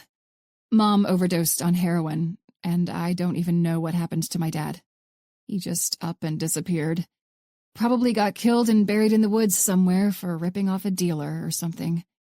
But, like you said about your grandparents, my adopted parents took me in like I was theirs. Winter's smile was tiny. I'm glad they were good to you. They were my foster parents to begin with, and they were just like those foster parents you see in feel-good movies. They'd never had any kids of their own, and they took their duties as fosters really seriously. I remember them getting a steady flow of thank you letters from kids who were the first in their families to graduate high school or get accepted into college. Wow, Winter said, her voice a bit thick. She cleared her throat. That sucks, but it's amazing all at the same time. They sound like great people. Probably the type of people who'd be friends with your grandparents. Autumn grinned as Winter looked over to her. Probably, Winter laughed. The only person with whom Autumn had ever discussed details of her parents was her ex, and they had been in a committed relationship for close to a year before she offered up as much as she had told Winter. Though she told herself she should be nervous about confiding in another person, she was relieved. With my back propped against a pile of pillows, I'd just opened my newest hefty paperback novel when I heard the obnoxious clatter of my burner phone. I couldn't remember the last time it had received so many calls in a single day, and I felt the corner of my mouth turn down at the thought. As I scooped up the device to glance at the screen, my scowl deepened. The number was the same that had called me earlier. "Yes," I greeted, my voice as flat as I could manage. "We need to talk," the man replied. "About what, Mr. Parker?" "They know about the tracking devices. They recovered one from a woman, and they brought it up during the interrogation. How many of those things do you have out there?" My heart picked up speed, and I willed it down to its normal rate. "Only a few." I'd only been willing to take the risk with the patients who were most auspicious. Jensen had been one, and now there were only 3 left. One was an hour north of the city, one was in the city, and the other was still in Minnesota. Which meant if the FBI had discovered one, there was only one likely source. "Did they say who?" I didn't want it to be Autumn. She was so resilient, so promising. "No, but everything I gathered from them indicates that whoever it is, they're local. They had the device in their possession, and it'd have to be somewhere near here for them to have gotten a hold of it so fast." There was a rare note of foreboding in Mr. Parker's words, and I didn't like the implications of his tone. But if I lied, if I kept Autumn's name to myself, he would know. Parker always knew. I didn't know the first thing about the man, but he knew everything about almost anyone with whom he worked. It was a one-sided relationship, and it always had been, but what choice did I have? As much as I disliked him, I knew well enough how dangerous Parker was. "I need their name, Sandra. I need their name, and I need to know how well they knew you, so I can figure out how much we've got to worry about." The chill was back in his voice, and honestly, I thought I preferred that to the menace. Autumn might have been promising, but she wasn't nearly enough for me to compromise my own well-being. "Don't kill her if you can manage it." I closed my eyes. "Her name is Autumn Nickel. She's in Richmond. She was a patient of mine 17 years ago. I doubt she has a better recollection of me than anyone else." "You're going to need to lay low, even lower than you are now. Take some time off work, and I'll call you back when it's clear." I clenched my jaw. How was I supposed to manage that? Maybe Parker could take time off work whenever he wanted, but that wasn't how hospital jobs worked. "I can't just take some time off," I grated. "You're smart, Sandra. You'll figure it out." Chapter 31. Winter's sore muscles protested with each step she took toward her couch. In part to offer security, and in part because she was interested, Winter had gone with Autumn to her Krav Maga classes over the past few days. Even though her friend was still healing from surgery, Autumn still pushed herself further than most post-op patients should. Despite Winter's disciplined workout routine, the hand-to-hand combat technique employed muscles she didn't normally utilize during her morning run. She didn't care. Part of her enjoyed the pain. Needed it, even. It helped with the frustration building through her system. In the 8 days since the arrest of Robert Ladwig, the man hadn't offered another word. The majority of their communication with the psychiatrist had been conducted through his lawyer, Chase Parker. Neither Ladwig nor Parker's adamancy of Ladwig's guilt had so much as wavered in the last week. Anytime one of them poked a hole in his statement, he put up a brick wall. Aiden had been the first to propose that the disgraced psychiatrist was frightened. According to Aiden, there was no other reason a person would take the fall for a crime they hadn't committed. While Winter agreed with his assessment to some extent, she also thought the story was more complicated than Robert Ladwig being scared. Besides, she reasoned, Ladwig had spent 10 years of his adult life in the armed forces. The details of his combat record were still a mystery to them. The military was loath to release such sensitive information, even when it was associated with a murder suspect, but there was no doubt that the man had seen combat. With 10 years of military experience, what exactly would scare Dr. Ladwig so much that he would willingly submit himself to a life sentence in a federal prison? Winter's theory held that Ladwig was just as guilty of the murders as his co-conspirator, and he had decided not to give them up due to some twisted sense of honor. Though Bree agreed, Noah was reluctant. For how often he and Aiden wound up on the same side of an argument, she was surprised they hadn't become friends. Then again, maybe the commonalities were as much the reason for their dislike of one another than anything. According to Autumn, Aiden had a thing for Winter. She was unwilling to elaborate beyond the cryptic remark, and Winter had merely laughed off the suggestion. As the week progressed, she became even more certain that Autumn's observation was inaccurate. The thought frustrated her, but she wasn't sure it should have been so frustrating. Why would she want Aiden to have a thing for her? Sure, her attraction to the tall, dark, and handsome Aiden Parrish had been inexorable during her high school years, but since then, she'd learned the necessary components for a good relationship. Trust, common ground, shared values, all were part of the foundation for a relationship that was lasting. If she pictured herself with Aiden, could she tick off a single item on that short list? She'd been given no reason to doubt his motives since after the Douglas Kilroy investigation, but the Machiavellian tactics they'd both employed in those months was not easy to forget. And did she even know any of Aiden's interests outside his professional life, much less share them with him? Even though she'd known him for 13 years, the majority of their discussions had revolved around work, or at least around topics related to the criminal justice system. But she couldn't shake the recollection of their first interaction after she returned from her 3-month hiatus, when he'd made a sarcastic remark about his secret love of Mountain Dew Code Red. It was like no time had passed between them at all. That was always how it felt with Aiden. No matter how long they were apart, they could always pick up where they'd left off. And the transition was seamless. Still, that was hardly enough to form the basis for a lasting relationship. Then there was Noah. She knew Noah. She knew he adored cats, that he didn't care for big dogs, that his favorite music genre was country, but he held a lesser-known love for alternative and grunge rock from the 1990s. She knew he had a special place in his heart for Italian food, and she had watched him tear up at the end of the third Lord of the Rings movie. He didn't hide his emotions like Aiden. If Noah was angry, sad, or a combination of both, she knew about it. She didn't have to drag an emotional response out of him like she did with Aiden. In fact, most of the time, it was the other way around with her and Noah. Maybe Aiden's interest in Autumn was for the best. If anyone could understand what was running through that man's head, it would be the soon-to-be doctor. Still, Aiden's excuses and logic for his routine visits to Winter's friend did not sit well. Shit. Was she jealous? And if she was, who was the object of her envy? Was she jealous because she had hardly seen Autumn over the last week and Aiden had? Or was she jealous because she suspected Aiden had a thing for her friend?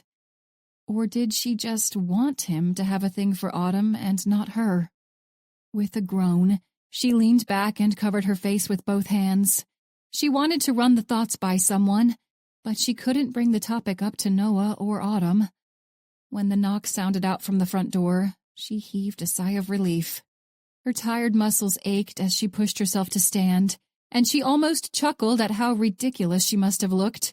She looked like a 90-year-old as she hobbled toward the entryway. The pain was always worse the day after the workout. "Hold on," she called to the person on the other side of the front door. Hopefully that person was Noah, and hopefully he'd already stopped to pick up the Thai food he had promised earlier in the day. When she spotted his green eyes through the peephole, she couldn't help the smile that crept to her lips. Flicking back the deadbolt, she pulled open the door and stepped aside. After another day of dead ends in the search for Catherine Schmidt, Winter had departed the FBI office on time. Based on the suit and tie Noah still wore, he had stayed at work several hours past the typical 5 o'clock end time. The scent of garlic and curry wafted from him, and she felt her stomach grumble. "You look as tired as I feel," she remarked as he stepped out of his shoes. "I feel as tired as I look." With a disarming smile, he held up the brown paper bag. "I'm going to eat all this food I bought for myself, then lapse into a food coma while we watch some TV. But I'll be completely honest with you, darling. I need a break from this damn case. If I keep staring at shit about Catherine Schmidt, I'm going to start to think I am Catherine Schmidt." "Hey," she held up her hands as they made their way to the galley kitchen. "You're preaching to the choir. I could use a break too. We'll eat this delicious food while we work on getting you caught up to where Autumn and I are in Game of Thrones." "Oh, perfect." He rolled his eyes in feigned exasperation. "So instead of being stressed out about finding Catherine Schmidt, I get to be stressed out about which one of my favorite characters is going to die next." Winter laughed. "Pretty much." "I'll let you get the food figured out." He loosened the black tie around his neck. "I'm going to go change." Winter flashed him a thumbs up as she retrieved a couple plates and forks. By the time she returned to the kitchen to retrieve a bottle of beer for each of them, she heard a knock at the door before Noah announced he had returned. Though she had almost hoped to see another one of his surprising band shirts, he wore a plain gray t-shirt and gym shorts instead. Her appetite seldom matched his, but repeated attempts to disarm a seasoned hand-to-hand combat student like Autumn Trent had made her hungrier than any other workout she'd tried so far. Now she thought she understood how Autumn was able to match Noah in a chimichanga eating contest. Even with the stomach pain she'd been fighting since before Winter met her, Autumn's ability to put away food was impressive. As Noah watched the end of the second season unfold, her mind wandered back to Autumn's assertion that Aiden had feelings for her. Part of her wanted the observation to be accurate, but now, with the warmth of Noah's body so close to hers, she doubted the knee-jerk reaction. Did she want Aiden to have a thing for her, or was that just a leftover part of the high school girl who had been convinced she was in love with the dashing federal agent? Maybe that was why she didn't want Autumn to be right. Whenever she thought of any sense of romantic affection for Aiden, she felt like she was a naive kid all over again. Like she was that starry-eyed teenager who revered the same man with whom she'd exchanged verbal blows on a regular basis. Sure, Aiden was smart, handsome, and capable, but he was human. He was flawed, just like any other human being, and she hated that thoughts of his alleged feelings for her transported her back to a place where she had been unable to see those flaws. There was no hope when she imagined herself with Aiden Parrish. No matter the lingering sense of affection she felt for him, any sort of relationship would be doomed to failure. She cared for him, but he was a reminder of her past, a reminder of a place to which she never wanted to return. But what if Autumn was right? What if he wanted more than a platonic relationship, and she didn't? As polished as Aiden was, she found it hard to believe that he took rejection gracefully. If Autumn was right, did that mean Winter and Aiden's friendship was at stake? The realization made her stomach turn. Even though she didn't want to risk that friendship, she wouldn't lie to herself or him to maintain an amiable air. A pronounced groan at her side snapped her out of her solipsism. As the television darkened and the credits rolled, Noah glanced away from the screen and over to her. "Tell me that asshole dies," he groused. Despite the emotional quandary she had just departed, she laughed. "Which one?" "There are a lot of them, aren't there?" "Oh, you don't even know the half of it yet. That wasn't even the season 2 finale. Come on, Dalton. Get your head in the game." "Sometimes watching this show feels like an exercise in masochism," he muttered as he leaned back in his seat. She waved a dismissive hand and flashed him a grin. "That's every good show, isn't it?" "I guess so, yeah." As his green eyes flicked back to her, the start of a smile worked its way to his face. In the silence that followed, she held the tentative gaze. Even as she fought against the urge to lean forward, to close the distance between them and breathe in the familiar, comforting scent of peppermint and fabric softener, she suspected her affinity for Noah had far surpassed platonic. But no matter her suspicions, she was determined not to create another awkward hiccup in their friendship. Noah was a good friend, a loyal friend, and a damn lifesaver. Until she was 100% sure any lingering fondness for Aiden had vanished, she refused to risk her and Noah's friendship. No matter how much her heart pitter-pattered at the thought of the taste of his kiss, no matter how keenly aware she was of his close presence, she would refrain. Noah deserved that, she thought. He deserved certainty. Chapter 32. On 7 of the last 8 days, Autumn had been visited by none other than Aiden Parrish himself. The excuses he used to stop by in person were half-assed at best, but she still hadn't summoned up the mental fortitude to call out his less-than-professional curiosity. She'd asked him about it on a couple occasions, but his response was much the same as what he'd told her in the FBI waiting room more than a week earlier. This was an old case of his, and he intended to personally see it through, blah, blah, blah. By now, she had turned the rationalization into a joke between the two of them. The fact that she had an inside joke with Aiden Parrish felt strange, but she used it as an outlet for the mounting frustration that came with being shadowed by a law enforcement agent whenever she so much as breathed.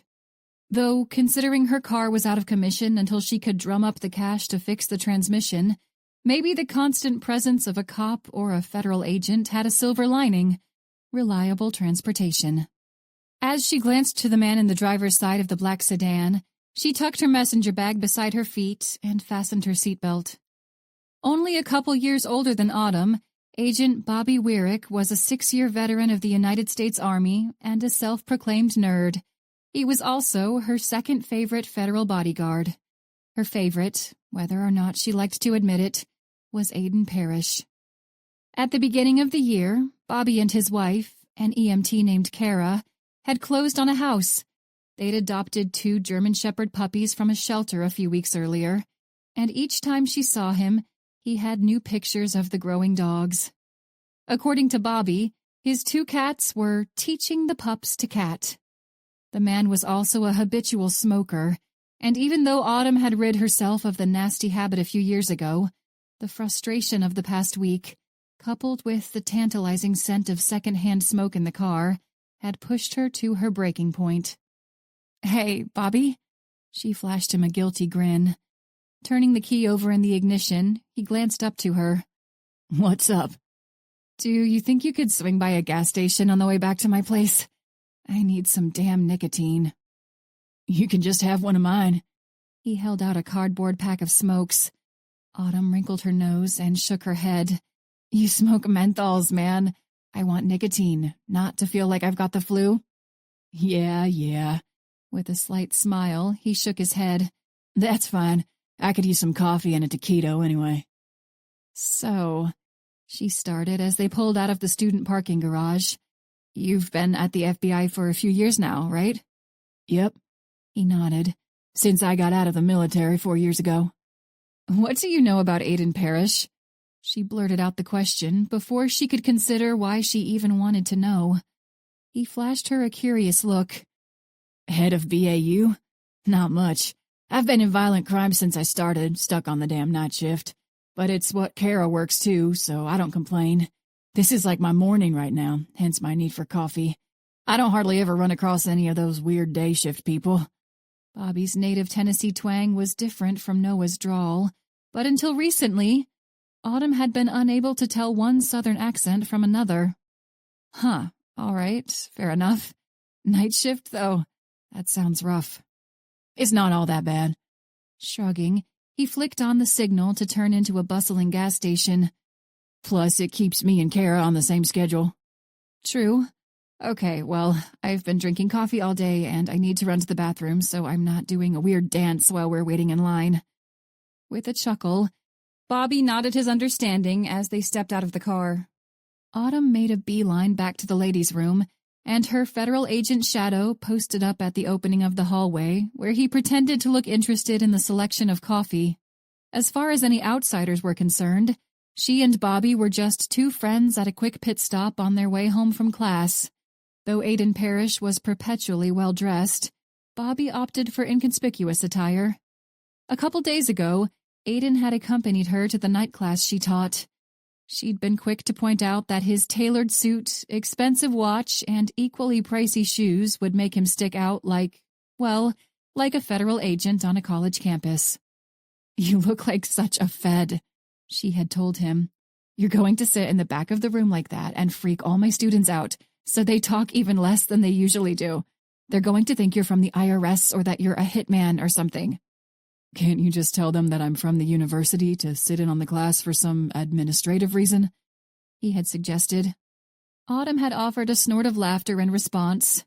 "No one who works for a public university dresses as well as you. Believe me, I've been in school for a long time." He looked down at himself.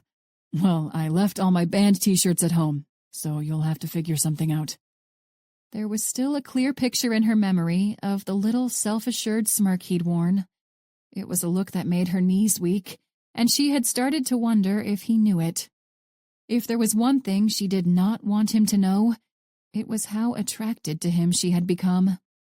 Rather than have him sit at the back of the classroom, she'd introduced him as a guest speaker at the last possible moment. He'd been startled for a split second, but like always, his recovery was quick. Flicking water from her hands into the bowl of the sink, she glanced up to her reflection and heaved a sigh. At 2 years away from 30, she was too damn old for a crush, but here she was, infatuated with a man whose affections quite clearly lay with another woman. With her friend. Emotionally unavailable had always been her type. As she pulled a couple paper towels free to dry her hands, she froze in place. Though the sound was muffled, she heard a shout from beyond the closed door. Balling the damp paper towels up in one hand, she held her breath and strained her hearing as the first shot of adrenaline worked its way up her back. Something was wrong. The air was wrong. She needed to grab Bobby and get the hell out of this building. She would make him coffee and taquitos, and she would smoke a menthol cigarette. The pit stop had been a mistake. Opening the door, she stepped into the hall, fully prepared to set off in a run. Before she could take one step, an arm came around her throat, just as the cold metal of a gun pressed against her temple. She tried to kick, scream, anything, but the arm tightened on her corroded arteries even harder as the man yanked her backward toward what she was certain was an exit. Autumn felt like she was suspended in a stasis bubble, like each movement she made was forced through a vat of molasses. Worse, her vision was growing darker by degrees. Where was Bobby? Anyone? Surely a place as large as this would have numerous people milling about, buying potato chips and sugary drinks. But no, she was being taken. Alone. And... Stop it! Even as her body panicked, a deeper, more rational voice entered her mind. Fight. Much of her desire to learn the hand-to-hand combat technique of Krav Maga had been based in her knowledge of the dangers of the forensic psychology profession. After all, much of her time as a forensic psychologist would be spent alone in rooms with men who'd committed heinous crimes. But even as she was dragged backwards, she realized she had not truly expected to use her extensive knowledge of close-quarters combat training. She needed to use it now. When she snapped out a hand to take hold of the assailant's wrist, the moment of trepidation vanished. She'd fought against more sparring partners than she could count. Granted, none of them had pointed a live weapon at her head, but Autumn had always been adept at handling herself under pressure. She shoved his arm to the side until the barrel of the handgun pointed harmlessly away. As she used her grip to turn, she took a swift step forward and slammed her knee into his stomach. A sharp exhale told her the wind had been knocked from his lungs, but she didn't stop. She tightened her grasp on his wrist until she thought her fingers would break the skin, and then she twisted until she felt the crunch of cartilage.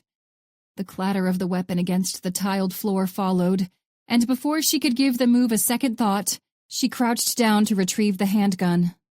As she turned back to face him, the glint of malevolence in his gray eyes took her aback. She'd never met this man in her life, so what the hell had brought on such an obvious display of anger? The overhead fluorescence glinted off the polished silver of a wicked hunting knife in his functional hand. Apparently, he thought that the slender 20-something-year-old in front of him would balk at the prospect of using his own handgun on him. He either expected to take the firearm from her grasp, or he expected to stab her.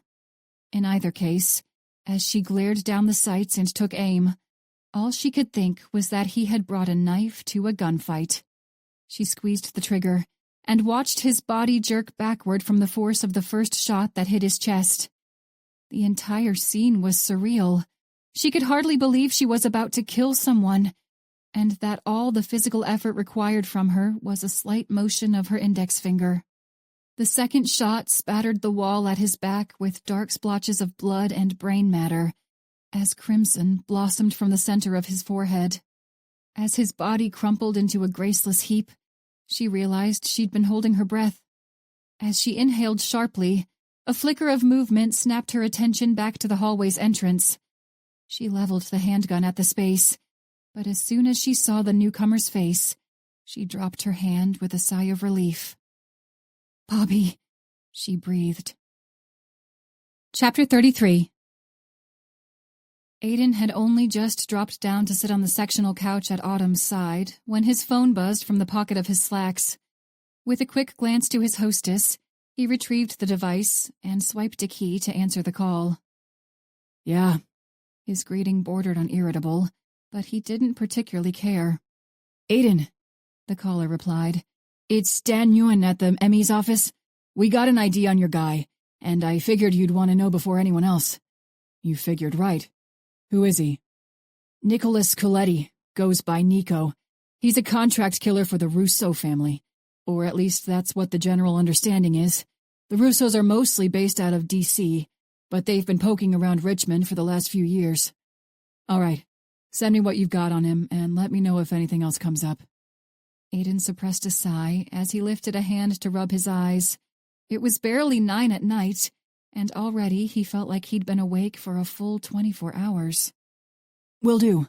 Talk to you soon, I'd imagine." "Yeah, later." Swiping the screen, he dropped the phone to the stone surface of the coffee table with a clatter. "What?" Autumn asked. He could feel her curious stare on the side of his face. "The ME identified the guy who tried to kill you."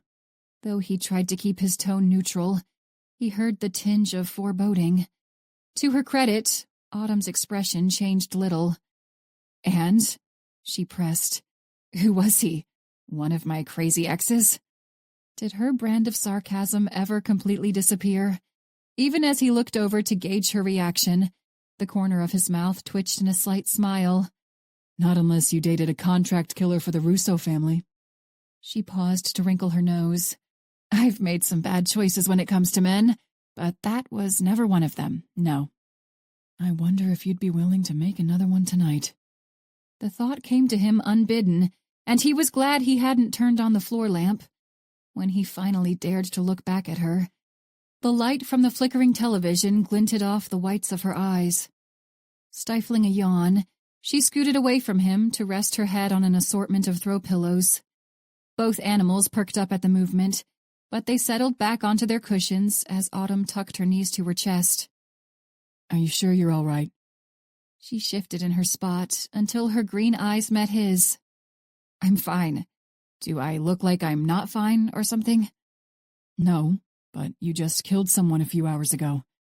Someone who was trying to kill you. And now you know that someone was a mafia hitman." "You just answered part of that yourself." She ran both hands through her hair. "He was trying to kill me. Should I feel bad about taking him down first? And now you're telling me he was a hitman, so, really? Should I feel bad about it?" "No." He felt like a parrot. "But there are a lot of people who still would. Plus, guilt or not, you just went through something traumatic." "I'm not a lot of people." She raised her hands to add the quotes as she pushed herself to sit. "And believe me, I know what just happened, but I also know how the human brain works, And I know that there are plenty of people who don't have stress reactions when shit like this happens. I get that there was a gun in my face, but there wasn't a single point where I genuinely thought I was going to die. I've been going to Krav Maga lessons for years, and everything I did was just second nature. You're lucky he didn't know that. Fire flashed in her eyes. I've been making my own luck for years. He inclined his head. You did good, Autumn. But the stress, she snorted. The fear, the actual stress, that's what's at the root of adverse stress reactions. And since I didn't experience it, I'd say I'm more than likely in the clear. And if I'm not, I happen to know the names of plenty of counselors and psychiatrists around town. I'm not trying to sound like a know-it-all or a jerk. I just want to make sure you know that I know what happened and how it usually affects people. I also want you to know that I'm genuinely fine. I'm just tired. As if to emphasize her point, she stifled a yawn. With a slight smile, he nodded. All right, I believe you. You're resilient. That's the technical term, right? It is. She returned the expression as she leaned back into the pile of pillows. His attraction to Autumn felt disingenuous, he realized. Sure, she was smart, witty, and stunning, but he thought he was drawn to her for all the wrong reasons. He was drawn to her because she reminded him of someone he doubted he could ever have. That someone might have been out of reach, but Autumn was right here. And Autumn wasn't associated with the emotional baggage and memories of failure that came with thoughts of winter. Do you think it's a good idea for you to stay here tonight? He asked after another spell of quiet. He didn't know what in the hell he thought to accomplish with the line of dialogue, but he knew his intent was anything but professional. As long as Bobby's outside. Her response was flat, and for a split second, he wondered if she had read his damn mind. Wasn't Bobby with you when Nico Coletti tried to shoot you? She rolled her eyes. Nico paid some heroin addict to get in a fist fight with someone to distract Bobby so he could try to shoot me. Nico was a good hitman, I'll give him that. Just wasn't all that great in the hand-to-hand combat department. But you know there's a hitman after you, right? As in someone paid to have you killed. Probably the same person who had that tracking device implanted in your stomach. Obviously, they know who you are, and more importantly, where you are if they were following you and Agent Weirick back from your class. Nico or his people had probably been tailing you for days. And? She sat up and narrowed her eyes at him. What exactly am I supposed to do here? Every spare penny I've got is going to fixing my damn car, and now what? Did you think I was serious when I suggested I roll a sleeping bag out in the FBI waiting area? Or am I supposed to go stay at a fucking hotel? Please, tell me how I should pay for that. Now he knew where his suggestion had been headed. I have a spare bedroom and a couch, or we can stop at a sporting goods store to get you a sleeping bag. If that's what we're doing, we'd better hurry, because I think most of the places close at 10. Despite his attempt at levity, her eyes were slits. Is that protocol? To invite a witness to spend the night with you? It's protocol to keep you alive. With a derisive snort, she crossed her arms. Right. That's what you're trying to do right now. Was she a fucking mind reader? He was sure he'd kept his expression neutral, his tone unassuming. But based on the dangerous glint in her eyes, he might as well have announced every little thing he wanted to do to her. Tell you what.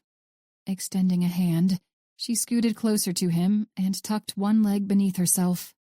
I'll make you a deal. Brows raised, she made a show of glancing to her hand, to him, and then back. As he accepted the handshake, he made no effort to conceal his confusion. Okay. I'm going to tell you what I think is going on right now. And if I'm wrong, then we can swing by Dick's on the way to your place. Nervousness wasn't a sensation in which Aiden was familiar, but as his pulse rushed through his ears, all he could manage was a nod. The steeliness behind her eyes softened, and she rested her other hand on the back of his hand. He didn't know how much time elapsed before she spoke again, but for all he knew, they'd spent an entire hour staring one another down. He could tell she was warring with herself, but he didn't feel authorized to give his opinion. You know what? She started, holding up both hands. Never mind. Deal's off. Honestly, what the hell is it with you people? Furrowing his brows, he opened his mouth to respond, but she cut him off before he could form the question. No, Aiden. I'll tell you exactly what I told Noah about 4 or 5 months ago. No, I'm not interested in going home with you. You've clearly got some unresolved shit clattering around in your head, and I don't want anything to do with it. I've got plenty of my own unresolved shit to deal with, okay? I don't need to take on yours, too. Wait. He held up a hand to stave off a rebuttal. Wait. What? What you told Noah, what the hell does that mean? Take it at face value, she scoffed. This shit you're doing, the same shit that he was doing, it's unbelievably unhealthy. You could even call it toxic. Whatever's rattling around in your head, whatever spurned lover you're avoiding thinking of, you need to deal with it. Talk to a counselor, talk to your friend, talk to a stranger on the bus, I don't care. He tried again. She held up a hand. But stop trying to do this, whatever the hell this is. Stop trying to take your emotional baggage out on someone else because you think it might help you in the short term, and deal with your shit. I'm dealing with mine, all right? I'm not trying to get you to sleep with me so I can get over someone. So I'd like to kindly request that you politely knock that shit off. He opened and closed his mouth, but he couldn't summon a coherent sentence to his lips. What in the fuck had just happened? Forensic psychologist, he reminded himself. That's what just happened. You tried to pull a move on a forensic psychologist, and it backfired. As he started to chuckle, he shook his head. Wow, I guess that's what being on the other end of an interrogation must feel like.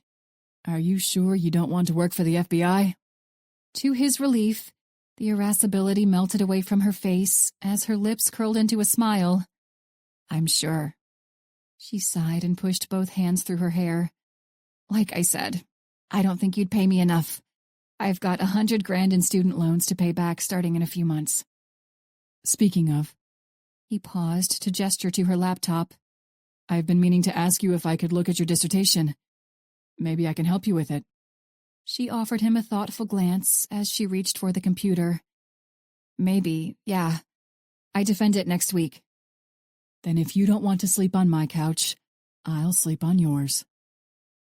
Chapter 34. Winter wasn't sure when the sounds from the television had turned into dreams, but she could distinctly recall the warmth of Noah's arm around her as she rested her head on his shoulder. By the time she drifted back toward the waking world, the television was quiet. Noah had reclined in his seat, and now her cheek rested on his chest. She could feel the rhythmic cadence of his breathing, along with the faint beat of his heart. Nestling her face into his shirt, she let the calm sounds lull her back to sleep. She thought maybe she should have been surprised or even disconcerted by the physical contact, but to her surprise, she felt the opposite. The warmth of his body was a comfort, not a source of unease. As sleep crept back to the edge of her consciousness, she wondered what it would be like to wake up beside him every day. When a jagged pulse of pain blossomed from her temples, she thought at first that the sensation was part of a dream. She'd dreamt about headaches before, and more often than not, she awoke from them with a headache. But when the image in her mind came into focus, she realized she wasn't in a dream. She was in a vision. Aside from the red tinge to the light fixture over the table, the entire scene was exactly as it had been little more than a week earlier. Dr. Ladwig's handcuffed wrists rested atop the scratched metal surface, and to his side, a familiar dark-haired man with eyes that brimmed with the sort of cunning that was more suited to a cult leader than an attorney. As she approached the two men, neither so much as cast a sideways glance in her direction. She was in a memory, just like she had been when she watched Autumn's head injury. They have something, the lawyer said, his tone quiet but hurried. We don't know what it is, but we know they have something or else you wouldn't be here. Robert Ladwig shook his head. I don't know what it is. There wasn't anything on the flash drive I took, aside from pictures and files about a guy who tried to use false information on his insurance forms. Last I checked, hiring a legitimate PI to track down someone who tried to screw me over isn't illegal. No, it's not illegal, Chase confirmed. But that's not what we're worried about. It's good that there wasn't anything on that flash drive, but that just means that we're back to square one. We don't know what they have, but based on the fact that you're still here, it's something solid. So, what then? Ladwig's hazel eyes snapped over to the well-dressed man at his side. How do we handle this? We can't let them get to her. She knows too much. At the mention of her, the color drained from Ladwig's cheeks. After an uneasy pause, he nodded. Okay. What do you need from me, then? A confession. Chase Parker's expression was grave as he leaned in closer to Dr. Ladwig. We take the death penalty off the table. Look, I know it isn't ideal, but you have to trust me on this, Robert. We'll make sure you're taken care of when you're on the inside. She saw the shadows move along Ladwig's face as he clenched and unclenched his jaw. What was the attorney holding over the doctor to make him even consider such a deal? Fine, Ladwig finally said on a breath of released air. Tell me what I need to do. The attorney seemed pleased and more than a little relieved. Jensen Leary and Megan Helfer. Those are the names of the two victims they've found. As the man rattled off the rest of the details, such as where each body was found, when the person disappeared, how they had been killed, Winter was dumbfounded. How the hell did Chase Parker know so much about the victims if he wasn't the person who had killed them? And what did he mean when he said, "We'll make sure you're taken care of in prison"? Who the hell was we? With a sharp intake of breath, she sat bolt upright as she whipped through time and space to the shadowy living room of her apartment. The air felt cooler beneath her nose, and when she dabbed at the spot, she was unsurprised to see a splotch of crimson on her fingertips. As she reached out for a tissue, she caught a glimpse of movement in the corner of her eye. Are you all right? Noah's voice was still thick with sleep, and she could feel the warmth of his hand on the small of her back. The touch was a comfort, and she offered him a slight smile as she nodded. "I'm fine." She knew that recalling her vision would drag him fully out of his slumber, and from there, the countdown to his departure would begin. But as much as she wanted him to stay, she didn't think she could keep the realization about Ladwig's lawyer to herself. You have a nightmare or something? He asked when she didn't elaborate. No, not a nightmare. A headache. A vision. She wiggled her fingers to add the air quotes. Naming the vivid recollections still felt too sci-fi, but she didn't know a better term. Blinking repeatedly, he shifted to sit upright. About the case? Yeah. I think I know why Ladwig confessed. You do? Yeah. It's that lawyer, Chase Parker. Parker told him to confess. Her frown deepened. And we have no way to prove it. My parents had been wealthy and educated, and as long as I have lived, I've never wanted for anything. Deb and Tim Schmidt, my mother and father, made their living in the financial industry as hedge fund managers. Even to this day, I wasn't entirely sure they had even liked one another. In my opinion, the only reason they stayed together was to keep up appearances in their circle of well-to-do friends. I thought my mother had tried to be a parent in those first few years of my life, but even at that tender age, I could tell her actions toward me were always forced. Eventually, as I grew older, I stopped caring about the lack of attention. Deb had been close to 40 when she had me, and it was only a matter of time until the drinking and the drugs caught up to her. When they were gone, I'd inherit their veritable fortune, and that would be the end of it. I tried to care about them, tried to care for them, but I'd never been successful. When my father got drunk and drove them off the side of a ravine, I swear I tried to grieve. I tried to summon up memories of the good times, to make myself sad, but the only good memories I had were of the housekeepers and me.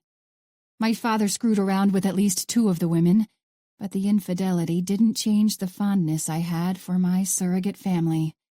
After all, what in the hell were those women supposed to do when Tim Schmidt made an advance toward them? Were they supposed to rebuff him? Go to the police? Considering almost all the women were undocumented Russian and Ukrainian immigrants who hardly spoke a word of English, such defiance seemed unlikely. And when I learned of his string of adultery, it only put more distance between me, him, and my mother. When I was 16, my mother caught my father with one of the cooks, and afterward, he fired the woman. By then, I had a healthy understanding of all the twisted shit that went on under our roof. My father didn't know it, but I also knew the combination to the safe in which he stored a hefty sum of cash. One night, while he and my mother were asleep, in separate rooms, of course, I unlocked the stash and pulled out close to $250,000 to give to Svetlana, the cook. To make sure they noticed the missing cash, I cleaned out the entire safe. When they awoke the next day, I waited for them to come to where I sat beside the fire pit in the backyard. There had been no snow on the ground at the time, but the air was crisp with the first of the season's chill. Before either of them could protest, I lit a book of matches and dropped it down to the cash I'd soaked with lighter fluid. I could still remember the way the heat from the flames had distorted their faces as I watched them from the other side of the blaze. There was only one thing Tim and Deb understood, and that was money.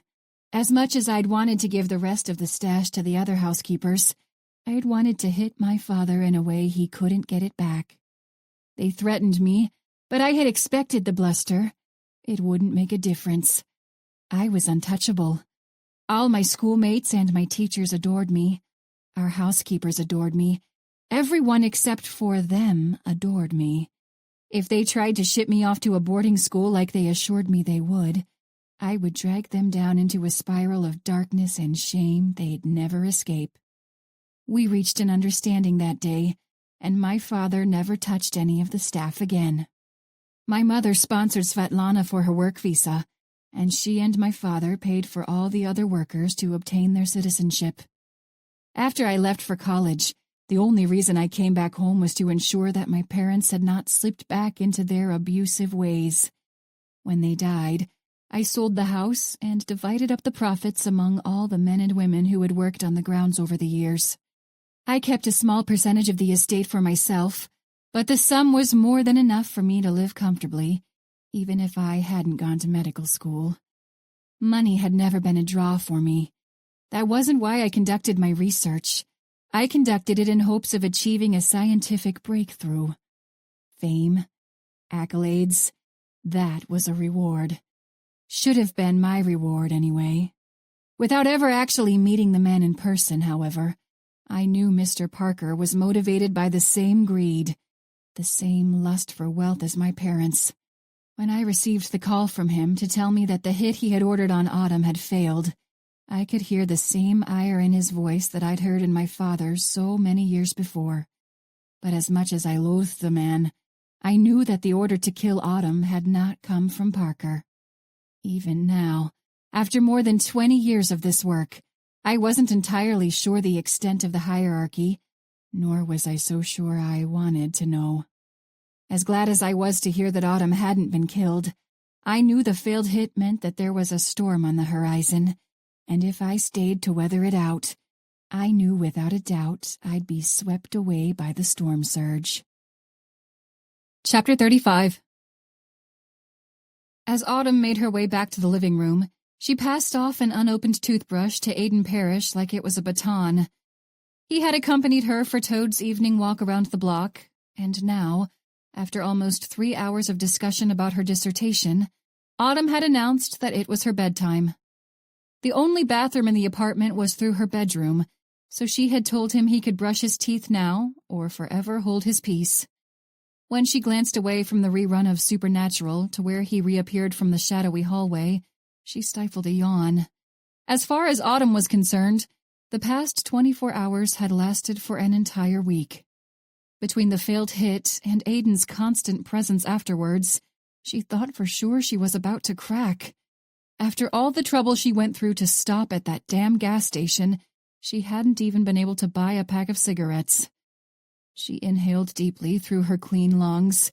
Not getting the cancer sticks was probably for the damn best. How much longer will I need a babysitter? She hadn't wanted the query to sound accusatory or irritable, but at this point she was too tired to care. As he dropped down to sit at her side, Aiden's blue eyes met hers.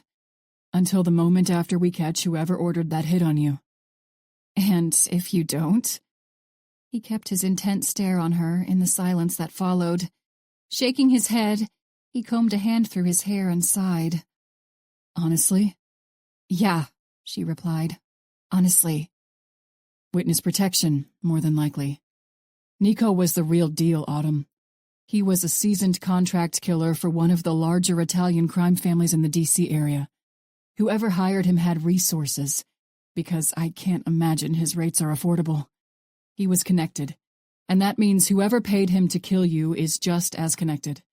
You don't get in touch with a mafia hitman unless you were already into some shady shit to begin with. Her eyes widened, and she made no effort to conceal the shock from her face. After everything she'd dealt with in her life, after all the suffering she'd experienced at the hands of her parents and the foster care system alike, she was about to be forced into witness protection because some unknown goon or some elusive serial killer wanted her dead? Witness protection? She echoed. Did I hear you right? Expression grave, he nodded. Yeah, you did. It's the only way you're guaranteed safety. Otherwise, if we don't find out who sent Nico after you, who knows what else they might try. She shook her head. No, I can't do that. As the look on his face softened, he held up an index finger. That's only if we don't find them. Even if you don't, I can't just run away and hide from my problems. Look, without going into all the details, I'll just tell you that I've been through a lot to get where I am right now. None of it was handed to me. I worked for everything I have, and I'll be damned if I'll throw it away so I can move to the middle of nowhere in Nebraska to manage a fucking fast food restaurant. She could feel her heart as it hammered in her chest, and she fought against the sting in the corners of her eyes. She'd be damned if she shed a tear in front of someone like him. Someone so polished, someone whose life was so orderly and accomplished, someone who had no idea the type of struggle she'd endured. But as a shadow of hesitation passed behind his eyes, she wondered about the accuracy of her assumption. Aside from the fact that he was from Chicago, she knew little of Aiden Parrish's upbringing. Apparently, he was about as forthcoming with his background as she was with hers. You know, her voice was softer now. When I was still in my undergrad in Minnesota, I went to a Q&A session with a forensic psychologist from the University of California out in Irvine. It's one of the schools I applied to, and honestly, I was a little disappointed that I didn't get in. That lady, the psychologist, she was a really interesting person. She'd been working in the field for something like 30 years, and she had a lot of stories to tell. His gaze was focused on her. I'm sure. But one thing she really stressed was what a dangerous job it could be. Not all convicts will be glad to see a shrink. That's the basis of what she told us. She had been married, and she had a couple kids, but she never changed her last name. Her kids used her husband's last name. You know why? It was so it'd be harder for people to track her family down if they found her on social media. Good thinking. Autumn rubbed at her tired eyes. She'd been physically present when one of her colleagues was killed, and she'd personally known 2 others who were murdered. She received death threats on a regular basis, and plenty of them were credible. I've known since I was 22 what a dangerous line of work I was getting into, and I don't really see what difference a couple hitmen here and there are going to make. A silence descended on them in the wake of her tirade, and she studied the change in his expression as the seconds dragged on. She was acutely aware of his closeness, but she wasn't overcome by the uncertainty she knew she should have felt. As he reached a hand toward her, the motion was tentative, almost like he sought permission for the physical contact. Though she should have backed away or leaped to her feet, she didn't so much as shift in her spot on the couch. The tips of his fingers felt feathery light as he brushed a piece of auburn hair from her face, but even the slight touch was enough to remind her of the same uncertainty she'd called him out on earlier. All she had to do was lean forward. She could satiate the bizarre attraction she felt to him, and at the same time, she could distract herself. Wasn't he using her as a distraction anyway? She wasn't sure. She'd spent enough time around him that the sharpness of her ability to read him had begun to dull, and with Aiden Parrish, she didn't think it would be wise to let down that part of her guard.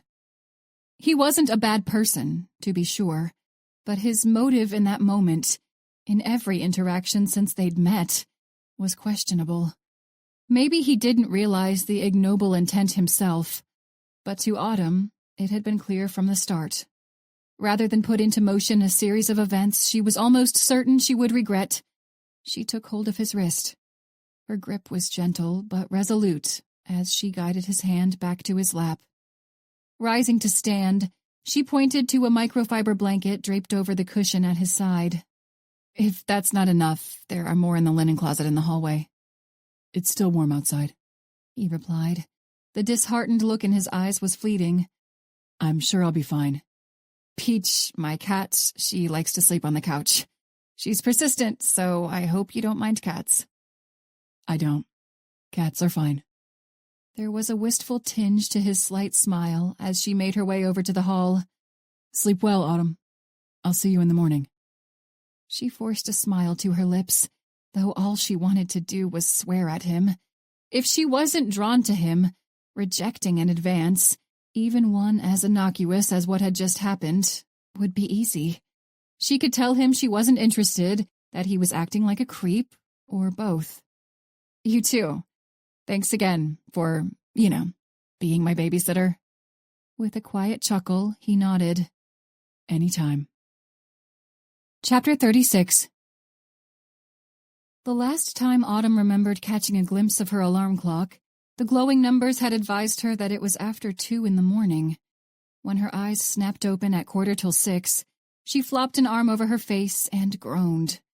For another hour, she tossed and turned as she tried to fall back to sleep, but the effort was for naught. As she muttered a string of 4-letter words under her breath, she shrugged into a zip-up hoodie. Toad's little feet clattered against the hardwood as he followed her down the hall to the coat hooks. If the person lying on her couch had been Winter or Noah, she would have made a concerted effort to keep any noise to a minimum. She would have carried Toad to his leash to avoid the sound of his steps, and she would have eased the door shut as she let herself out into the musty corridor. Even when the attempt on her life from the night before popped to mind, she trudged out to the grassy courtyard by herself. She shouldn't have been outside alone, but she was sure she had closed the door with enough force to wake both Aiden and her cat. For the duration of the short trip, she glanced around the surrounding area, one hand easily within reach of the folded knife she'd tucked into the pocket of her running shorts. When she returned to the foyer and unclipped Toad's leash, she caught a glimpse of movement in her periphery. Though she entertained the idea of stomping across the wooden floor, her steps were little more than a whisper of sound as she padded to the kitchen. But what she missed out on while walking, she made up for as she retrieved a red container of coffee from a cabinet. The wooden door fell closed with a clatter, and she made sure to smack the serving spoon against the side of the canister when she was done. "Jesus Christ!" Aiden spat. At the muffled outburst, she felt the corner of her mouth turn up in satisfaction. "Sorry, did I wake you? One of the detriments of having an open floor plan, I guess." Propped up with both elbows, Aiden narrowed his eyes. His caramel brown hair was disheveled, and she realized it was the first time she had seen him look like anything other than an attendee at a black tie event. In response, she offered him a sugary sweet smile. "My sister used to do this shit all the time," he muttered. "She was 10 years older than me, and when I was 8, she was a senior in high school. My mom made her take me to school. Instead of just waking me up, half the time she'd stomp around and slam kitchen cabinets, much like you're doing right now." She chuckled at the dry sarcasm as she made her way back to the living room. I never had to worry about that. Must have been nice having a younger sister. Autumn froze mid-step. She knew she'd never mentioned Sarah to him. She'd never mentioned Sarah to anyone. Part of the reason she kept her past records sealed so tightly was to avoid the mention of Sarah or her stepfather. Unlike Autumn's biological dad, Ryan Petsky had beaten the scourge of addiction. The last time Autumn ever saw Ryan or her little sister, the man had been determined to make a better life for his daughter. He'd even gone so far as to tell Autumn that he would try to sue for custody of her too. Whether he never tried, or was simply unsuccessful, she still didn't know. The mirth on Aiden's face turned grave, but he didn't speak. She didn't know what expression she wore. Probably a combination of ire and outright terror, she figured. Enough to tell him he'd fucked up. No matter how many times she swallowed, she couldn't will away the tightness in her throat, or the sting of bile as her stomach turned. She shouldn't have been surprised. Aiden Parrish was a supervisory special agent at the damn FBI. It was his job to know anything and everything about a witness or a suspect's background. But if he knew, then who else? Who else had dug around in her past? Who had dug so deep they'd come across Sarah? As much as she wanted to shout the questions at him, the edges of her vision started to blur as a sudden twinge of pain speared through her stomach. Clutching the site of the pang with one hand, she grimaced as she dropped down to sit at the edge of the couch. Are you... In a rush of movement, he pushed away the plush blanket as he straightened. Are you okay? Yeah, she managed to nod. It's just my stomach. That's why I was in the doctor's office a week ago when they found that GPS tracker. Did you find out what was causing it? His tone was quiet and gentle enough to displace some of her anger, and she was left with only fear. She nodded again. It was endometriosis, but she didn't want to discuss her uterus with a federal agent. As it stood, he already knew far more about her than she was comfortable. How much do you know? She asked instead. Everything. The response was just as hushed as his question had been. Who else knows? She pressed. When he didn't reply right away, she pried her attention away from the floor to fix her stare on him. The early morning sunlight made the pale blue color of his eyes look almost iridescent as he finally met her gaze. You know you can't lie to me, right? As much as she wanted the statement to sound like a threat, she just sounded tired, defeated. I've gathered as much. He sighed, long and deep. They're the ones who told me. Her stomach turned again, and she thought for sure she was about to throw up. The sun had barely crested the horizon by the time Noah and Winter walked through the doors of the city jail.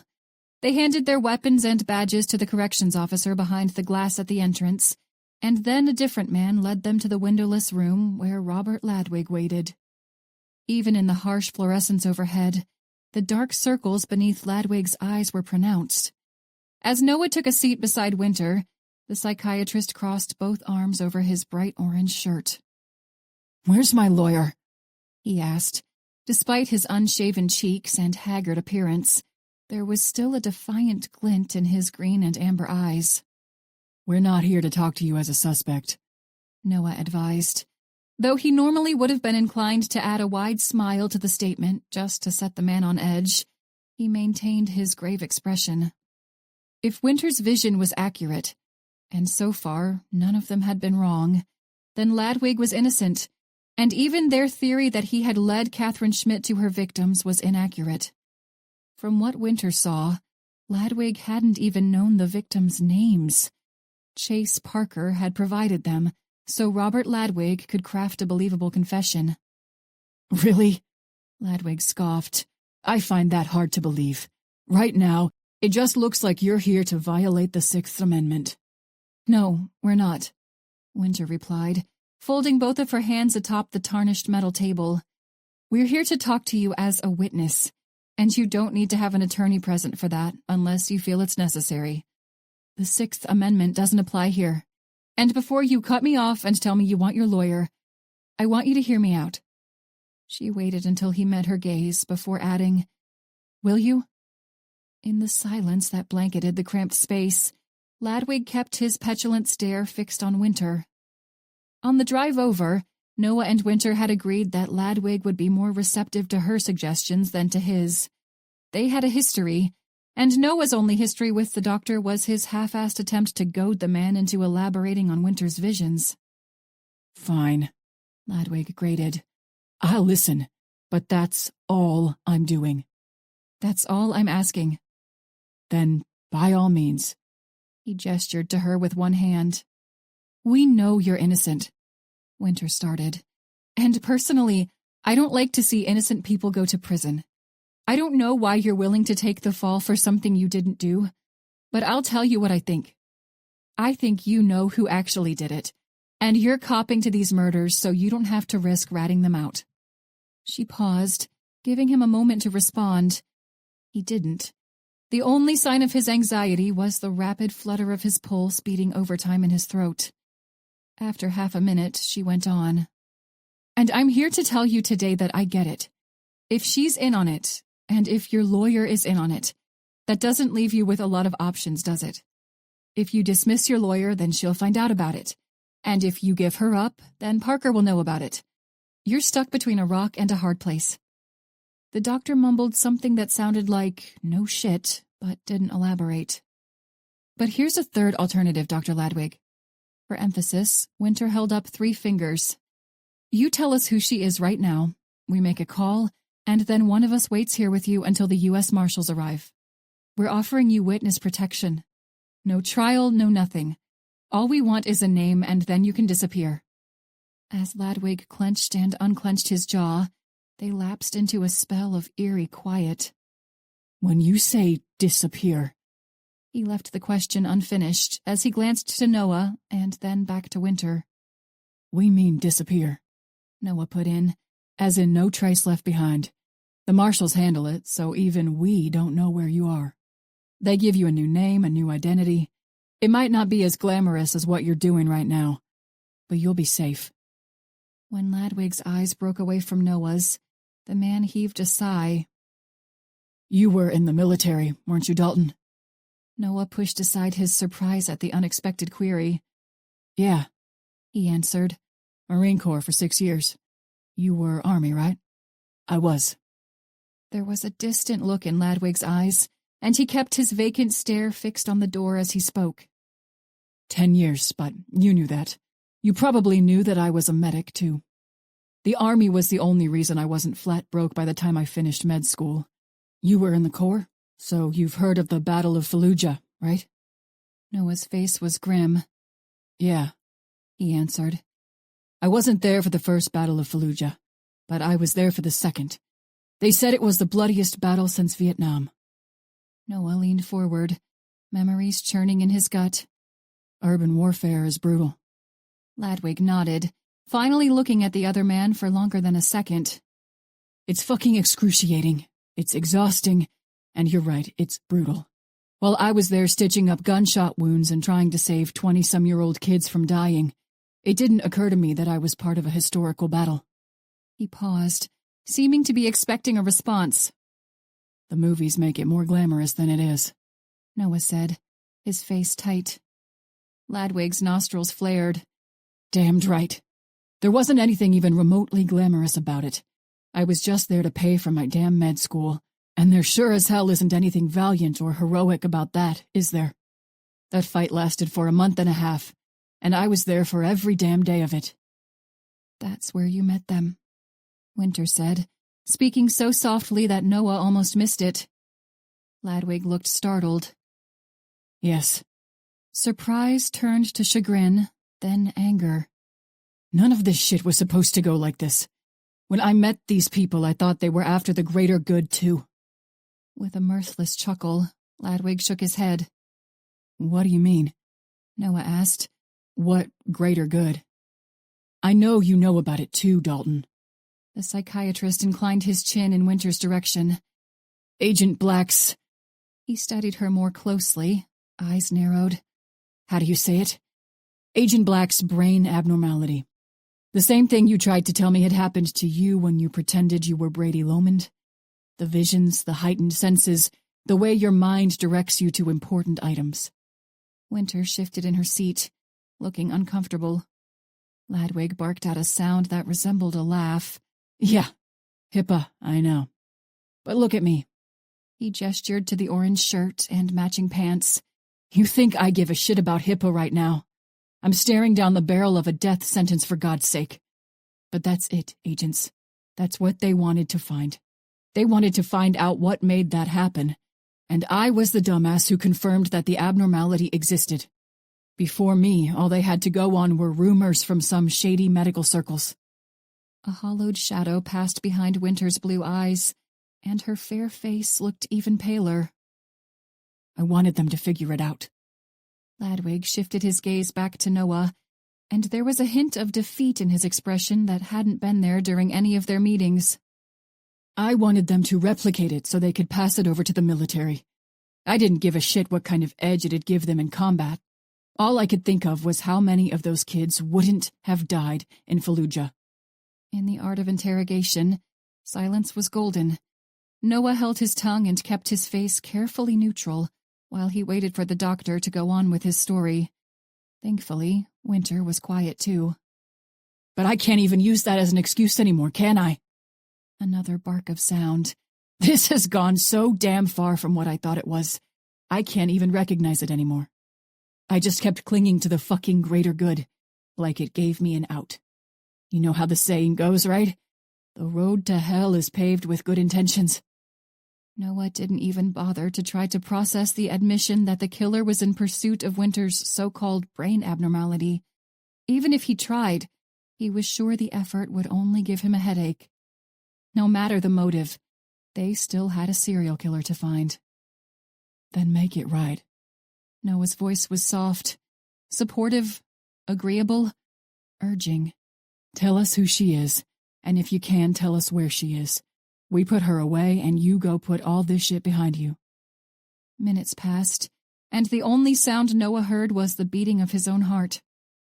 Tell us, tell us, tell us, his heartbeat seemed to say. As another minute passed, he thought he'd begin screaming out the words. I wish it was as easy as you make it sound, Agent. But even if it isn't, yeah, I'll do it. Ladwig dropped his hands to rest atop the table. I don't know who in the hell Chase Parker is, or if Chase Parker is even his real name, so you're on your own for that one. But I also know that he's not the one who's been killing these people. More minutes passed, and this time, Noah knew the silence needed to be filled.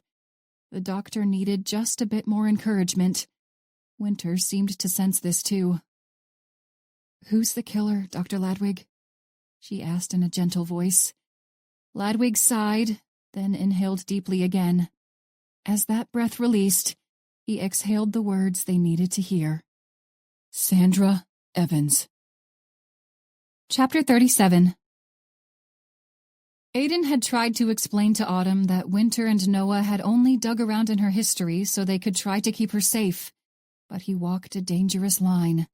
One wrong word and he would give away Winter's secret, just like he'd blurted out the comment about Autumn's younger sister. He was still pissed at himself for that. He hardly ever made such stupid mistakes. But no matter what he told her, he already knew he couldn't lessen the sting of betrayal. Unless he could tell her the fucking truth, any endeavor to assuage her unease was pointless. Elbows propped on her knees, Autumn kept her unseeing stare fixed on the black screen of the television.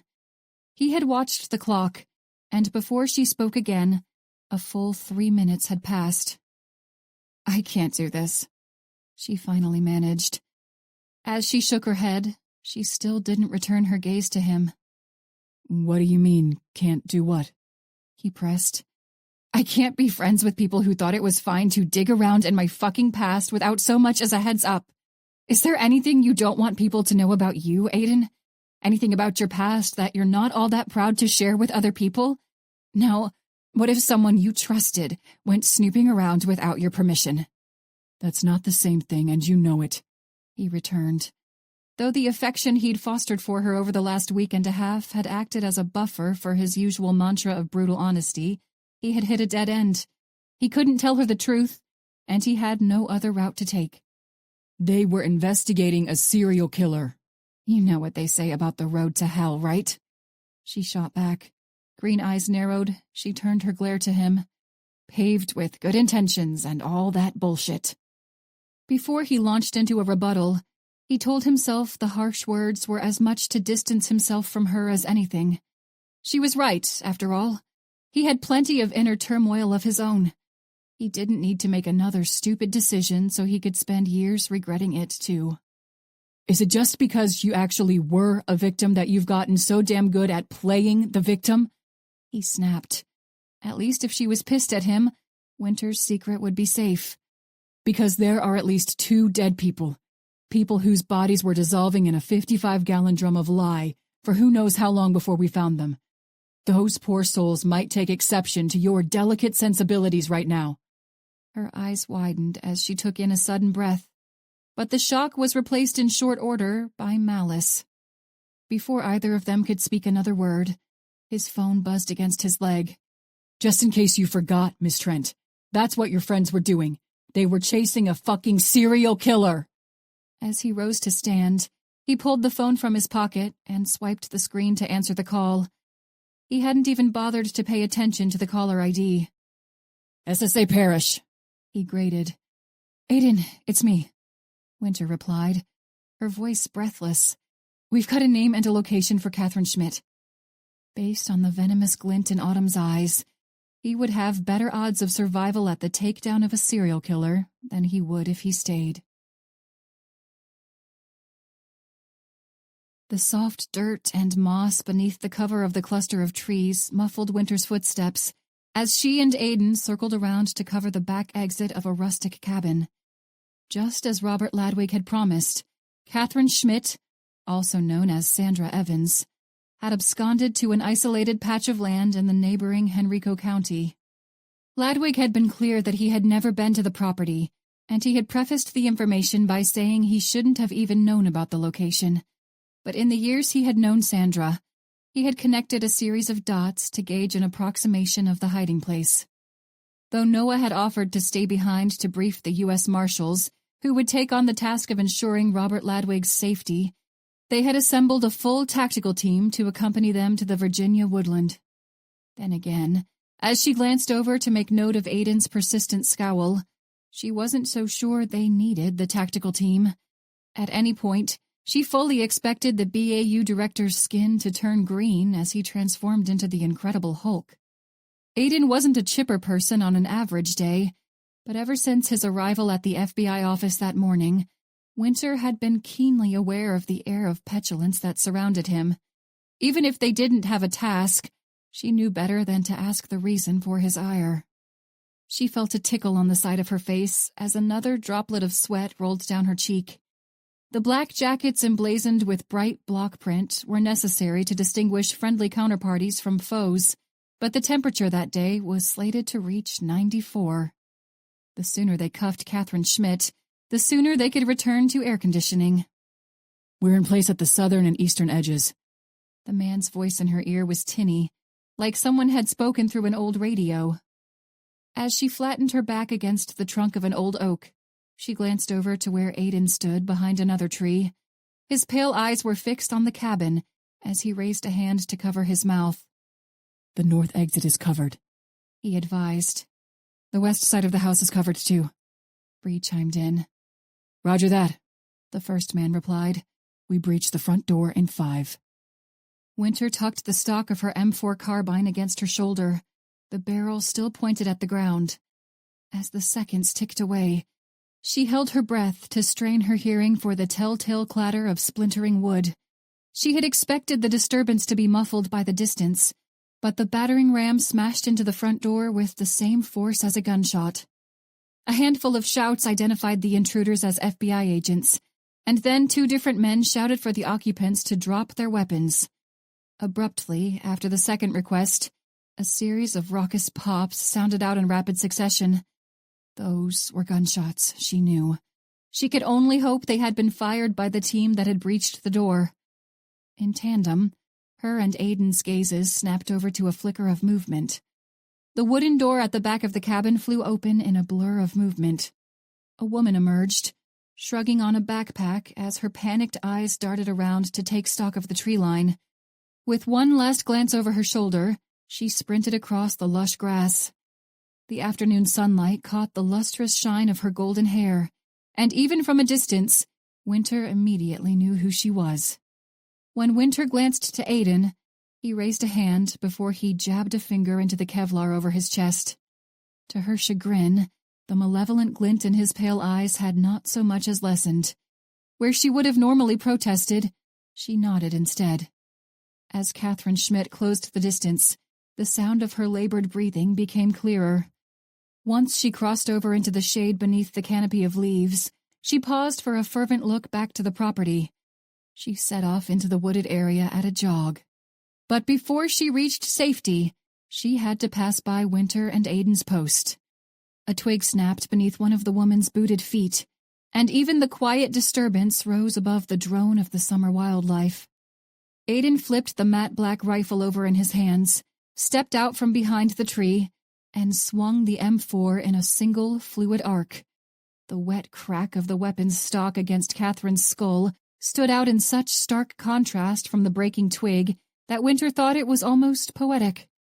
With a muffled clump, the woman's stainless steel handgun fell to the damp earth as she crumpled into an unceremonious heap.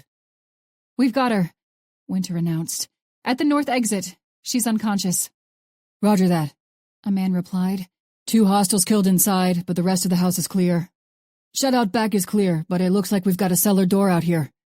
Winter recognized the speaker as Miguel Vasquez. "That might be where they kept the victims," Bree suggested. "Wait to open it until we get some forensics people out here." "Roger that," Miguel responded. "In that case, we're all clear, ladies and gents." "Holy shit," Winter murmured to herself. She glanced to Catherine's unconscious form and then to Aiden. "We got her." For the first time that day, some of his irascibility dissipated as he nodded. They got her. The main spider of this dangerous web. But what about all the flies? Chapter 38. After 4 days without a single word from Autumn, Winter finally badgered Aiden into telling her what had happened. She had been in his office at the time, and her first thought was to snatch up the nearest item and hurl it at his head. A stapler, a little jar of paper clips, a pen, a damn handgun. Whatever she grabbed first. She didn't care, and he'd deserve worse. She wasn't upset that he had told Autumn the truth. Autumn deserved that. Winter could have lived with that. But why he felt the need to hurl a slew of inflammatory remarks that were far from accurate, Winter had no idea. He assured her his intent was only to ensure that Winter's secret wasn't revealed. But Winter brushed aside the rationalization like the veiled excuse it was. She didn't pretend to know what went through the director of the BAU's head on most days, but she knew without a doubt that there was more to his knee-jerk hostility toward her friend than he let on. The confrontation ended with Winter throwing her hands into the air as she let out a laugh that sounded closer to a cough. "I can't believe you." The words were low and deadly calm, but she refused to lose her cool and be some emotional female. Without waiting for a rebuttal, she had flung open the glass and metal door and stalked through the series of cubicles that housed the BAU. Okay, maybe a little emotional. Rather than puzzle over Aiden's motives, she spent her drive to Autumn's apartment contemplating how to approach her explanation. As she pulled into the pockmarked lot and parked, she felt like she stood at a crossroads, a point in her life on which she could either look back proudly or look back with shame. Aside from Aiden and Noah, she didn't have any other friends. Hell, she didn't even like many people, much less count them as friends. Who even was there for her to befriend? Sun Ming? At the thought, Winter rolled her eyes. Yeah, right. Pushing open the car door to step out into the abundant sunshine, She realized the only way she could avoid the loss of her friend was by telling the truth. Not the version of the truth that Aiden had tried to convey, but the real truth. Maybe revealing her ability, her woo-woo, or her sixth sense would lead Autumn to look at her with the same disdain as her old friend Sam. That was the worst-case scenario, wasn't it? But if that was Autumn's reaction, then Winter would know she had never been friend material in the first place. With a sigh, she made her way to Autumn's building, climbed a set of stairs, and knocked on the familiar door before she could second-guess herself. "Hold on," a muffled voice called. There was a moment of hesitancy before the deadbolt clicked and the door creaked inward. Fluffy dog beneath one arm, Autumn offered Winter a wary glance before she moved aside to give her room to enter. The apartment was as presentable as it always was, and today the air smelled like citrus and coconut. "I was hoping you'd have a minute to talk," Winter said as she followed Autumn to the living room. "Sure," she replied, shrugging. "Have a seat." "I need to tell you something," Winter blurted. Before her thoughts could spiral into a flurry of doubt, she glanced up to meet her friend's weary gaze. "Okay." Autumn's quiet voice gave her the last little push she needed. "I'm going to tell you this, and it's going to sound insane. It'll sound like I've lost my damn mind, but I swear it's the truth." There was a flicker of curiosity behind Autumn's green eyes as she nodded her understanding. "When I got hit in the head by the she cleared her throat. By Douglas Kilroy, the man who killed my parents. He was trying to kill me. He left me there for dead, but I didn't die. I was in a coma for 3 months, and when I woke up, it was like I was on a different planet." Autumn crossed her arms over her chest. "I'm sorry." Winter nodded. "I was just overwhelmed with every single thing. My senses were completely overloaded all the time. And now, I see things. Things like—" She ran a hand through her hair. Compassion mixed with the curiosity in Autumn's eyes. "Things like what? You can tell me." Their gazes met, and Winter knew it was true. "At this burial site on the first homicide case I worked with Noah, I could see a red haze on certain parts of the ground. No one else could see them, but I knew what it was." Autumn shivered and crossed her arms tighter over her chest. "Graves?" Winter blew out a breath. "Yes, the graves glowed red for me. And that's not it." She took in a measured breath to calm her nerves before she dared another glance at Autumn. Though she expected to see disbelief, mocking amusement, or even fear, she was relieved by the belief that had brightened her friend's face. "Sometimes I get these weird headaches out of nowhere.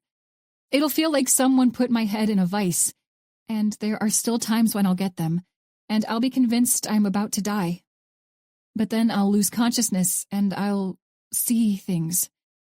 Sometimes things that are real, things that really happened, and sometimes things that point me in the direction of something that hasn't happened yet."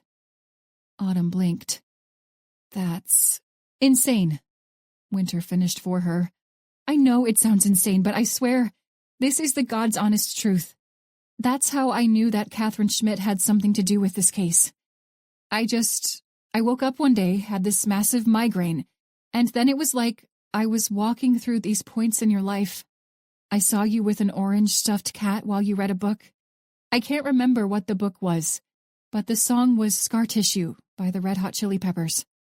To Winter's surprise, there was no skepticism on Autumn's face as she averted her gaze. "That song still makes me sad. It makes me think of my mom. She played that album all the damn time after it came out. When she was high, she'd always tell me about how she was going to take me to see them at Red Rocks in Colorado." "You—" Winter inhaled a breath. "You believe me?" In response, Autumn nodded, but her countenance didn't change. "Yeah," she murmured. "Yeah, I believe you. I get it, as well as I can without being a Fed anyway. And for the record, I was going to say remarkable, not insane. But you're still upset with us." Winter made sure to keep her tone gentle and non-accusatory. With me. You all know. Autumn started, as her green eyes flicked up to the blank screen of the television. You all know everything. Everything I've worked my ass off to keep hidden from everyone I've ever been friends with. You saw my dad then, right? Saw how I got this? She brushed aside her auburn hair and pointed to the faint scar. Yeah, I saw it. With a wistful smile, she shrugged. Then I guess you all know that I'm not one of you. That none of you are broken like I am. You've all got families. You all had parents that didn't scare the shit out of you and let you down at every feasible fucking opportunity. Maybe we didn't go through the same thing, but we've all got our battle scars. We've all got stuff we don't want other people to know about. But as luck would have it, you found yourself friends with FBI agents, and then you found yourself the target for a crazy woman. It was that combination that forced us to dig through your past. Autumn snorted, but she didn't add anything to it. But one thing we do all know, or at least that I know, is what it feels like to be all alone. To feel like there isn't a single person on the face of the planet who knows what you're dealing with. Douglas Kilroy shot my dad in the head, and then he raped and mutilated my mom. He literally painted the walls with her blood, and I still can't get that image out of my head. And maybe your family are a bunch of colossal assholes and mine are gone, but come on. We ought to know better than anyone that family means more than a genetic similarity. Autumn covered her eyes with one hand, and for one horrifying second, Winter thought her friend would cry. Instead, she chuckled quietly. Winter had no idea what could be funny. What? You. She scrubbed her face with her hands before dropping them to her sides. You're ruining my pity party. You know that? Chapter 39. When Winter suggested he visit Autumn to apologize, Aiden wondered at first if the woman was trying to trick him. Was Autumn going to open her door to immediately put him in a headlock? Or would she just skip the wrestling move and punch him straight in the face? Honestly, he thought there was a real possibility that he deserved a violent greeting. And honestly, he was glad Winter had made the request. Otherwise, he wasn't sure he would have ever initiated the conversation himself. As the wooden door creaked open to reveal the woman who was the object of so much of his recent contemplation, he had to force a neutral expression to his face. Though Autumn's eyes glinted with suspicion, the dog in her arms perked up his ears and cocked his head. With a sigh, she waved a hand at the hall as she stepped to the side. What do you want? She asked as she set Toad on the hardwood floor. Straightening to her full height, she brushed off the front of her gray t-shirt and crossed her arms. Did Winter not tell you? She rolled her eyes. She said she was going to say something to you. Not that she was going to bribe you to come over here to, well, whatever in the hell you're here for. I'm here to apologize, and no, Winter didn't bribe me. Admissions of wrongdoing were not Aiden's strong suit, but as much as he was tempted to turn around to leave, he met her expectant stare instead. Okay, she shrugged. Apology accepted. Thanks for stopping by. Have a good night. Don't let the door hit you. Drive safe. Sweet dreams. He held out a hand to block the door from closing. You were right. She opened it back up a couple of inches, a lone eyebrow raised to her hairline. Nice beginning. Go on. He actually felt his face grow a bit warm, which startled him a little. Refusing to be sidetracked from his embarrassment, he barreled on. When you said that I had unresolved shit I had to deal with, you were right. And I took some of that shit out on you, and I shouldn't have.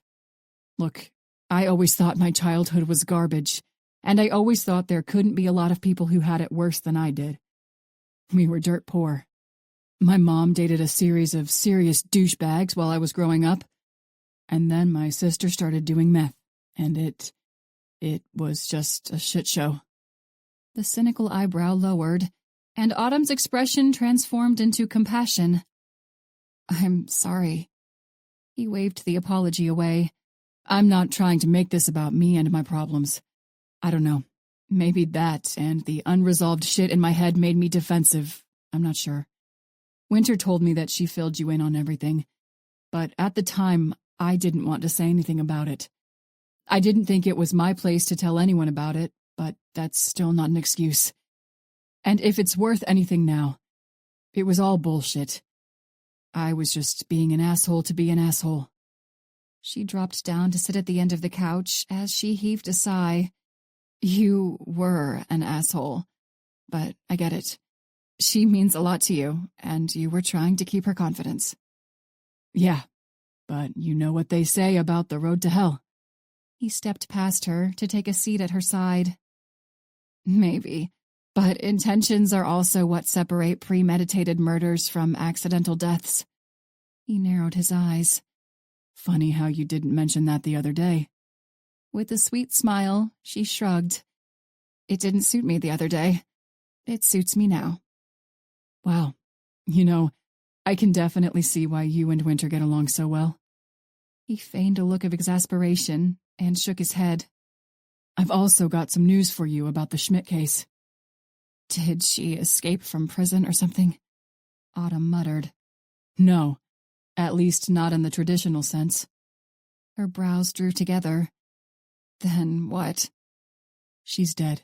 She hung herself in her cell after she was remanded. Autumn's lips formed a perfect circle. Well, I say justice was served. Aiden shook his head. Not really. I feel certain that there were more than 2 victims. Many more. And with her dead, we'll never know the extent of her evil. Autumn finished for him. When he only nodded, she studied him even closer. There's something more, isn't there? She prodded. There it was again, he thought. The mind reading. If you ask me, based on the case file I saw and what I know about her, I don't think it was a suicide. That lawyer, the guy who represented Robert Ladwig, Chase Parker, I looked to see what I could find on him, and it turned up a whole lot of nothing.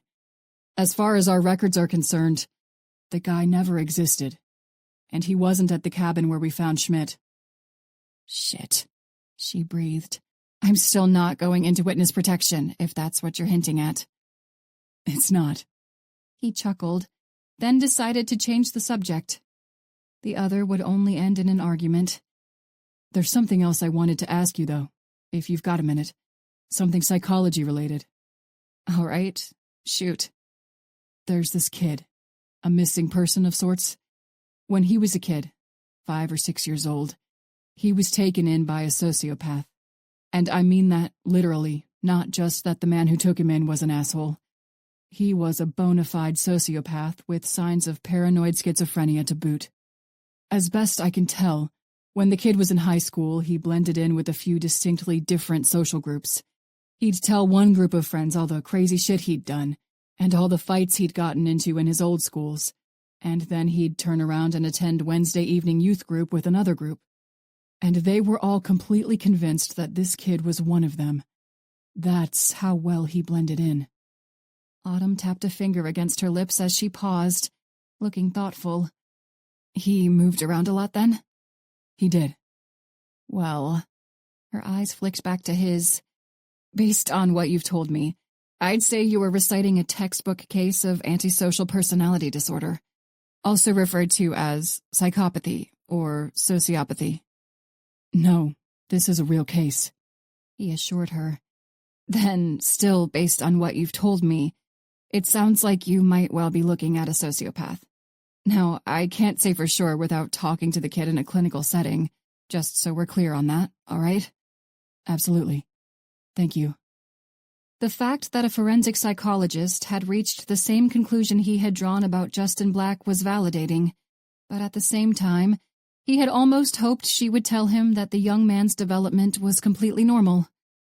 Wish in one hand, shit in the other. When Winter took in a sharp breath, Noah snapped his attention to where she sat beside him in their favored booth.